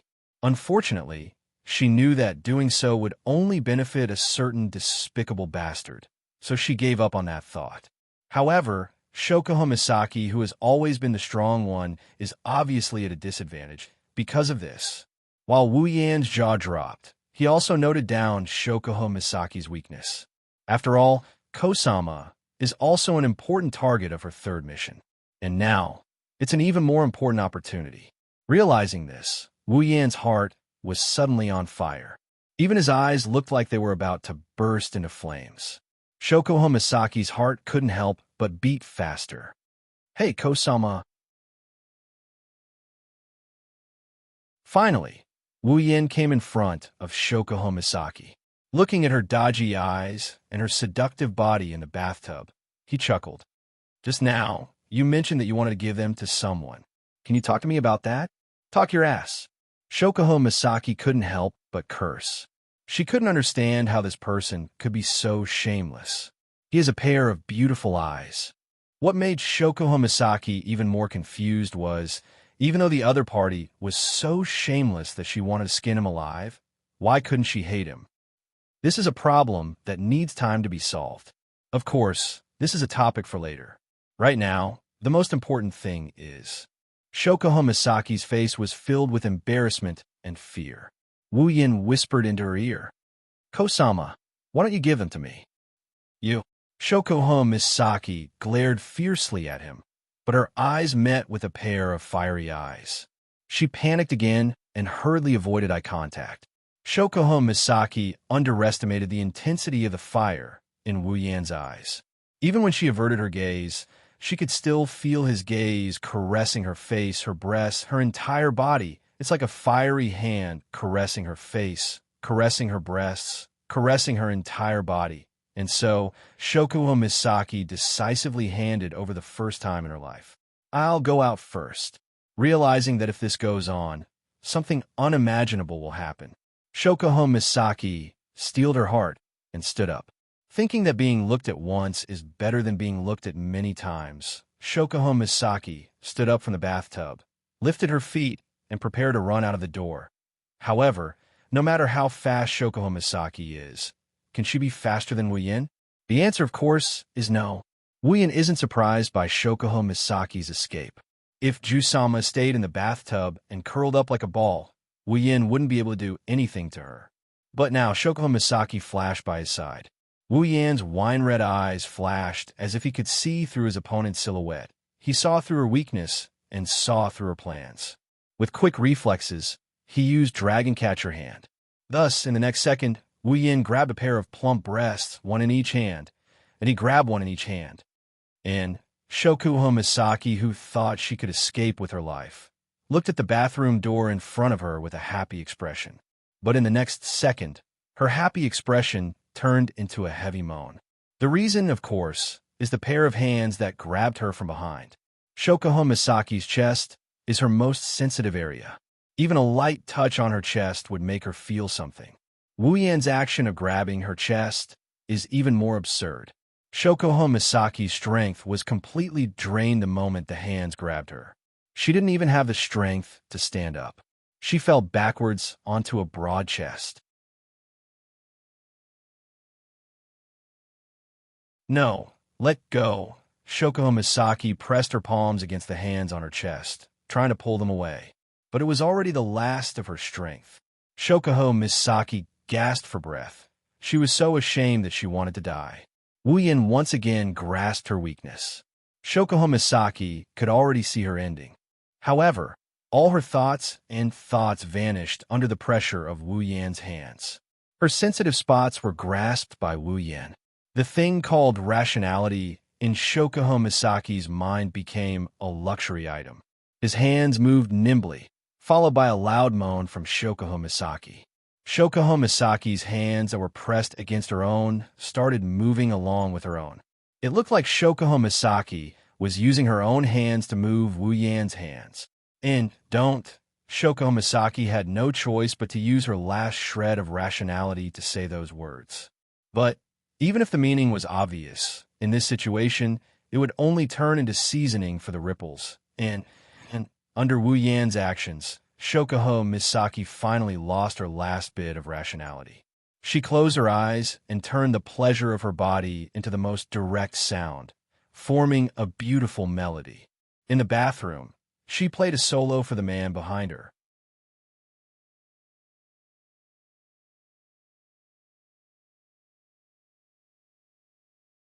Chapter 284.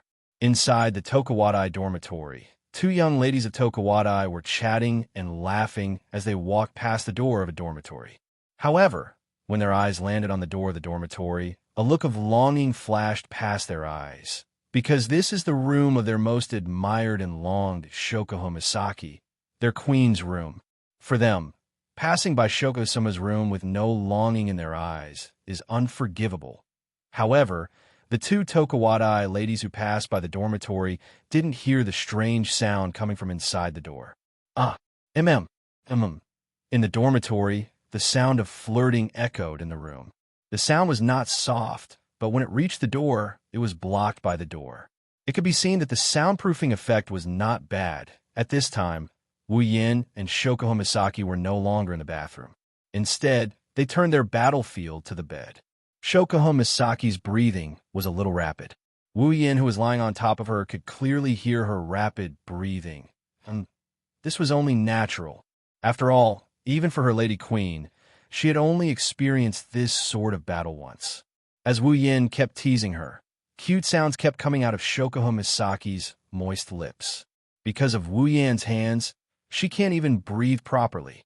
"Queen, are you comfortable?" While his hands kept rubbing her chest, Wu Yan asked Shokuho Misaki with a devilish smile. It's rare for her to be this weak. If he doesn't tease her a little, Wu Yan won't be able to forgive himself. Shokuho Misaki's face turned red. This is too magical. It's rare to see her blushing, although a certain someone has been lucky enough to witness it many times. It's just that Shokuho Misaki didn't have the strength to speak. Her sensitive spots were constantly being electrocuted into the deepest part of her heart, causing her body to tense up like a string, waiting for someone to exert force and snap it. And obviously, Wu Yan is that final force. Unknowingly, Wu Yan's hands seemed to be guided by some unknown force. It slid down from Shokuho Misaki's slender waist and landed somewhere else. Feeling a certain part of her body being caressed and kneaded, Shokuho Misaki's eyes widened. Her starry eyes were filled with emotions, making Wu Yan's heart tremble. Wu Yan whispered into Shokuho Misaki's ear, "Jusama, your eyes are so beautiful." Hearing this, Shokuho Misaki's starry eyes lit up. A faint sense of happiness welled up in her heart. Shokuho Misaki suddenly didn't feel as fearful as she had been in the past. No one knows about Shokuho Misaki's past. Who are her parents? What kind of past did she have? What kind of past pushed her to become a LV5 who is second only to a handful of people? No one knows, not even Wu Yan. But thinking about the endless darkness in Academy City and Jusama's ability to control people's hearts, one can imagine that Jusama's past is definitely not that good. Ignoring everything else, just looking at Jusama's starry eyes, the emotion she showed towards Wu Yan, it's clear that this pair of starry eyes brought back some bad memories for Jusama. That's why, when Wu Yan said the same thing to her when they first met, Jusama's reaction was so strange. And now, when he said the same thing again, Shokuho Misaki's heart was filled to the brim. She closed her eyes, her pair of soft breasts actually stuck out, as if they're offering themselves up for Wu Yan to play with. Wu Yan can feel that something's different about Shokuho Misaki, but that doesn't stop Wu Yan from continuing with what he's about to do. Shokuho Misaki's pair of soft breasts, they're just too beautiful. The softness in his hand is constantly attracting Wu Yan's hand, making his fingers move involuntarily, and each of his movements would make Shokuho Misaki's body tremble. Heavy muffled moans came out from between Shokuho Misaki's fingers. The feeling in her chest, as well as a certain part of her lower body, made Shokuho Misaki's heart that hasn't been moved for a long time. It started to feel uneasy, unable to hold back that feeling, unable to hold back her own voice. Shokuho Misaki actually took the initiative to kiss Wu Yan's lips. This time, it's Wu Yan's turn to be surprised. His eyes widened, looking at Shokuho Misaki's pretty face in front of him. Wu Yan couldn't believe it, because this is the first time he's been kissed by someone forcefully. When he came back to his senses, Wu Yan couldn't help but cry. He thought he would be able to gain the upper hand against Jusama. He didn't expect Jusama to be Jusama after all. She's always the one on top, never the one on the bottom. However, such thoughts were quickly drowned out by the pleasure of their tongues intertwining. Wu Yan simply rolled his tongue, entangling it with Shokuho Misaki's tongue, and then he fully immersed himself in kissing Shokuho Misaki. Shokuho Misaki's little face is completely red, not sure if it's because of shyness or because of the pleasure of her body, but in short, Shokuho Misaki at this time is like an ostrich, very cute. Between the overlapping lips, more smooth saliva slowly flowed in their mouths, intertwining two little tongues, but at the same time, it brought great pleasure to both of them, especially Wu Yan. The smoothness of Shokuho Misaki's tongue made him even more excited. While Shokuho Misaki's feeling is a little different from Wu Yan's, it's pretty much the same. Shokuho Misaki never thought that just kissing could bring her so much pleasure.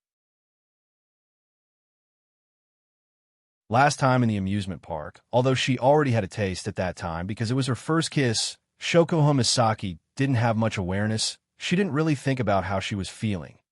Now, after seriously kissing Wu Yin, Shoko Misaki realized that kissing is such a beautiful thing. In the past, Shoko Misaki didn't understand why a woman would need a man to rely on.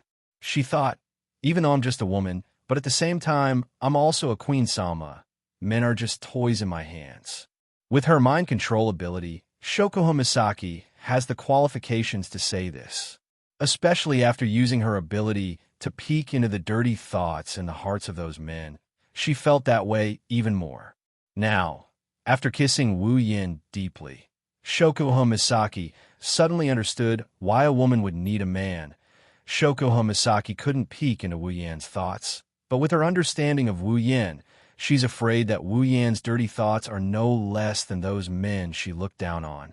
But everything in this world is so strange. Shoko Misaki, who looked down on men's dirty thoughts at this time, felt that if it was Wu Yan, she wouldn't be unable to accept it. That's why sometimes a woman's thoughts are so unfathomable and so blind. So, they need more love, including Shoko Misaki.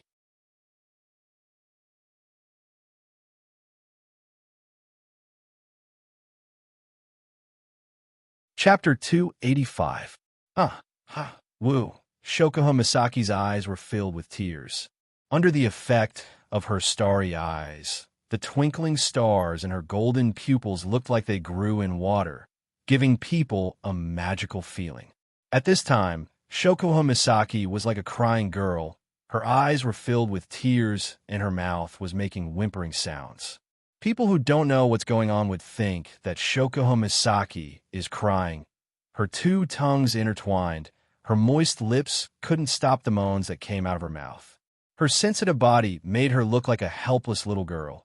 As long as someone blows on her, big drops of tears would fall from her starry eyes. After a long time, two pairs of lips finally separated under Wu Yan's slight force. A soft pop sound was heard, making Shoko Misaki's already red face even redder. The shy Shoko Misaki didn't know how attractive she was. Wu Yan's eyes almost popped out of their sockets. What's more, Shoko Misaki was still naked. A soft cry came out of Shoko Misaki's mouth.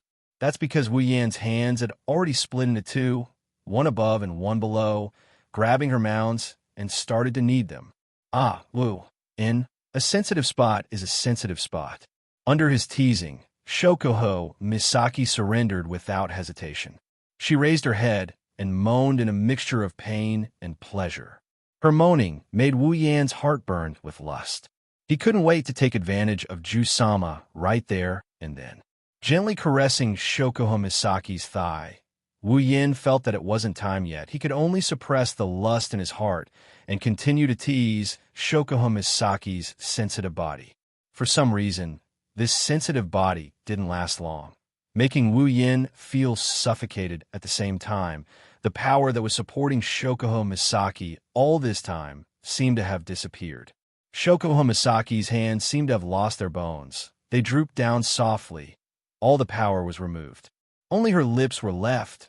As if they were supported by another power, they were constantly moving, gasping for breath, moaning, begging for mercy. They were all coming out from those lips. It seems that the kiss from before has caused Shoko Misaki to lose a lot of her power. Hugging Shoko Misaki's delicate body, Wu Yan could clearly feel the unique softness of the girl in his arms. Smooth, soft, almost all of it was applied to Wu Yan's naked body. Their bodies were almost overlapping, allowing Wu Yan to feel every inch of Shoko Misaki's skin. Really, no matter where it is, it's soft. It's a kind of limitless softness, without layers, without limits. It's a softness that embraces everything. Ew. What are you doing? Feeling Wu Yan's body and his heartbeat that is several times stronger than her own, Shoko Misaki pulled Wu Yan's hand uneasily. She squeezed out a few words from her mouth and said to Wu Yan, "It's clear that Shoko Misaki hasn't completely let go of her emotions." Some things don't need to be said out loud. At times like this, both sides can sense each other's emotions. Just like how Wu Yan can sense Shoko Misaki's uneasiness, Shoko Misaki can also sense what Wu Yan wants to do. It's natural for Shoko Misaki to feel uneasy. Everything happened too fast. Just like the first time she had intimate contact with Wu Yin, it's so fast that Shokuho Misaki couldn't catch her breath. How could she have imagined that she was just taking a shower like normal? But the result was that she was covered in sheets by this person who just barged into her life not long ago. Shokuho Misaki also didn't expect Wu Yin to have already planned to push her down. Clearly, she has only known him for less than 3 months. Plus, the time they met was only a few times. That's why everything in this world is so strange. Of course, it's about doing this, and that with Jisuma. At this time, one of Wu Yan's hands is still on Shokuho Misaki's soft buttocks. The other hand is still on Shokuho Misaki's plump soft flesh, maintaining the position of moving his hands up and down.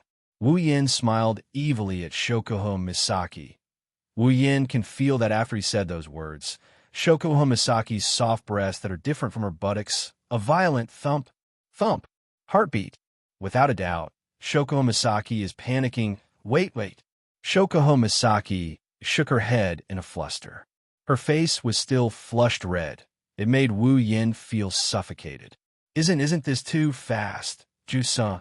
Wu Yan's hand touched Shokuho Misaki's warm breasts, gently squeezing them.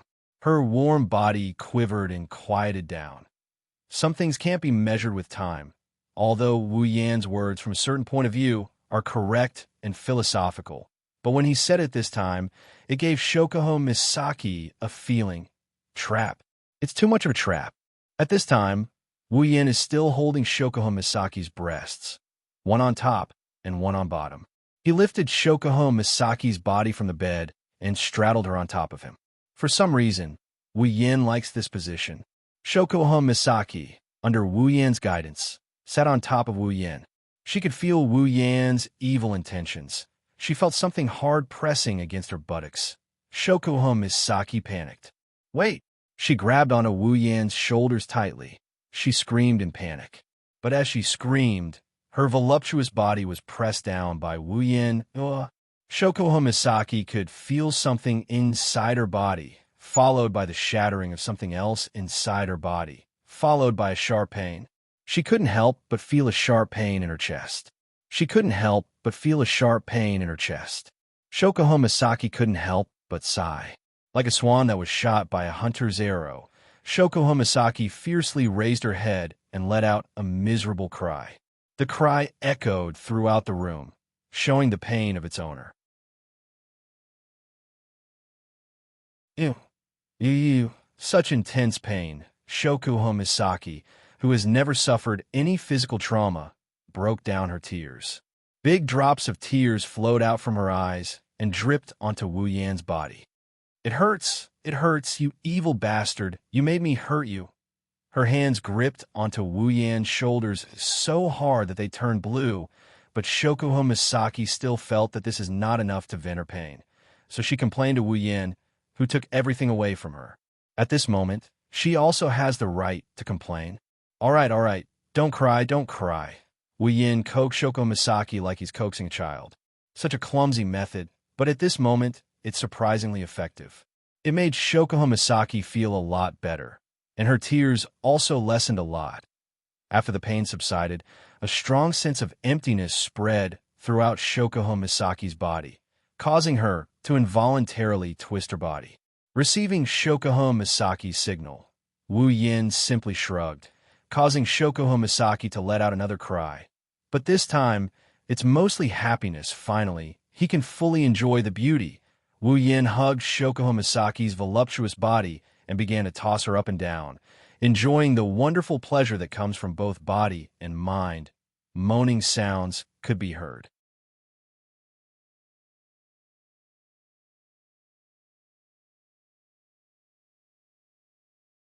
Chapter 286.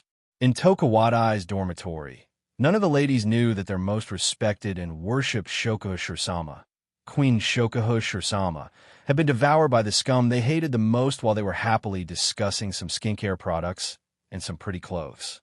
Not even a single bone was left behind. Inside Shokuho Misaki's dorm room, the fierce battle is still going on.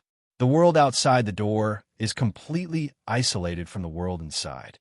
At this point, Shokuho Misaki was lying on her bed, her hands tightly gripping the sheets in front of her. Her face was flushed with the most joyous of moods, and the sounds of moaning were coming from her lips. Her body kept swaying back and forth, and with each swing, Shokuho Misaki let out a heavy moan. As a result, a certain wolf, who was grabbing Shokuho Misaki's waist and kneeling behind her, moved even faster. Woo! Shokuho Misaki is like a small boat in the middle of a storm, following the source of the storm behind her. It's like she's about to crash, dancing with the wind. Even she doesn't know when she'll fall. What Shokuho Misaki didn't know was that the expression on her face that was enough to suffocate a certain someone, or the desire that was enough to kill a certain someone's heart, were all factors that led to her being subjected to an even more violent storm. Her curvaceous body was covered in a faint pink glow. Drops of sweat were secreted from her pores and formed on her body. Every time a bead of sweat appeared, it would be accompanied by a suspicious but pleasant fragrance from Shokuho Misaki's body, making the two who were in the midst of the greatest pleasure feel a burst of desire. The sweat dripped down Shokuho Misaki's body in a beautiful arc and dripped onto the white sheets as if it had completed its mission in life. Because of this, the sheets under Shokuho Misaki's body were soaked as if they were fished out of water. However, this humidity didn't make Shokuho Misaki or Wu Yin feel uncomfortable at all. Instead, they felt that this wasn't enough. Thus, this is another factor that made Wu Yin push the cart as hard as he could. One by one, these factors led to the current situation. Wu Yin was like a drilling machine, and Shokuho Misaki's body was shaking violently, along with the waves of moans that would make a saint go crazy. At some point, Shokuho Misaki's body suddenly tensed up. She grabbed the bedsheet with both hands, and, at the same time, her toes curled up. An inexplicable sense of pleasure came from inside her body. Shokuho Misaki didn't know what this is, but she got flustered. She turned around and looked at Wu Yin with a flushed face. She yelled out in a flirtatious manner. Wait, wait. Wu Yin held his breath. Shokuho Misaki didn't know how much an effect she had on him with such a seductive expression. Her face flushed red, and her eyes filled with lust. Gasping for air, Wu Yin didn't stop like Shokuho Misaki expected him to. Instead, he increased his speed and charged at Shokuho Misaki. The powerful impact caused Shokuho Misaki to cry out in pain. She felt something was about to break out of her body as Wu Yin pushed harder. She raised her head and screamed. If someone passed by at this time, it's impossible that they didn't notice anything. At the same time, Wu Yin also let out a satisfied breath. His face was like a spring breeze, as if something that made him uncomfortable has been released from his body. It's comfortable. Ew. Shokuho Misaki's body began to twitch, and she let out a small whimper, which would make anyone who heard it feel their blood boil. It's a shame that the only audience in the room had already extinguished the fire in his heart after hearing Shokuho Misaki's loud cry. Of course, it's only at the right time. If it was any later, the fire would have started burning again. After a long while, Wu Yin finally smiled and lay down on the bed. Shokuho Misaki also fell heavily on the bed. Her eyes were blurred. Her breasts were moving up and down as she breathed. Shokuho Misaki tried her best to open her starry eyes and look at Wu Yan's face. When she saw the proud smile on Wu Yan's face, Shokuho Misaki's flushed face was filled with anger. She pinched Wu Yan's waist hard. Of course, Shokuho Misaki's so-called heavy is just her own opinion. Her stamina has long been depleted in that battle of attrition. Tell me, did you calculate everything? Shokuho Misaki's thoughts aren't without reason. Of all the times to come to her, he chose to come to her when she's taking a bath. Isn't this intentional? Too bad, Shokuho Misaki doesn't know that in this world, there's a guy called the pickup hand. Every time he opens the door, it's intentional, because at that time, there's always one or two girls taking a bath with Shokuho Misaki's strength. She can't even hurt a strand of hair, but Wu Yin still pretended to be in pain. He cried out, "I'm innocent. This is really a coincidence." As if I believe you. Shokuho Misaki rolled her eyes at Wu Yin when she regained some of her strength. However, when she thought about how Wu Yin had tried all sorts of tricks on her, Shokuho Misaki couldn't help but feel annoyed. Since when did I, Shokuho Misaki, become someone who can be manipulated by others? Perhaps because of the past, Shokuho Misaki hated the feeling of being manipulated, even if it was in bed. So, Shokuho Misaki made a quick decision. She flipped her body, and under Wu Yan's stunned expression, Shokuho Misaki rode on top of Wu Yan's body. Seeing Wu Yan's stunned expression, Shokuho Misaki giggled. "You tricked me just now. This time it's my turn." Wu Yan stuttered, as if he was scared out of his wits. "Ju-sama." Shokuho Misaki glared at Wu Yan. She rudely interrupted. "What are you doing? Do you have a problem with that?" Wu Yan was stunned. After a while, he managed to squeeze out a sentence. Do you still have strength?" Shokuho Misaki's face turned red. She shouted angrily. "It's none of your business. You're the one who benefits in the end anyway. Why are you talking so much?" And so, Wu Yan shut his mouth. He couldn't help but feel a strange desire in his heart. Maybe it's not a bad idea to take the queen by force. Shokuho Misaki gritted her teeth. Her body trembled. She suppressed the shyness in her heart and slowly sat down in Wu Yan's arms. When the two were tightly connected again, Wu Yan let out a satisfied sigh, while Shokuho Misaki let out a soft moan. Then, using his half-baked skill of mind control to peek into other people's minds, he slowly began to use it, looking at the pair of throbbing breasts in front of him, listening to the soft moans in his ears, and feeling the comfort of his body. Wu Yan closed his eyes and focused on enjoying himself. The moans never stopped.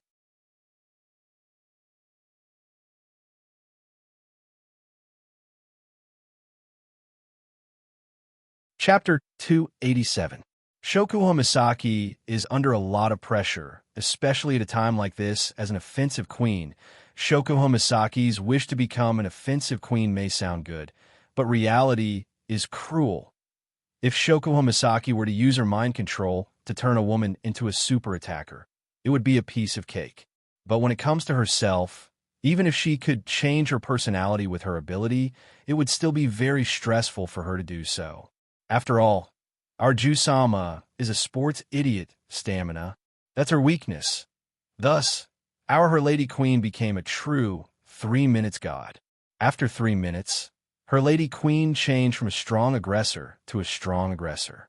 As for this so-called aggressor, it was all in the mouth. Shokuho Misaki is under a lot of pressure, but at the same time, she should be thankful that she's not a man. It was another storm. After that, the two lay back down on the bed, panting softly with their eyes closed, enjoying the aftershocks of their lovemaking. The sheets on his back couldn't get any wetter. At this time, the person lying on it should feel uncomfortable, but for some reason, Wu Yan didn't feel uncomfortable at all. Instead, he felt comfortable, like he's in a hot spring. As for Ju-sama, lying on top of Wu Yan, how can a bedsheet be more comfortable than a meat cushion? Stroking Shokuho Misaki's smooth back, Wu Yan had to admit that Ju-sama's body is pretty damn good. Even if she doesn't have that pair of boobs, Ju-sama's voluptuous curve alone is enough to make anyone fall head over heels for her. Shokuho Misaki didn't know what Wu Yan is thinking about, but judging by the fact that something inside her that hasn't left her body is back in high spirits, Shokuho Misaki can guess what's going on. Shokuho Misaki quickly said to Wu Yan, "Don't do it again. I can't take it anymore." Hearing this, Wu Yan's hand paused. He had no choice but to stop. With Ju-sama's physique, it's a miracle that she can last this long. Seeing this, Shokuho Misaki couldn't help but breathe a sigh of relief. And then, she was secretly annoyed, and at the same time, she sighed helplessly. She seems to have been begging for mercy, and this time too, as an offensive queen, Shokuho Misaki is under a lot of pressure. Whenever she thinks about how she's begging for mercy, Shokuho Misaki can't help but feel anger rising from the bottom of her heart. She's not going to be nice to the guy who forced himself on her. Shokuho Misaki's starry eyes were filled with dissatisfaction as she said in a slightly annoyed tone, "All right, now that you've taken advantage of me and eaten me, it's time for you to tell me why you're here." Wu Yan dryly chuckled. What can he do? He really did have a reason for coming here. Pushing her down is just something he can do along the way. With Shokuho Misaki's intelligence, his little scheme can't be hidden from her. It's too fake to say that he's here just to see her. With that in mind, Wu Yin quickly said, "Of course I'm here just to see you." Fake. It's too fake. Shokuho Misaki doesn't doubt his words. Even Wu Yin has to say the same thing. Even if he knows that his words are fake, it can't be helped. He just pushed her down not too long ago. If he really said that he's here for something, it'd be too boring. So even if it's fake, Wu Yin can only accept it. Shokuho Misaki's eyes seem to be able to see through Wu Yan's heart. She carefully stared at Wu Yan's face. Perhaps she guessed Wu Yan's thoughts. Shokuho Misaki coldly snorted. However, from her expression, it seems like she's satisfied with Wu Yan's words, or rather, his thoughts. Of course, Shokuho Misaki won't admit it. She's still upset about the fact that she couldn't push Wu Yin down.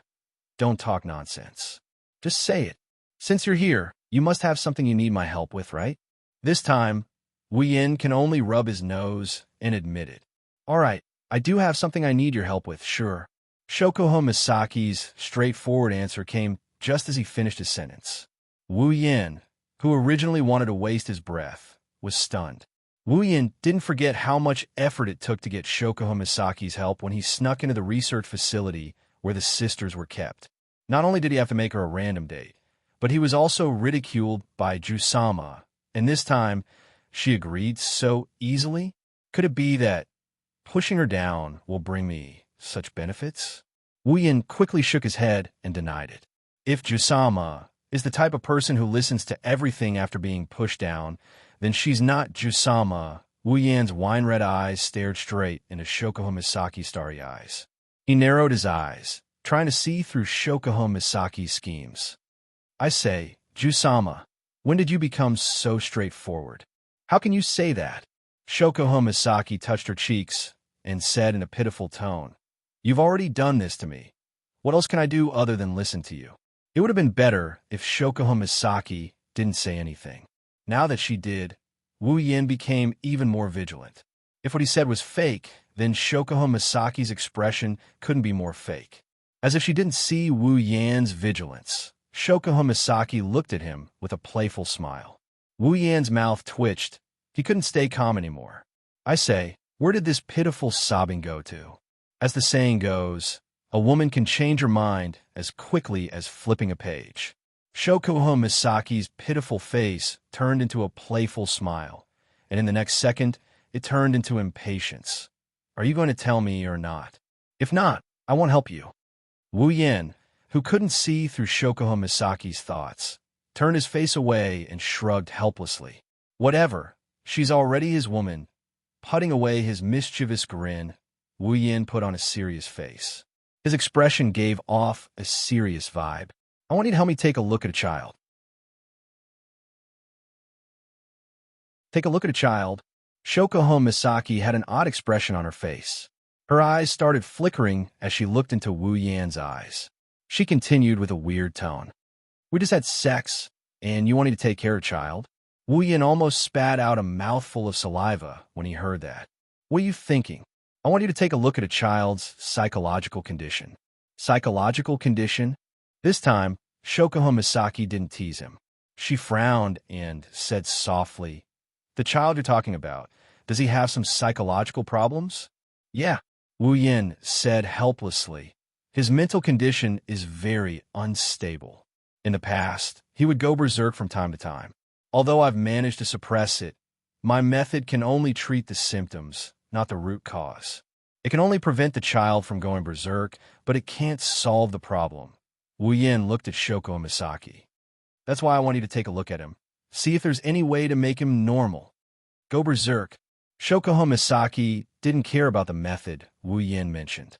Instead, she was curious about the words Wu Yin used. She was curious about what kind of situation could make this guy, the third strongest in Academy City, say something like go berserk. As for the mental and psychological problems of this so-called child, Shokuho Misaki didn't care. With her ability, it's a piece of cake. This is why Wu Yin came to Shokuho Misaki.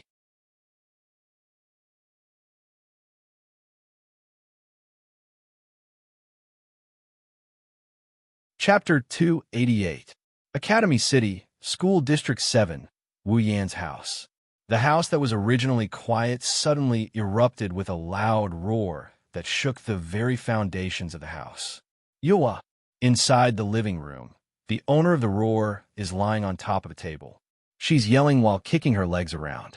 It's obvious that the owner of the voice is throwing a tantrum. The owner of the tantrum is Flandre-chan. Hanajuku, Mikoto, Kinuhata, Sai, Frenda, Takitsubu Riku, and Astria were covering their ears like they couldn't take it anymore. Ikaros was the only one who looked at Flandre-chan with a blank expression. Maybe she didn't know how to react, or maybe she just didn't know how to react. Hanajuku and Mikoto looked at each other helplessly. Even though the two girls are the ones who can make the decisions in this family other than Wu Yin, they really don't know what to do with a child throwing a tantrum. Let alone them. None of the girls here have any experience in taking care of a child.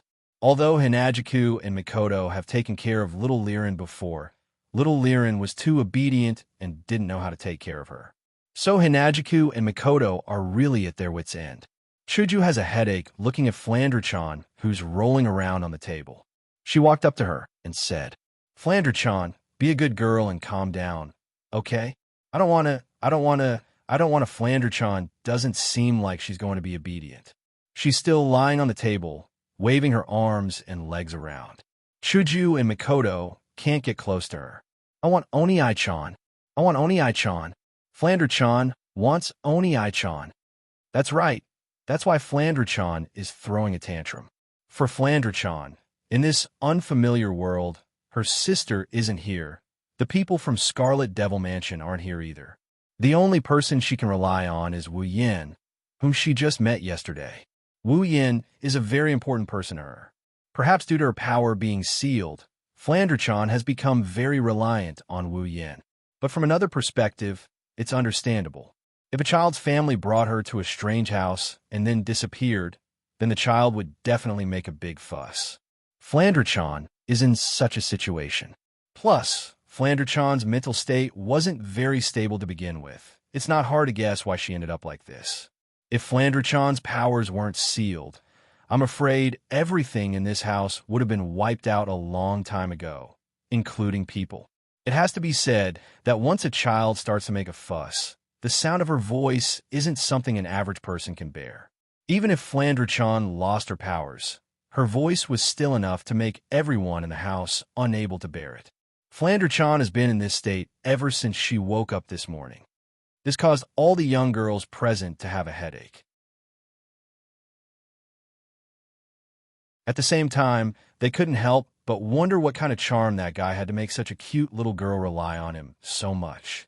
This is a classic case of saying the grapes are sour when you can't eat them. Looking at Flandre-chan, who's still throwing a tantrum, Chuju, Mikoto, and the others can't help but cry. Mikoto is the one who screamed like a madwoman. "Yen, where the hell did you go? Come back right now." Perhaps it was because of Mikoto's shout. The living room suddenly lit up. Other than Kinuhata Sai, Frenda, and Takitsubu Riku, all the other girls' eyes lit up. When the light dissipated, Wu Yan's figure appeared in the living room in front of the girls. Chuju, Mikoto, Astria, and the others sighed in relief. As for Kinuhata Sai and the others, they're still trying to figure out how Wu Yin appeared. When Wu Yin appeared in the living room and saw the expressions on the girls' faces, he was stunned. "What's wrong with you girls? Why are you looking at me like that?" "Oni-chan." Cheers came from behind Wu Yin, startling Wu Yin. He reflexively turned around, and a small figure jumped up from the table and ran into Wu Yan's arms. Wu Yin subconsciously hugged the small figure. He was stunned again. "Flandre-chan? Oni-chan, where did you go? Flandre-chan missed you so much." She kept rubbing her face against Wu Yan's body. Her small hand were clutching onto Wu Yan's clothes, as if she's afraid Wu Yin will disappear again. She looked at Wu Yin with teary eyes. She looked like she's going to cry at any second. This made Wu Yin panic. Patting Flandre-chan's back, Wu Yin said gently, "Oni-chan didn't go anywhere. I just had something to do. Oni-chan is a bad guy. You abandoned Flandre-chan." Flandre-chan puffed up her cheeks in dissatisfaction. She turned her head away from Wu Yin, but her small hand was still clutching onto Wu Yan's body. Wu Yan felt helpless and amused at the same time. "You're finally back. If you didn't come back, the sky would have collapsed." Chuju looked at the quiet Flandre-chan and sighed in relief. At the same time, she looked at Wu Yan in pleasant surprise. She seemed to have a hard time. Wu Yan, who didn't experience Flandre-chan's lion roar, was puzzled. Mikoto also looked at Wu Yan in pleasant surprise. To be honest, if Wu Yan didn't come back, Mikoto would have had the urge to send out a bolt of lightning. One can imagine how helpless she was just now. That pleasant surprise, however, froze when she heard a giggle.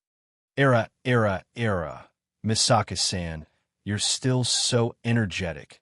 Mikoto's smile froze on her face. She felt a small electric current flowing through her forehead. This voice, this tone, could it be? Before Mikoto could finish her sentence, Kinuhita Sai and Frenda beside her called out first. "The fifth." Mikoto slapped her own face and covered her eyes. "So it's you, Shokuho Misaki." Shokuho Misaki covered her mouth and giggled. "What's wrong?"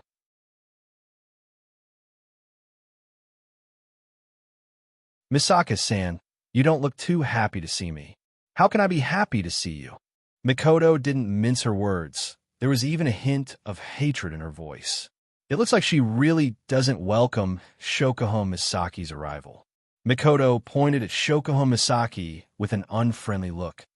"Woman, why are you here?" Shokuho Misaki shrugged and sighed helplessly. She then looked at Mikoto with a don't-you-know look and said, "Of course it's Yin who brought me here." Mikoto's mouth twitched. "I guessed a little, but now that I know, why do I have a—" Turning her head towards Wu Yin, sparks flashed on Mikoto's forehead as she asked in a low voice, "Where's the urge to electrocute people?" Wu Yin chuckled awkwardly. Even though he knew he'd be the one to get hurt if Sis Cannon and Ju-sama were to bump into each other, but for Flandre-chan, on the side, Kinuhita Sai, Frenda, and Takitsubu Riku were stunned by this scene. Watching the interaction between Mikoto and Shokuho Misaki, as well as Shokuho Misaki's words, Kinuhita Sai's eyebrows twitched. Don't tell me the Super Fifth was also super recruited into the Crystal Palace by that super slut? Frenda looked at Shokuho Misaki as if she had seen through the truth before looking at Wu Yan. She instantly understood. In the end, psychological control also became a member of that guy's Crystal Palace. Kinuhita Sai clenched her fists and said hatefully, "This super pervert already has so many women, yet he still wants the Super Crystal Palace. Could it be that the only thing in his head is the word female?" Hearing this, Frenda shrugged. In the end, aren't we still the female that he has his eyes on? Kinuhita Sai remained silent, but her pair of small eyes kept darting around, as if she was thinking of something bad. Takitsubu Riku kept looking at Wu Yin. There was a hint of sadness in her eyes. Will he still remember me?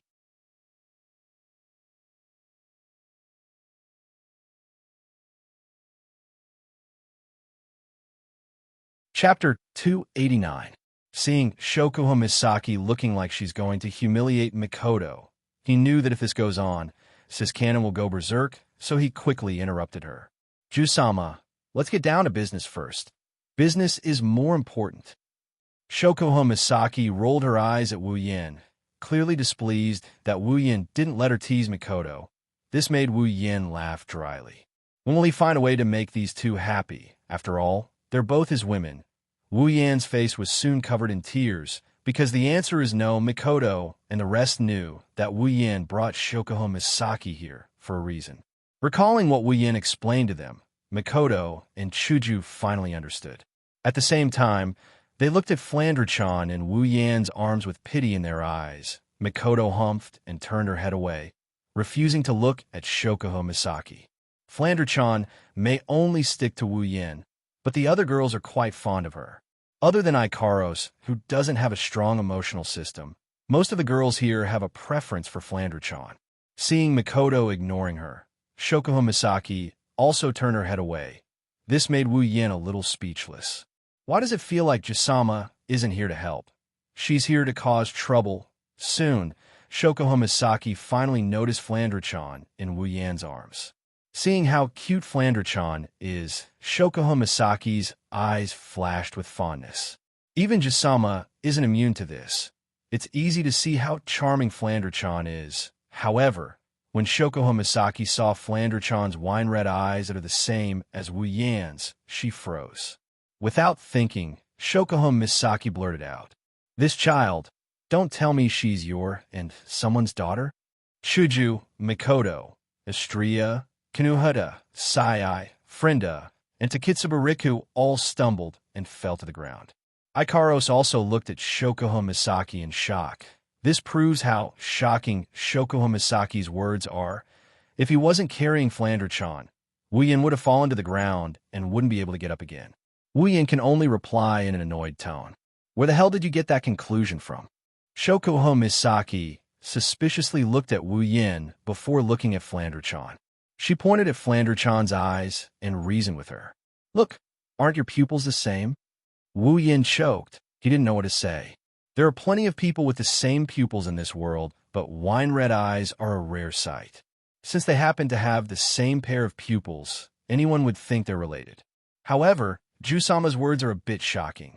Wu Yin really wanted to explain that Flandre-chan isn't his daughter, but he can't explain why they have the same pupils. Wu Yin could only come up with one sentence. "If I say no, would you believe me?" Hearing this, Shokuho Misaki tapped her chin with her index finger, looked around at everyone, nodded, and gave an unexpected answer. "I believe you." Wu Yan's eyebrows twitched. "Why would you believe me so easily?" Hearing Wu Yan's words, Shokuho Misaki smiled.